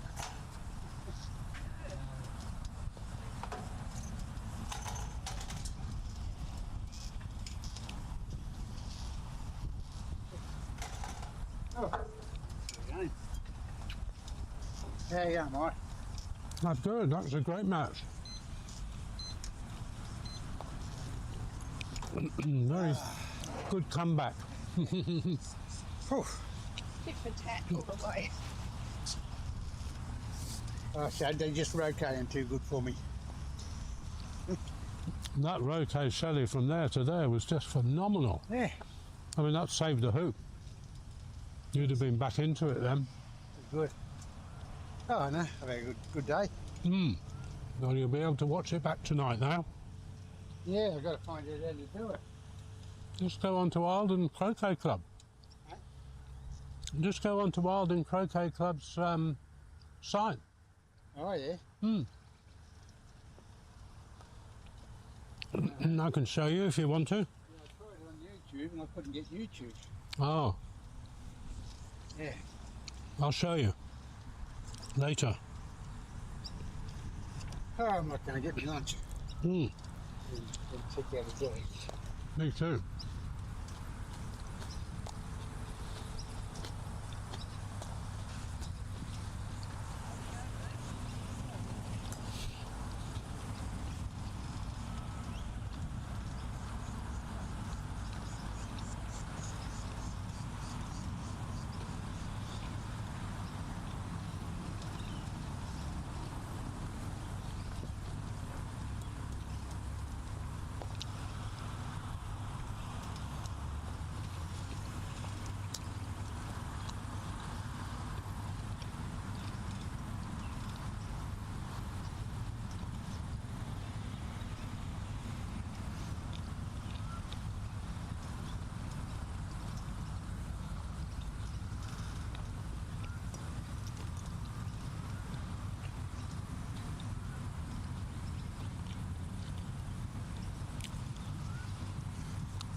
Well, it's got to be 6, 4 or 5 all.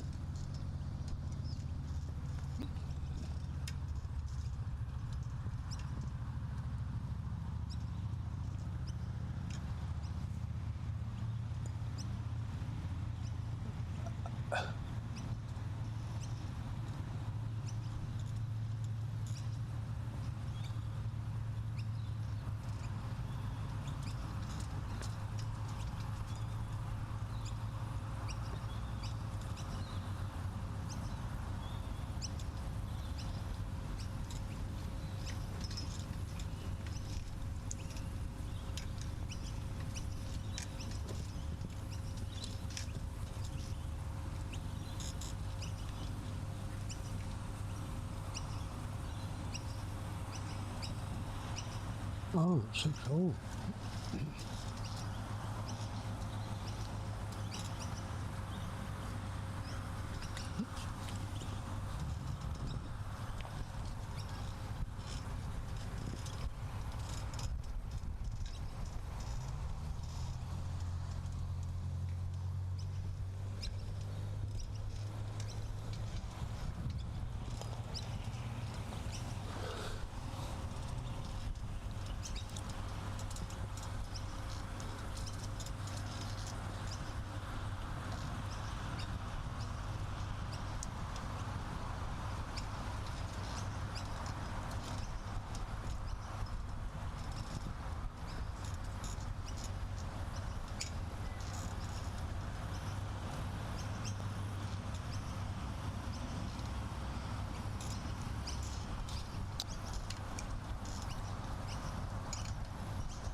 Fucking hell.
Oh.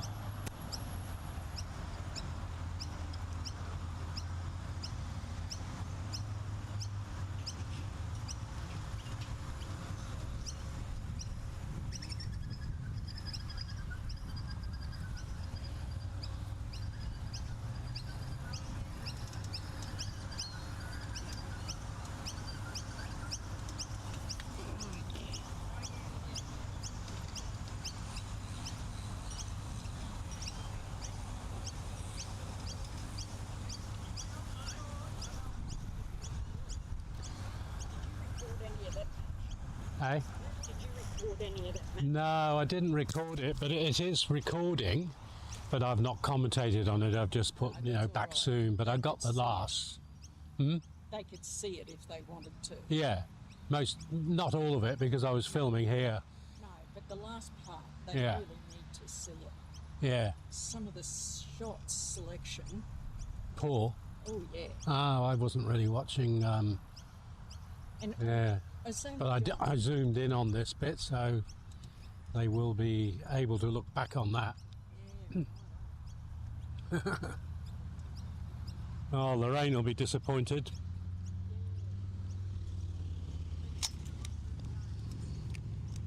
Hey? that one and that one.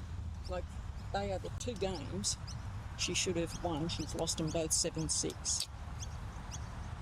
And I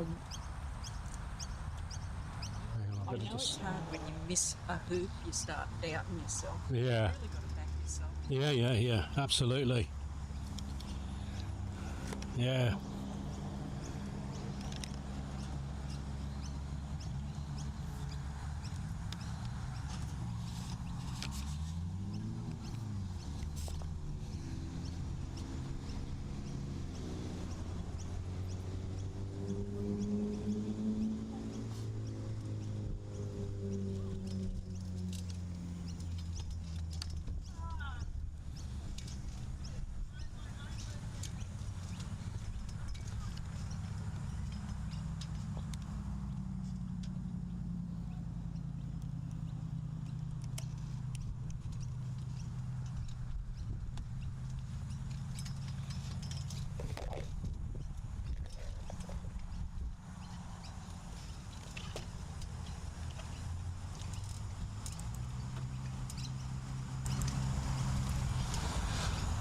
Now, welcome back once again. We're now going to join a game that's part way through. This is the one with Kerry and Eildon.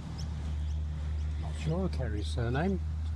Kerry is from Ipswich, and in the background there, Sydney Bates, her husband-to-be, if they're not already indeed married, and I know they recently got engaged. But anyway, so Kerry from Ipswich and Di from Eildon.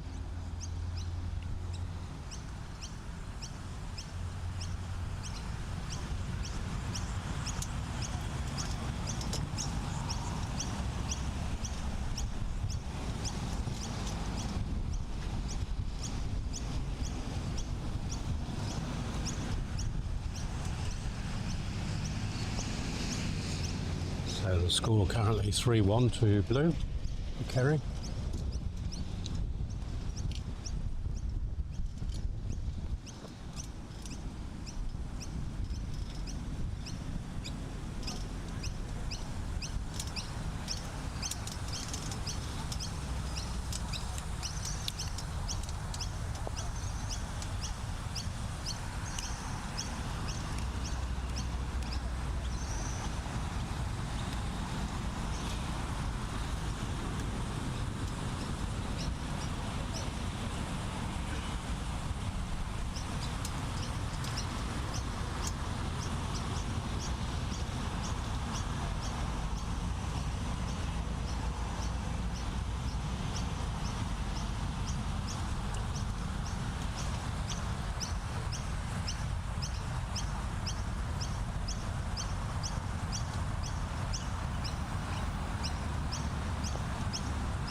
Yo. That's the game for Block A. They're both unbeaten. Jill and Want me to just focus on this one then? yeah, I think so. And, Okay, and if you're interested, the game to win Block B is behind you. Okay, well, just hang on, I'll have to announce that.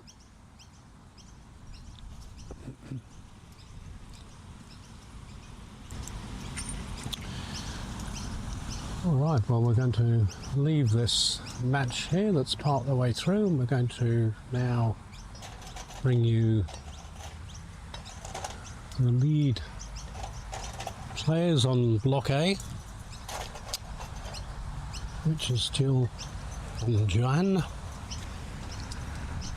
Once we get everything set up.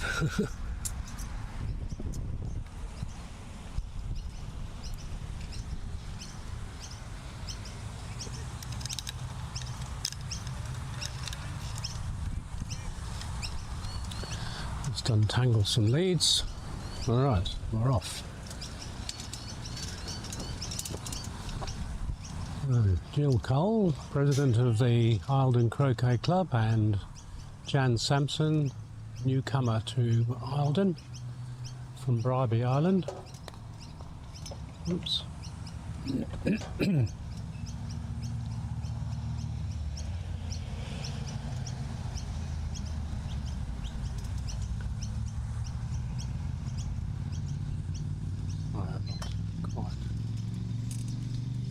Right here.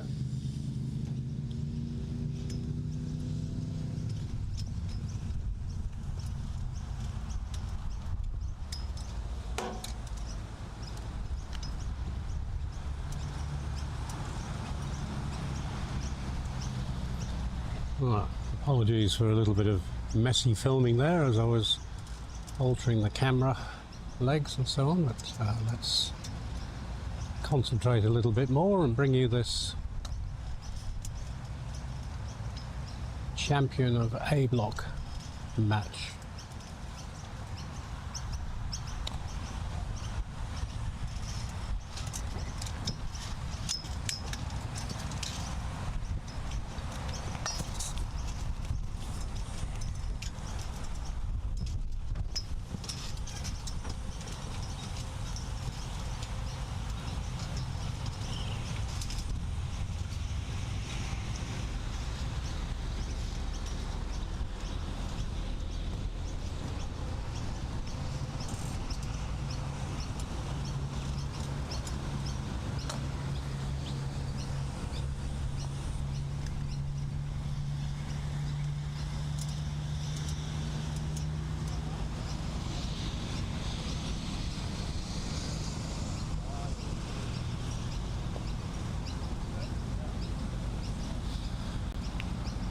So 1-0 to Jill Cole.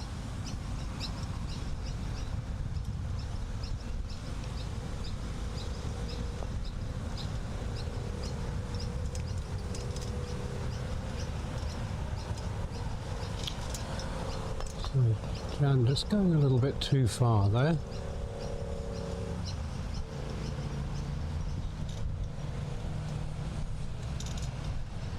Great shot by Black.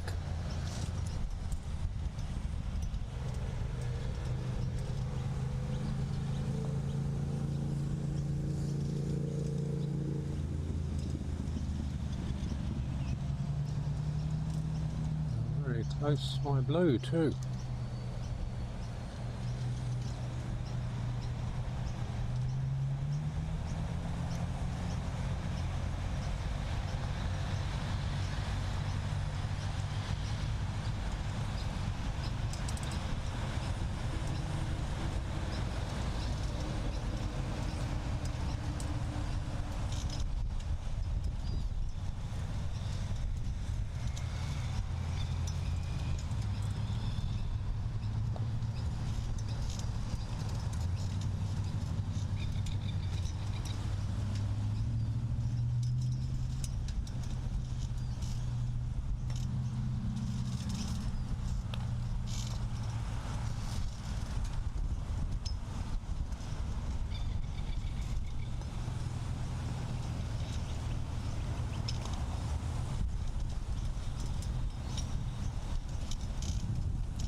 apologies there, I'm just having a little bit of difficulty with our cabling, which is pulling the camera lens out of the way.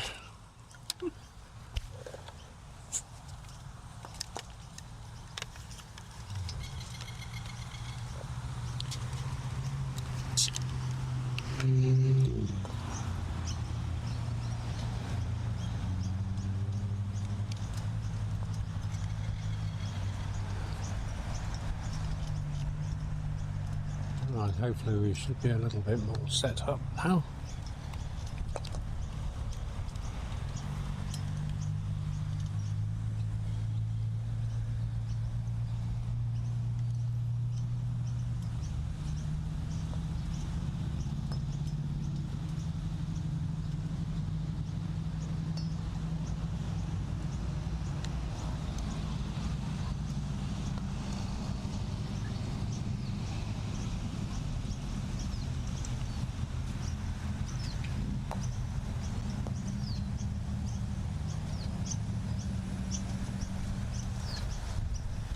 So long distance roadway by Jill, just missed, leaving the way open now for Jan to try the same with red.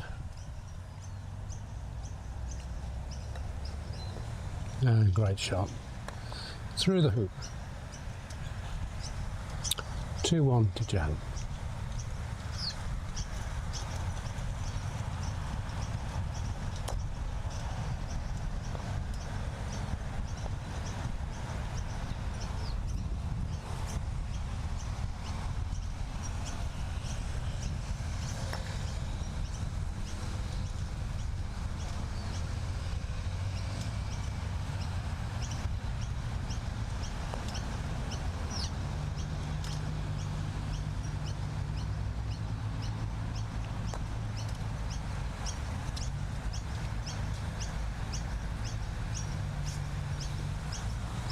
John?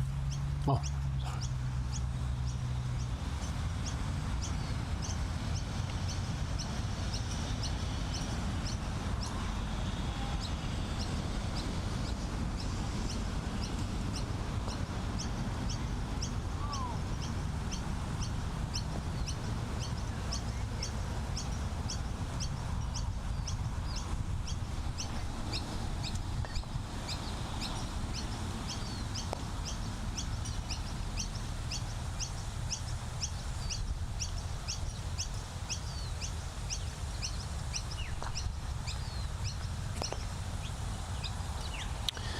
Well, a good attempt at a jump shot, not quite coming off, but second best option, which is to clear the threatening ball from in front of the hoop.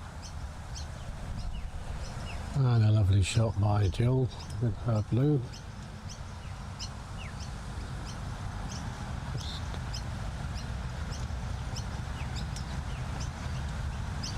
Both debating whether or not it's gone through.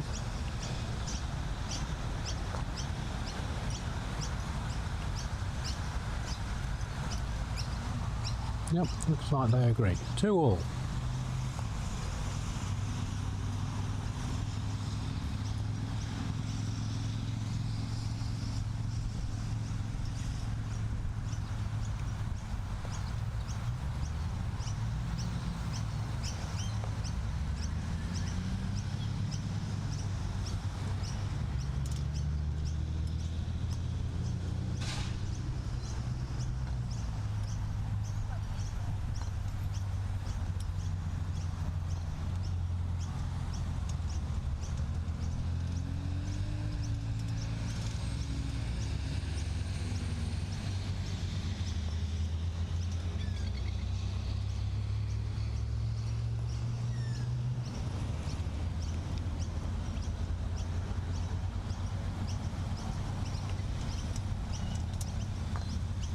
Blue not able to do too much, being stuck in the jaws, but red now looking at a clearance on black.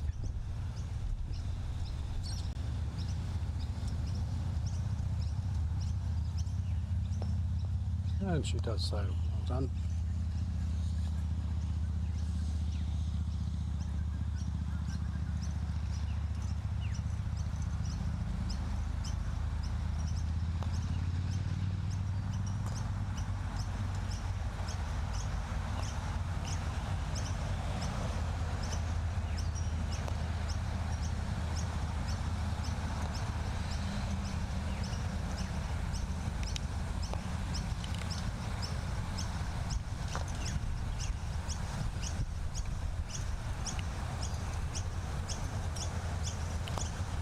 Just overrunning the hoop a little bit with blue, so now red will be looking at trying to clear the black ball. And unfortunately doesn't quite manage it, so black now able to, not sure whether it can run or whether it's going to clear yellow, but we will soon see. And obviously a clearance shot was required there.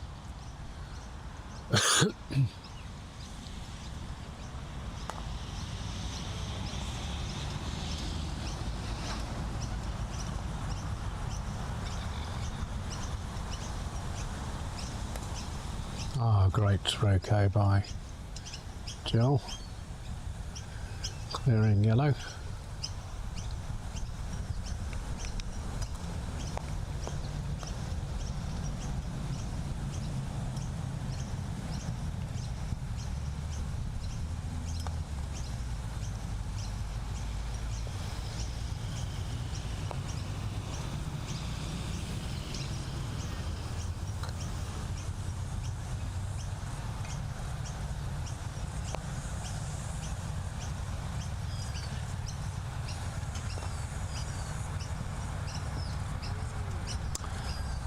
Very close croquet hoop run by Jan there, but not quite successful. Now we've got blue's turn.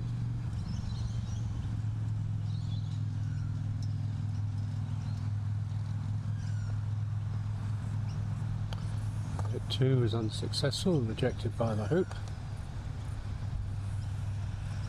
Red will be looking at clearing black. And Jan does so nicely. It's good strong croquet.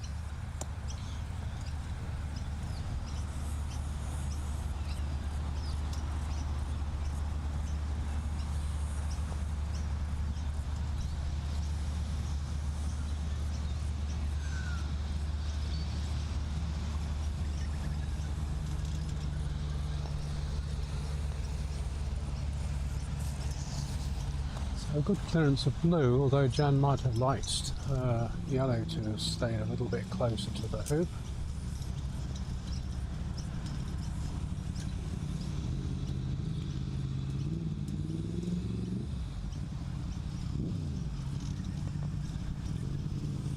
So 2 in 1 there by Jan.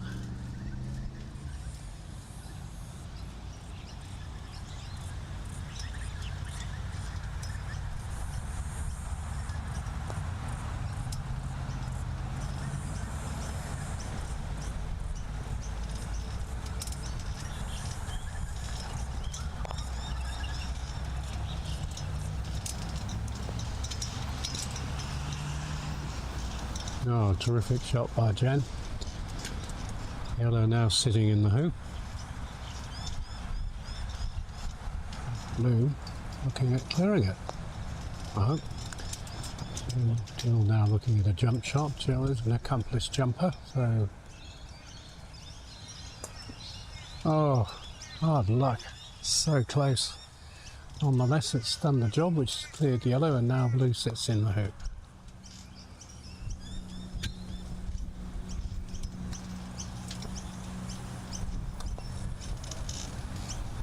Oh, a good clearance by red on black.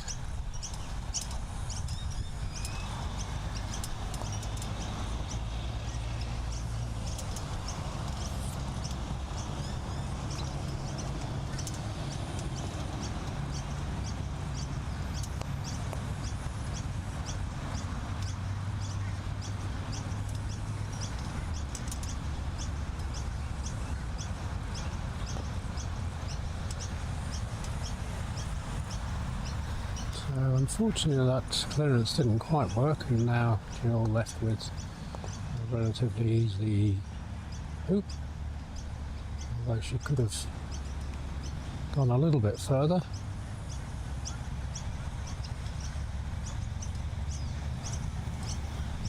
Oh, that's a tremendous, oops, sorry, we're in the result for red, which is right in front of the hoop.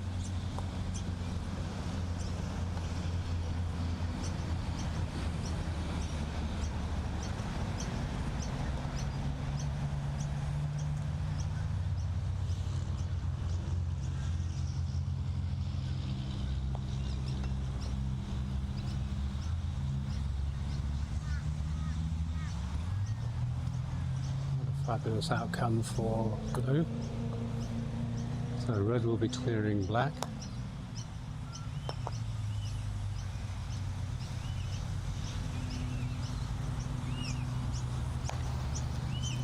One would assume that Jan will be looking at yellow clearing blue.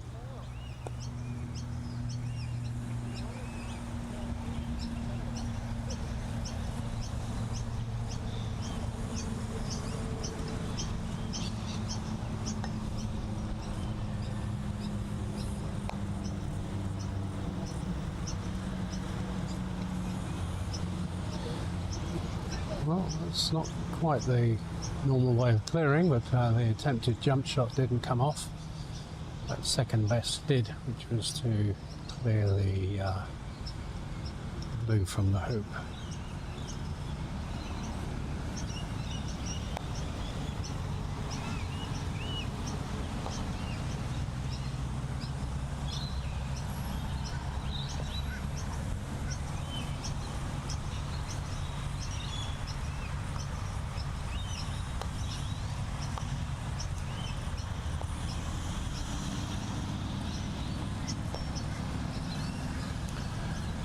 Clearance on black. No doubt be looking at trying to clear yellow now, because blue is sitting slap bang in the middle of the hoop. A good attempt, perhaps not as far as she might have liked, but nonetheless still has to be roqueted.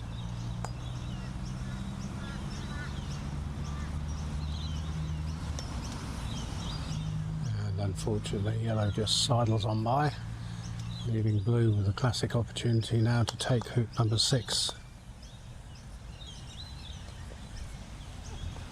And it just creeps through.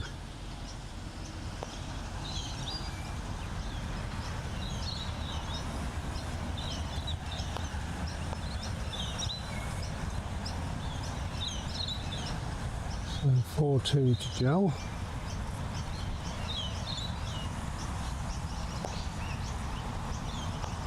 Oh, lovely shot.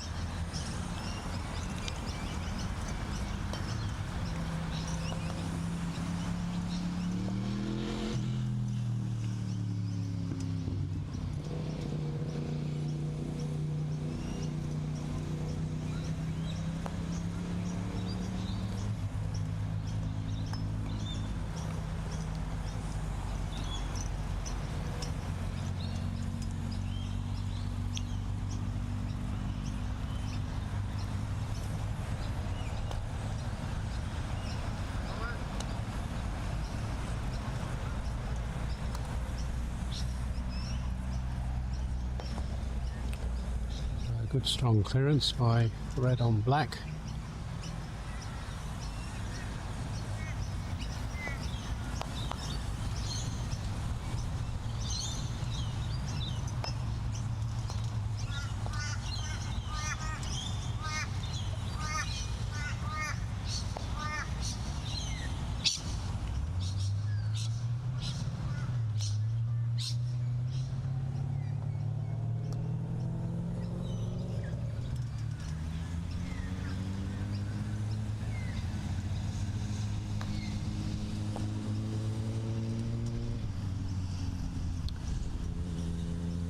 Blue just sidles on by, unfortunately.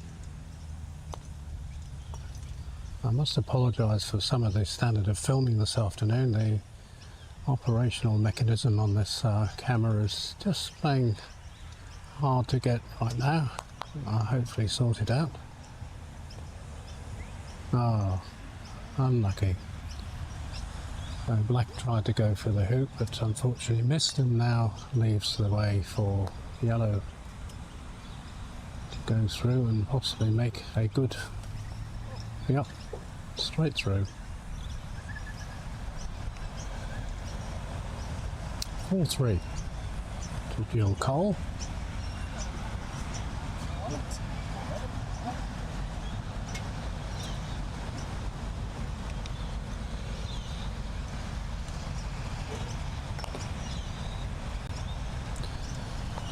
Jan just going through the back of the hoop with a bit of difficulty.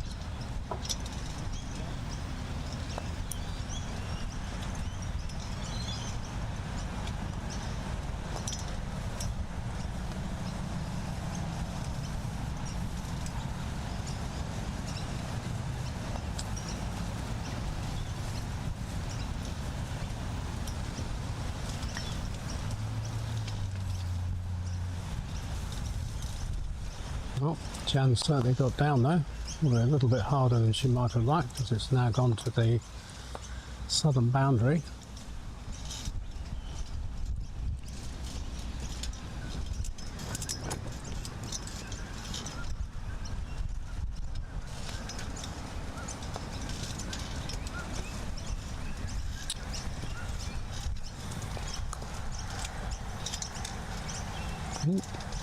Unlucky.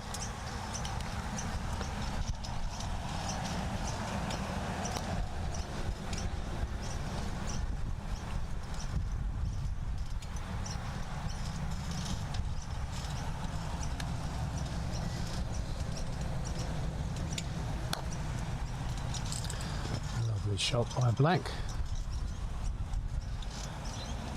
5-3.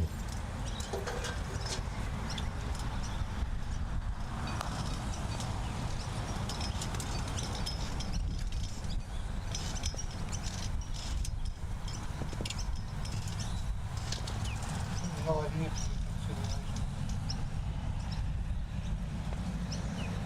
Some of them watching the world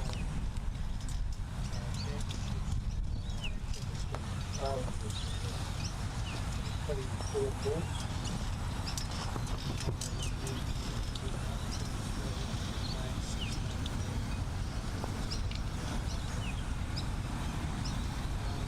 The way they mark their boundaries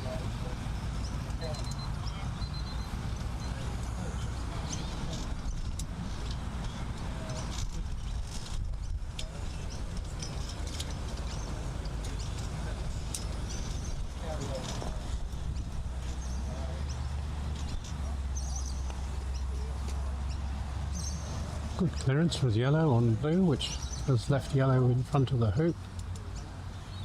And then red with a pretty well surefire clearance on black to leave yellow with a good chance of going for the hoop, depending on what blue does. And has she wide red from black? Nope, she's going to go for the hoop.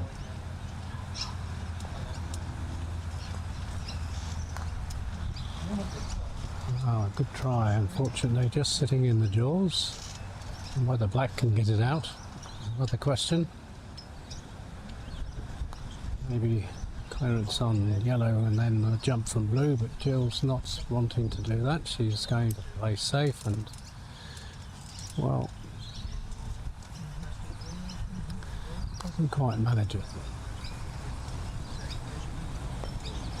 Oh. And that's what happens when you miss a roquet from close up. And now this leaves Stell with a chance of going through the hoop with blue.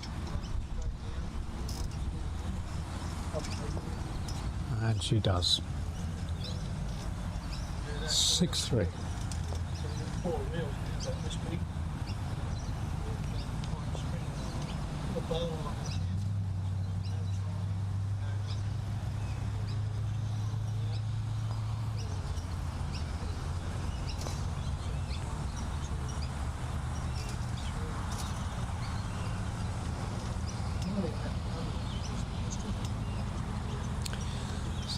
Meanwhile, yellow to the offside position.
Well, John was disappointed in that shot.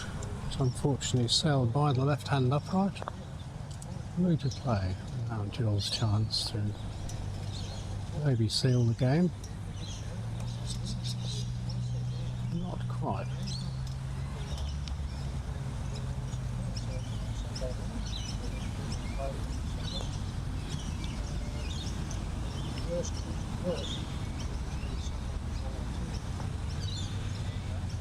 Another go.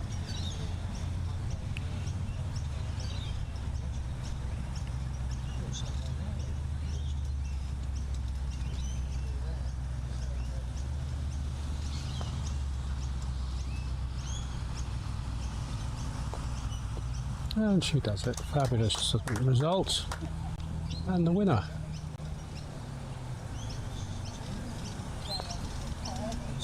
Jill Cole 7, Jan Samson 3. Great result.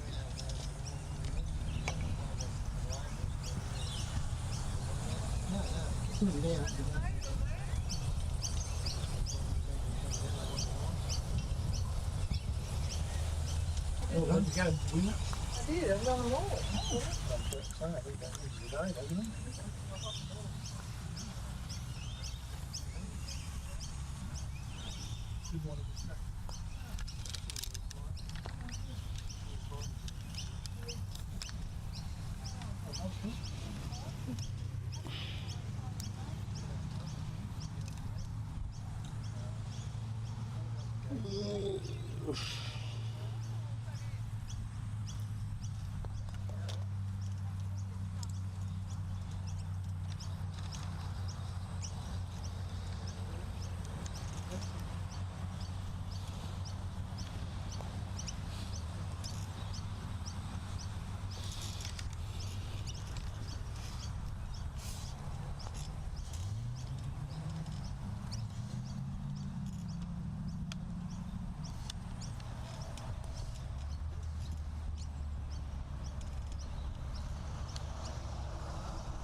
So once again, welcome back.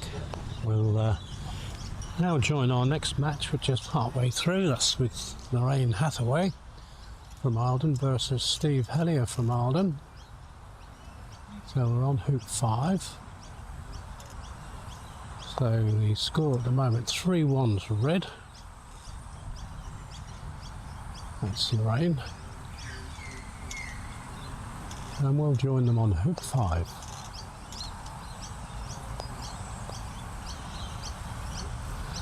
An excellent clearance.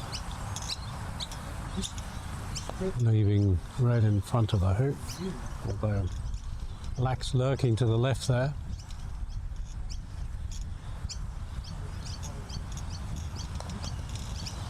And a great clearance by black, which has cleared both the yellow and the red in one fell swoop. So back we go and start again.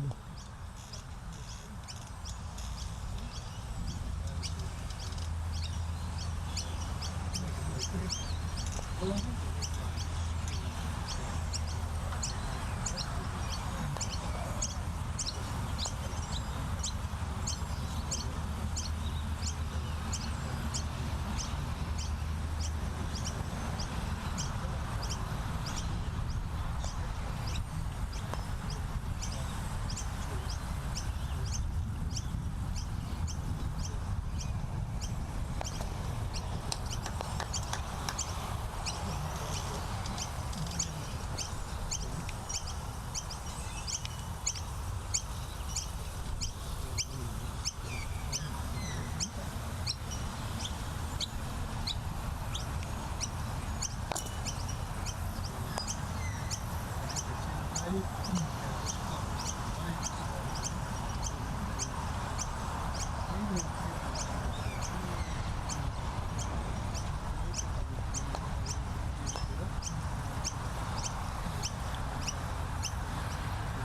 a good outcome for blue. Blue's sitting now right in front of the hoop, unless red can get through the back of the jaw. I'm not too sure, but in the meantime, if it can't, which it doesn't, then black has a good opportunity to perhaps clear yellow. But it doesn't look like it's going to do that.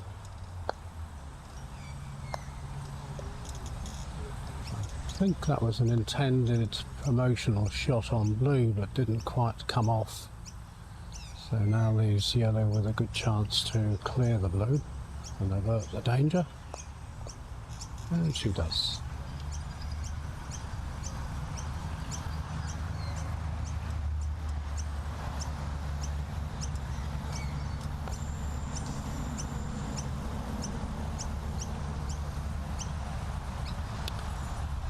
Blue sets up and wires itself from the red and the black and the yellow.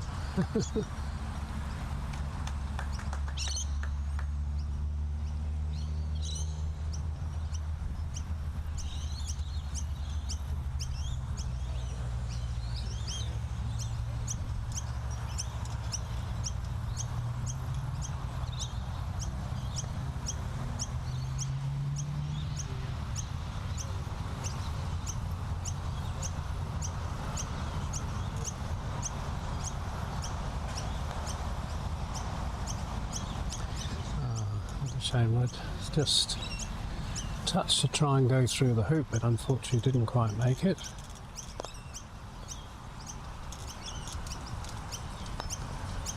And this time yellow gets decisively cleared away.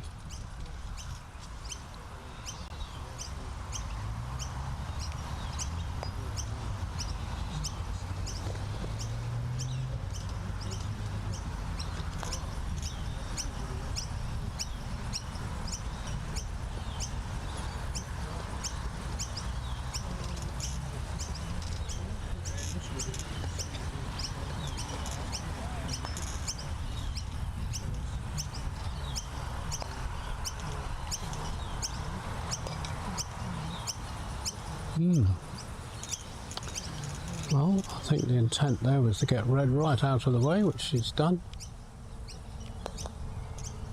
And now yellow's out of the way, complete with black.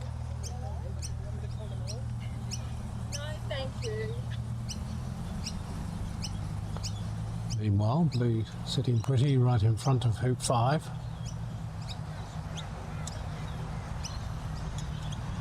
Will it be roquetted away? And it will. That's an absolutely wonderful roquet from Lorraine Hathaway. Almost an in off too.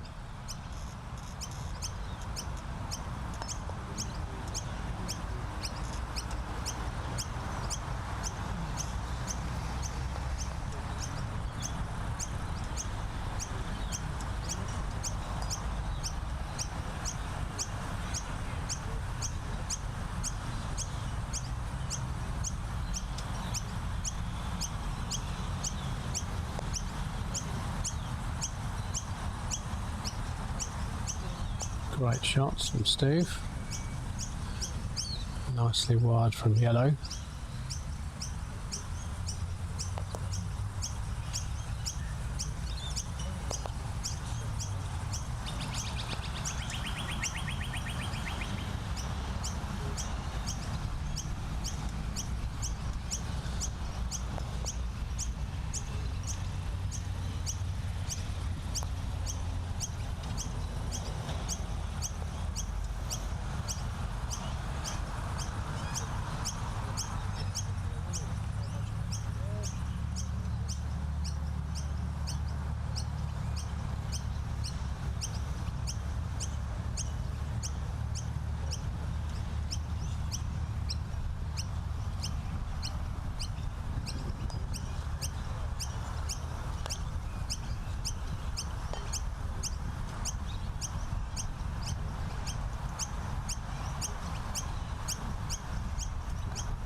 So it looks as though black is wide blue, yellow from being able to have a hoop run.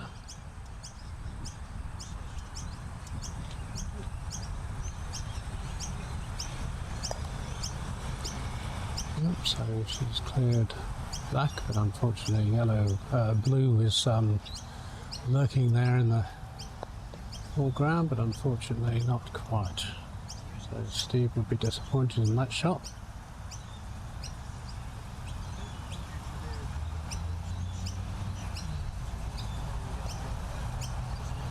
And a good promotion of yellow. Good tactical shot, which only luck is wide from black, and indeed black goes straight through. Yellow to play.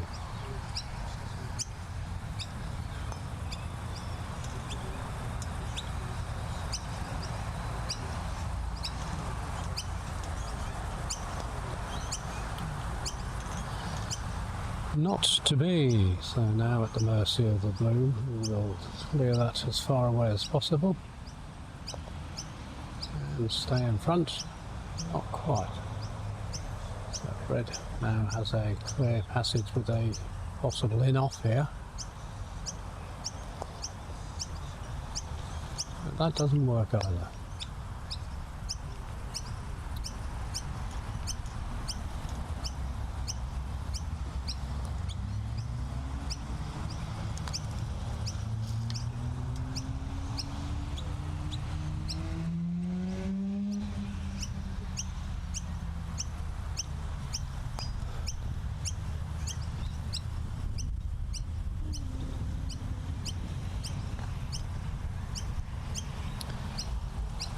Good outcome for Steve here, with now having rocated the red to the western boundary. It now means that black is sitting pretty in front of the hoop unless red rocates it away.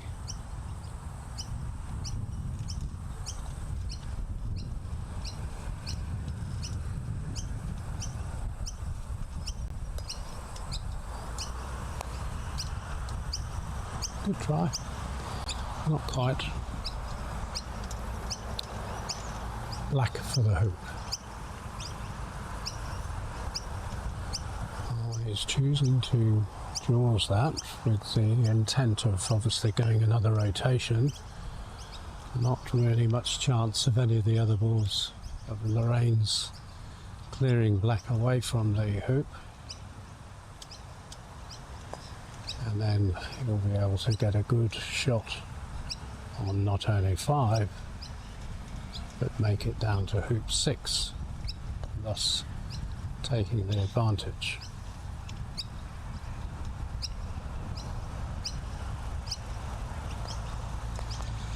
Meanwhile, our referee Bob is going to be checking this one out.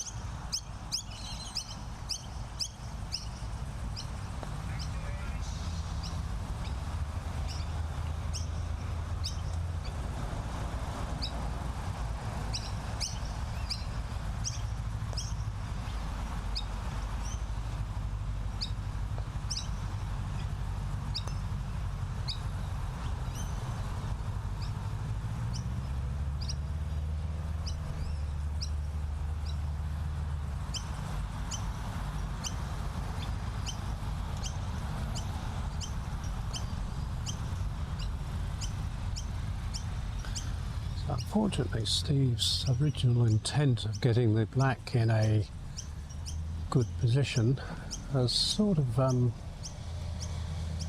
quite eventuated, because now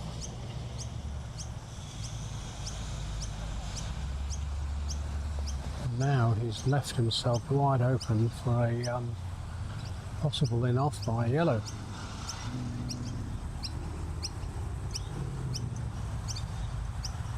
She's electing to clear blue. Nearly in enough by yellow. And this time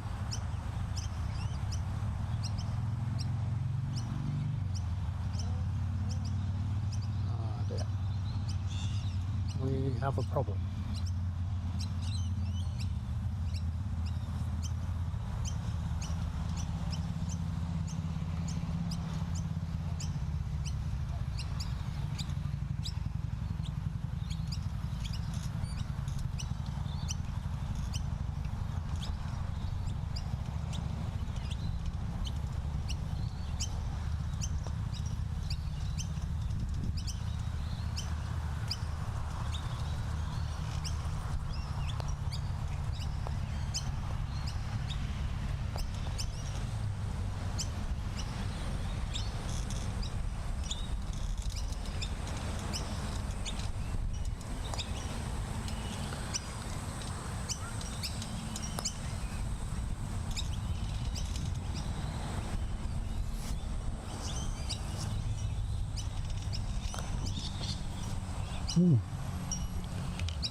Well, Steve electing to clear yellow way down onto the southern boundary.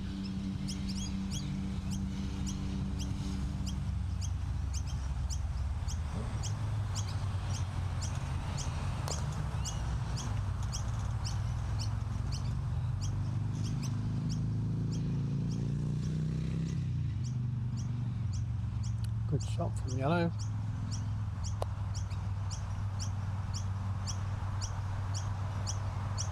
Blue just a little bit short, as you can see by Steve's body language, not too happy.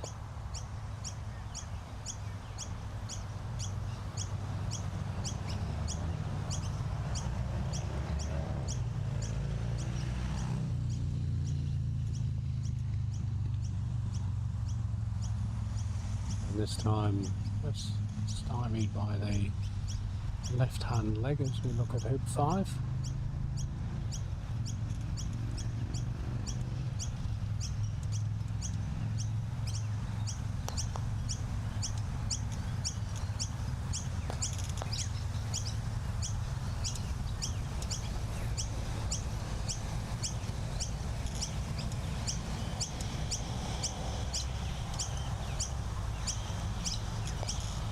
Oh, terrific shot.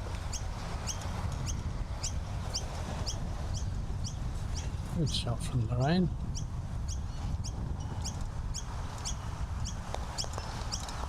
So 4-1 to Lorraine Hathaway.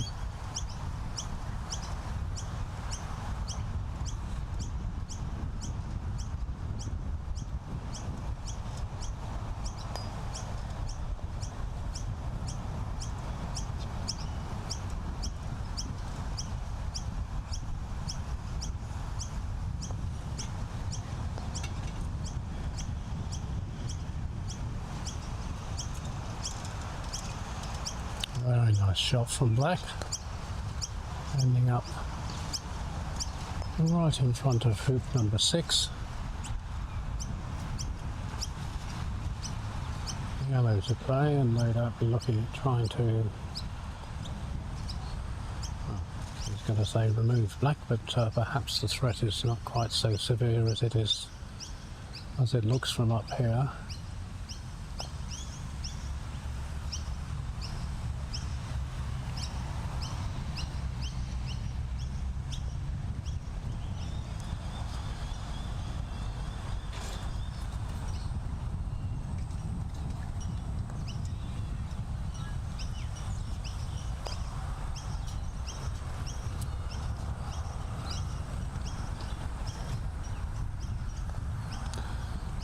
It was a threat, so I don't quite know why it was left there, but anyway, Black makes the hoop.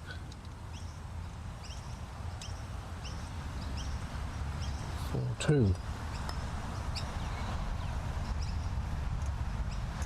Nice shot by Yellow.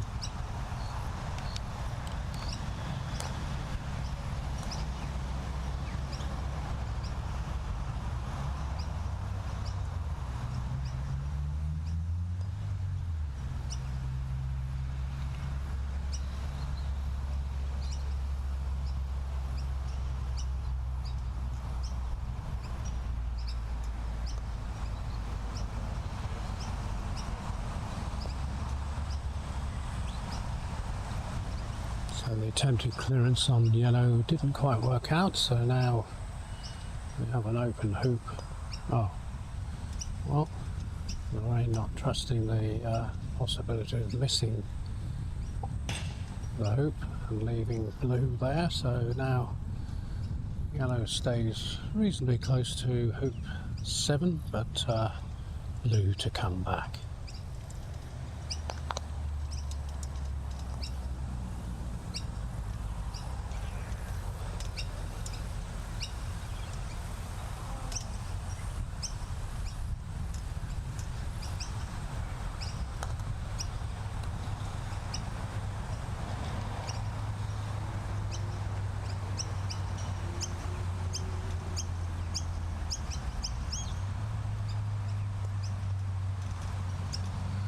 Terrific shot. I'm just having a quick look to see whether or not red's gone through that hoop 7.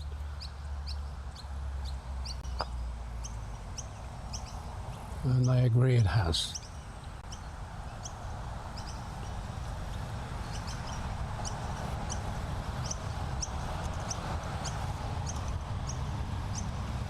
Five 2 to Lorraine.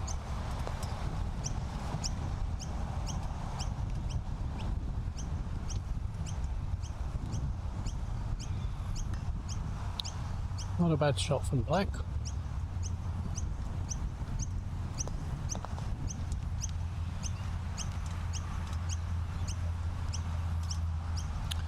Yellow just going a little bit deep.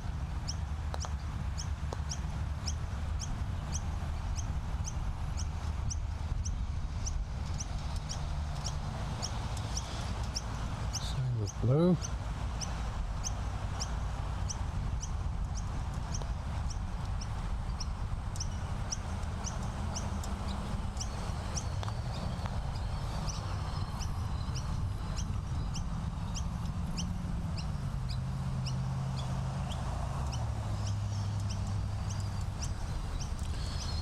Black attempting to set up in front of hoop 8, however just a bit short, leaving itself open to a roquet from yellow.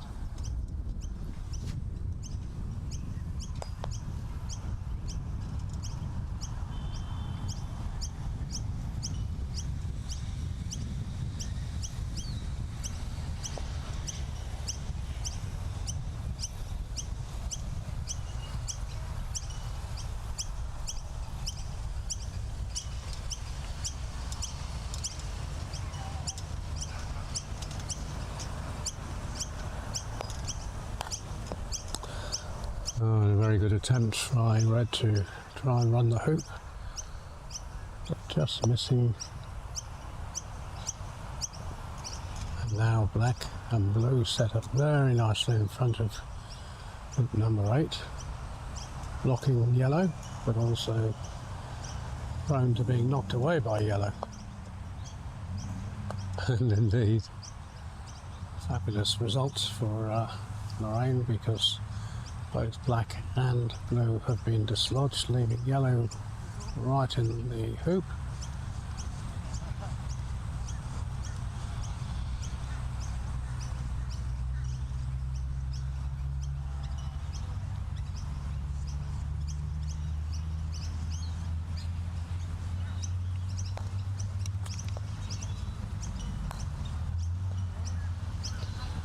Whilst blue was obviously looking at trying to roquet red away, it's now left red in a better position to be able to knock that black away. And now, after black comes back, it shouldn't presume anything, because black has now got no choice but to roquet yellow away, but if not, we could possibly be seeing the last hoop for Lorraine, number 6.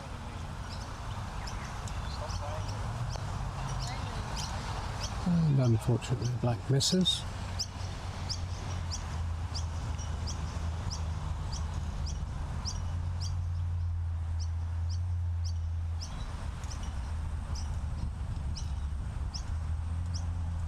Yellow now sitting in the hoop. with a surefire chance of taking the 6th hoop for Lorraine Hathaway.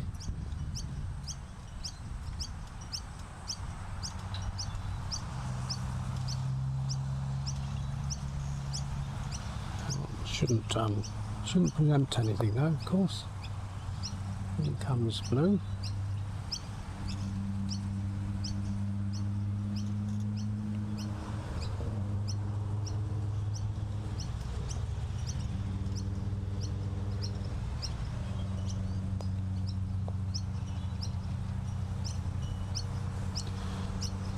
It looks as though she may well have nicely done that shot, whether by action or design, but black is now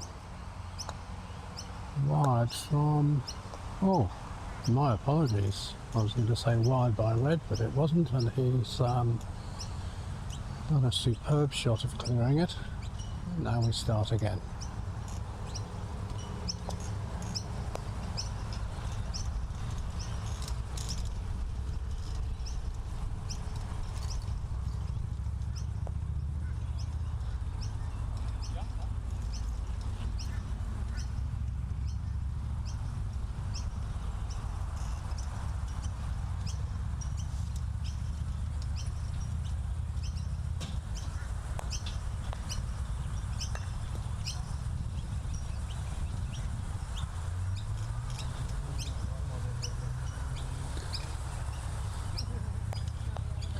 So Lorraine choosing to dispose of the threat, which was blue, and now black will come in, but it too will be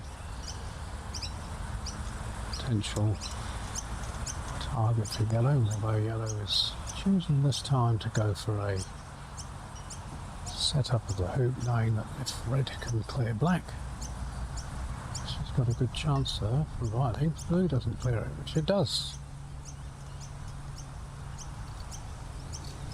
Good hoop.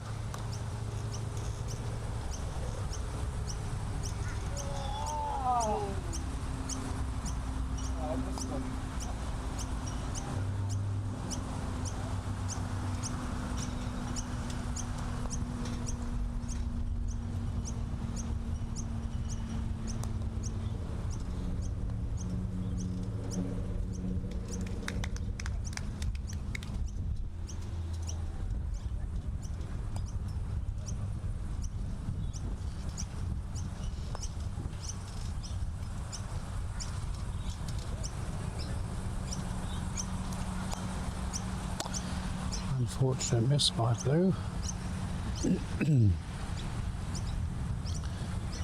So red and yellow now in command of this 8th hoop.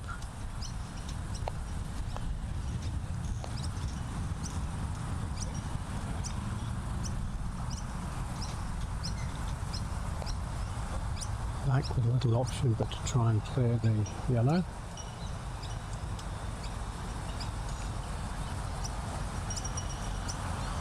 Not to be, yellow to play.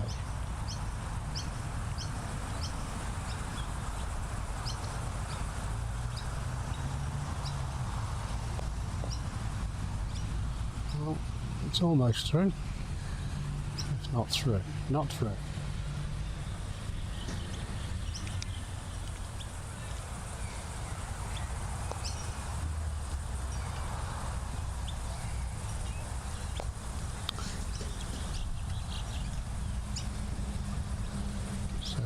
Choosing to accept that whilst it's not through, there's no chance it's not going to go through, and setting up for the next hoop.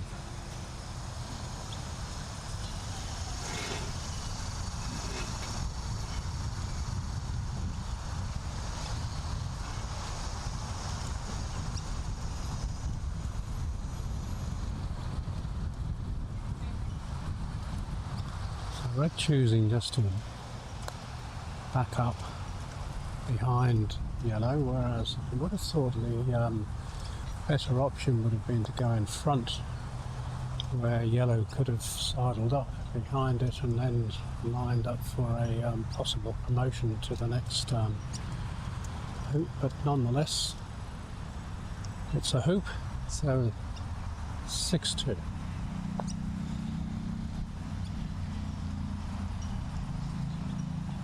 He just pulled up a little bit short there.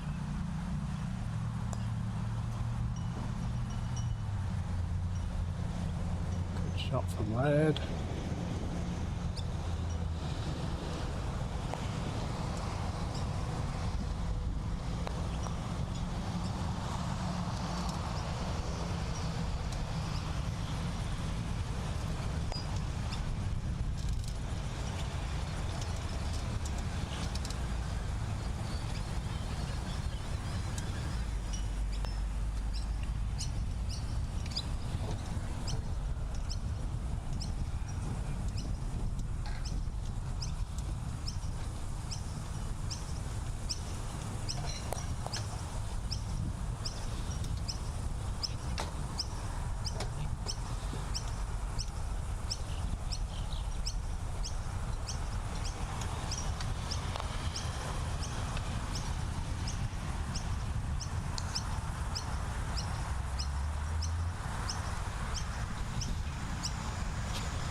Referee on the way.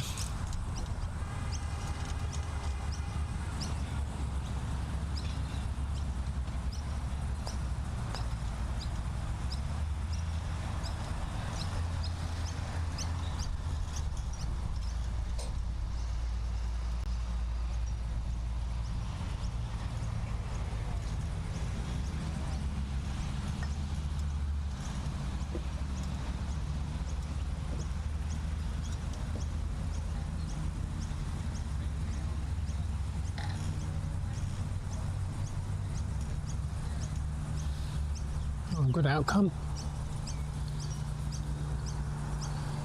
Looks as though it might be sitting in the jaws, but not to be daunted. Lorraine will now attempt a jump shot for the match to take hoop 9.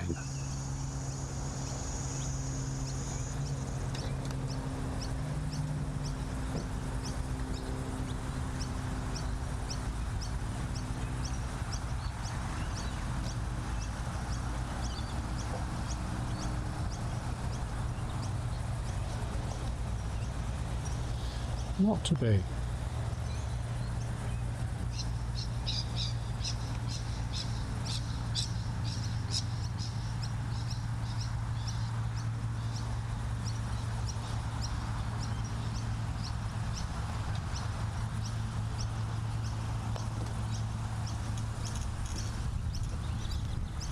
Attempted clearance there, but Steve doesn't quite make it, leaving once again Lorraine with a chance of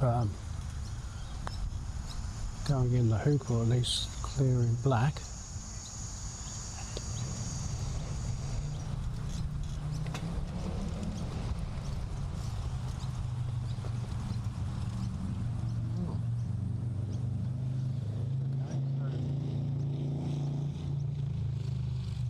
Do I assume that black can't be cleared? Yep. Up.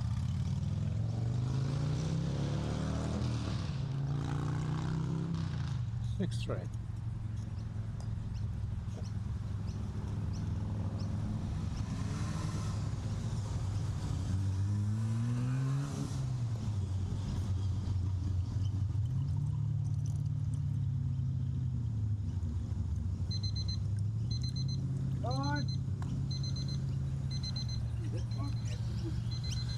That's 12. That's 12.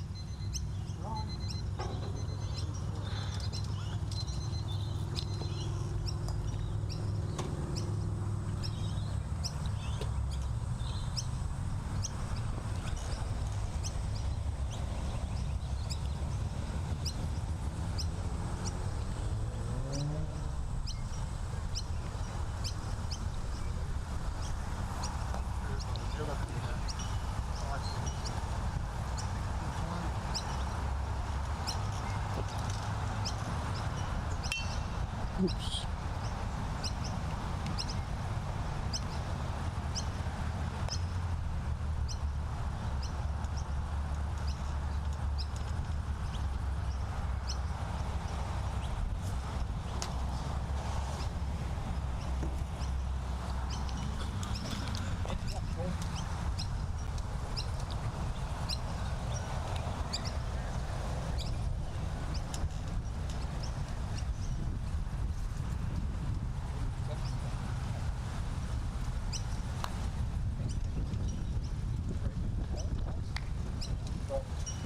A nice little touch. Red comes in, just nudges yellow across.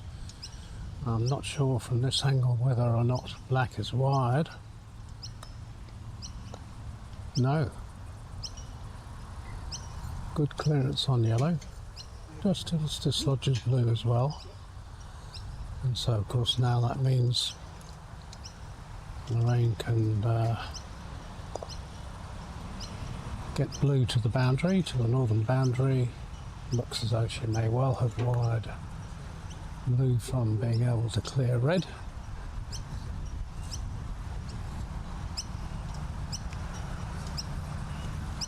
And then red can go for the kill.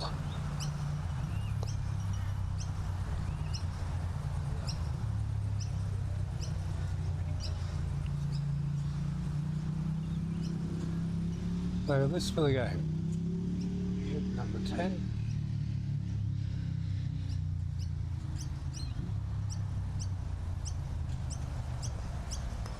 Seventh red. Wonderful result for Lorraine.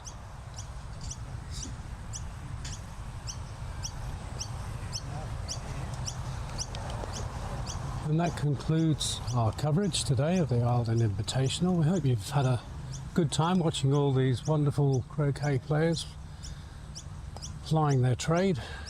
We've also had a fantastic time watching them, and hope that we'll see you again next year. So until then, bye bye for now. 7-3. Score there, Mike. 7-3.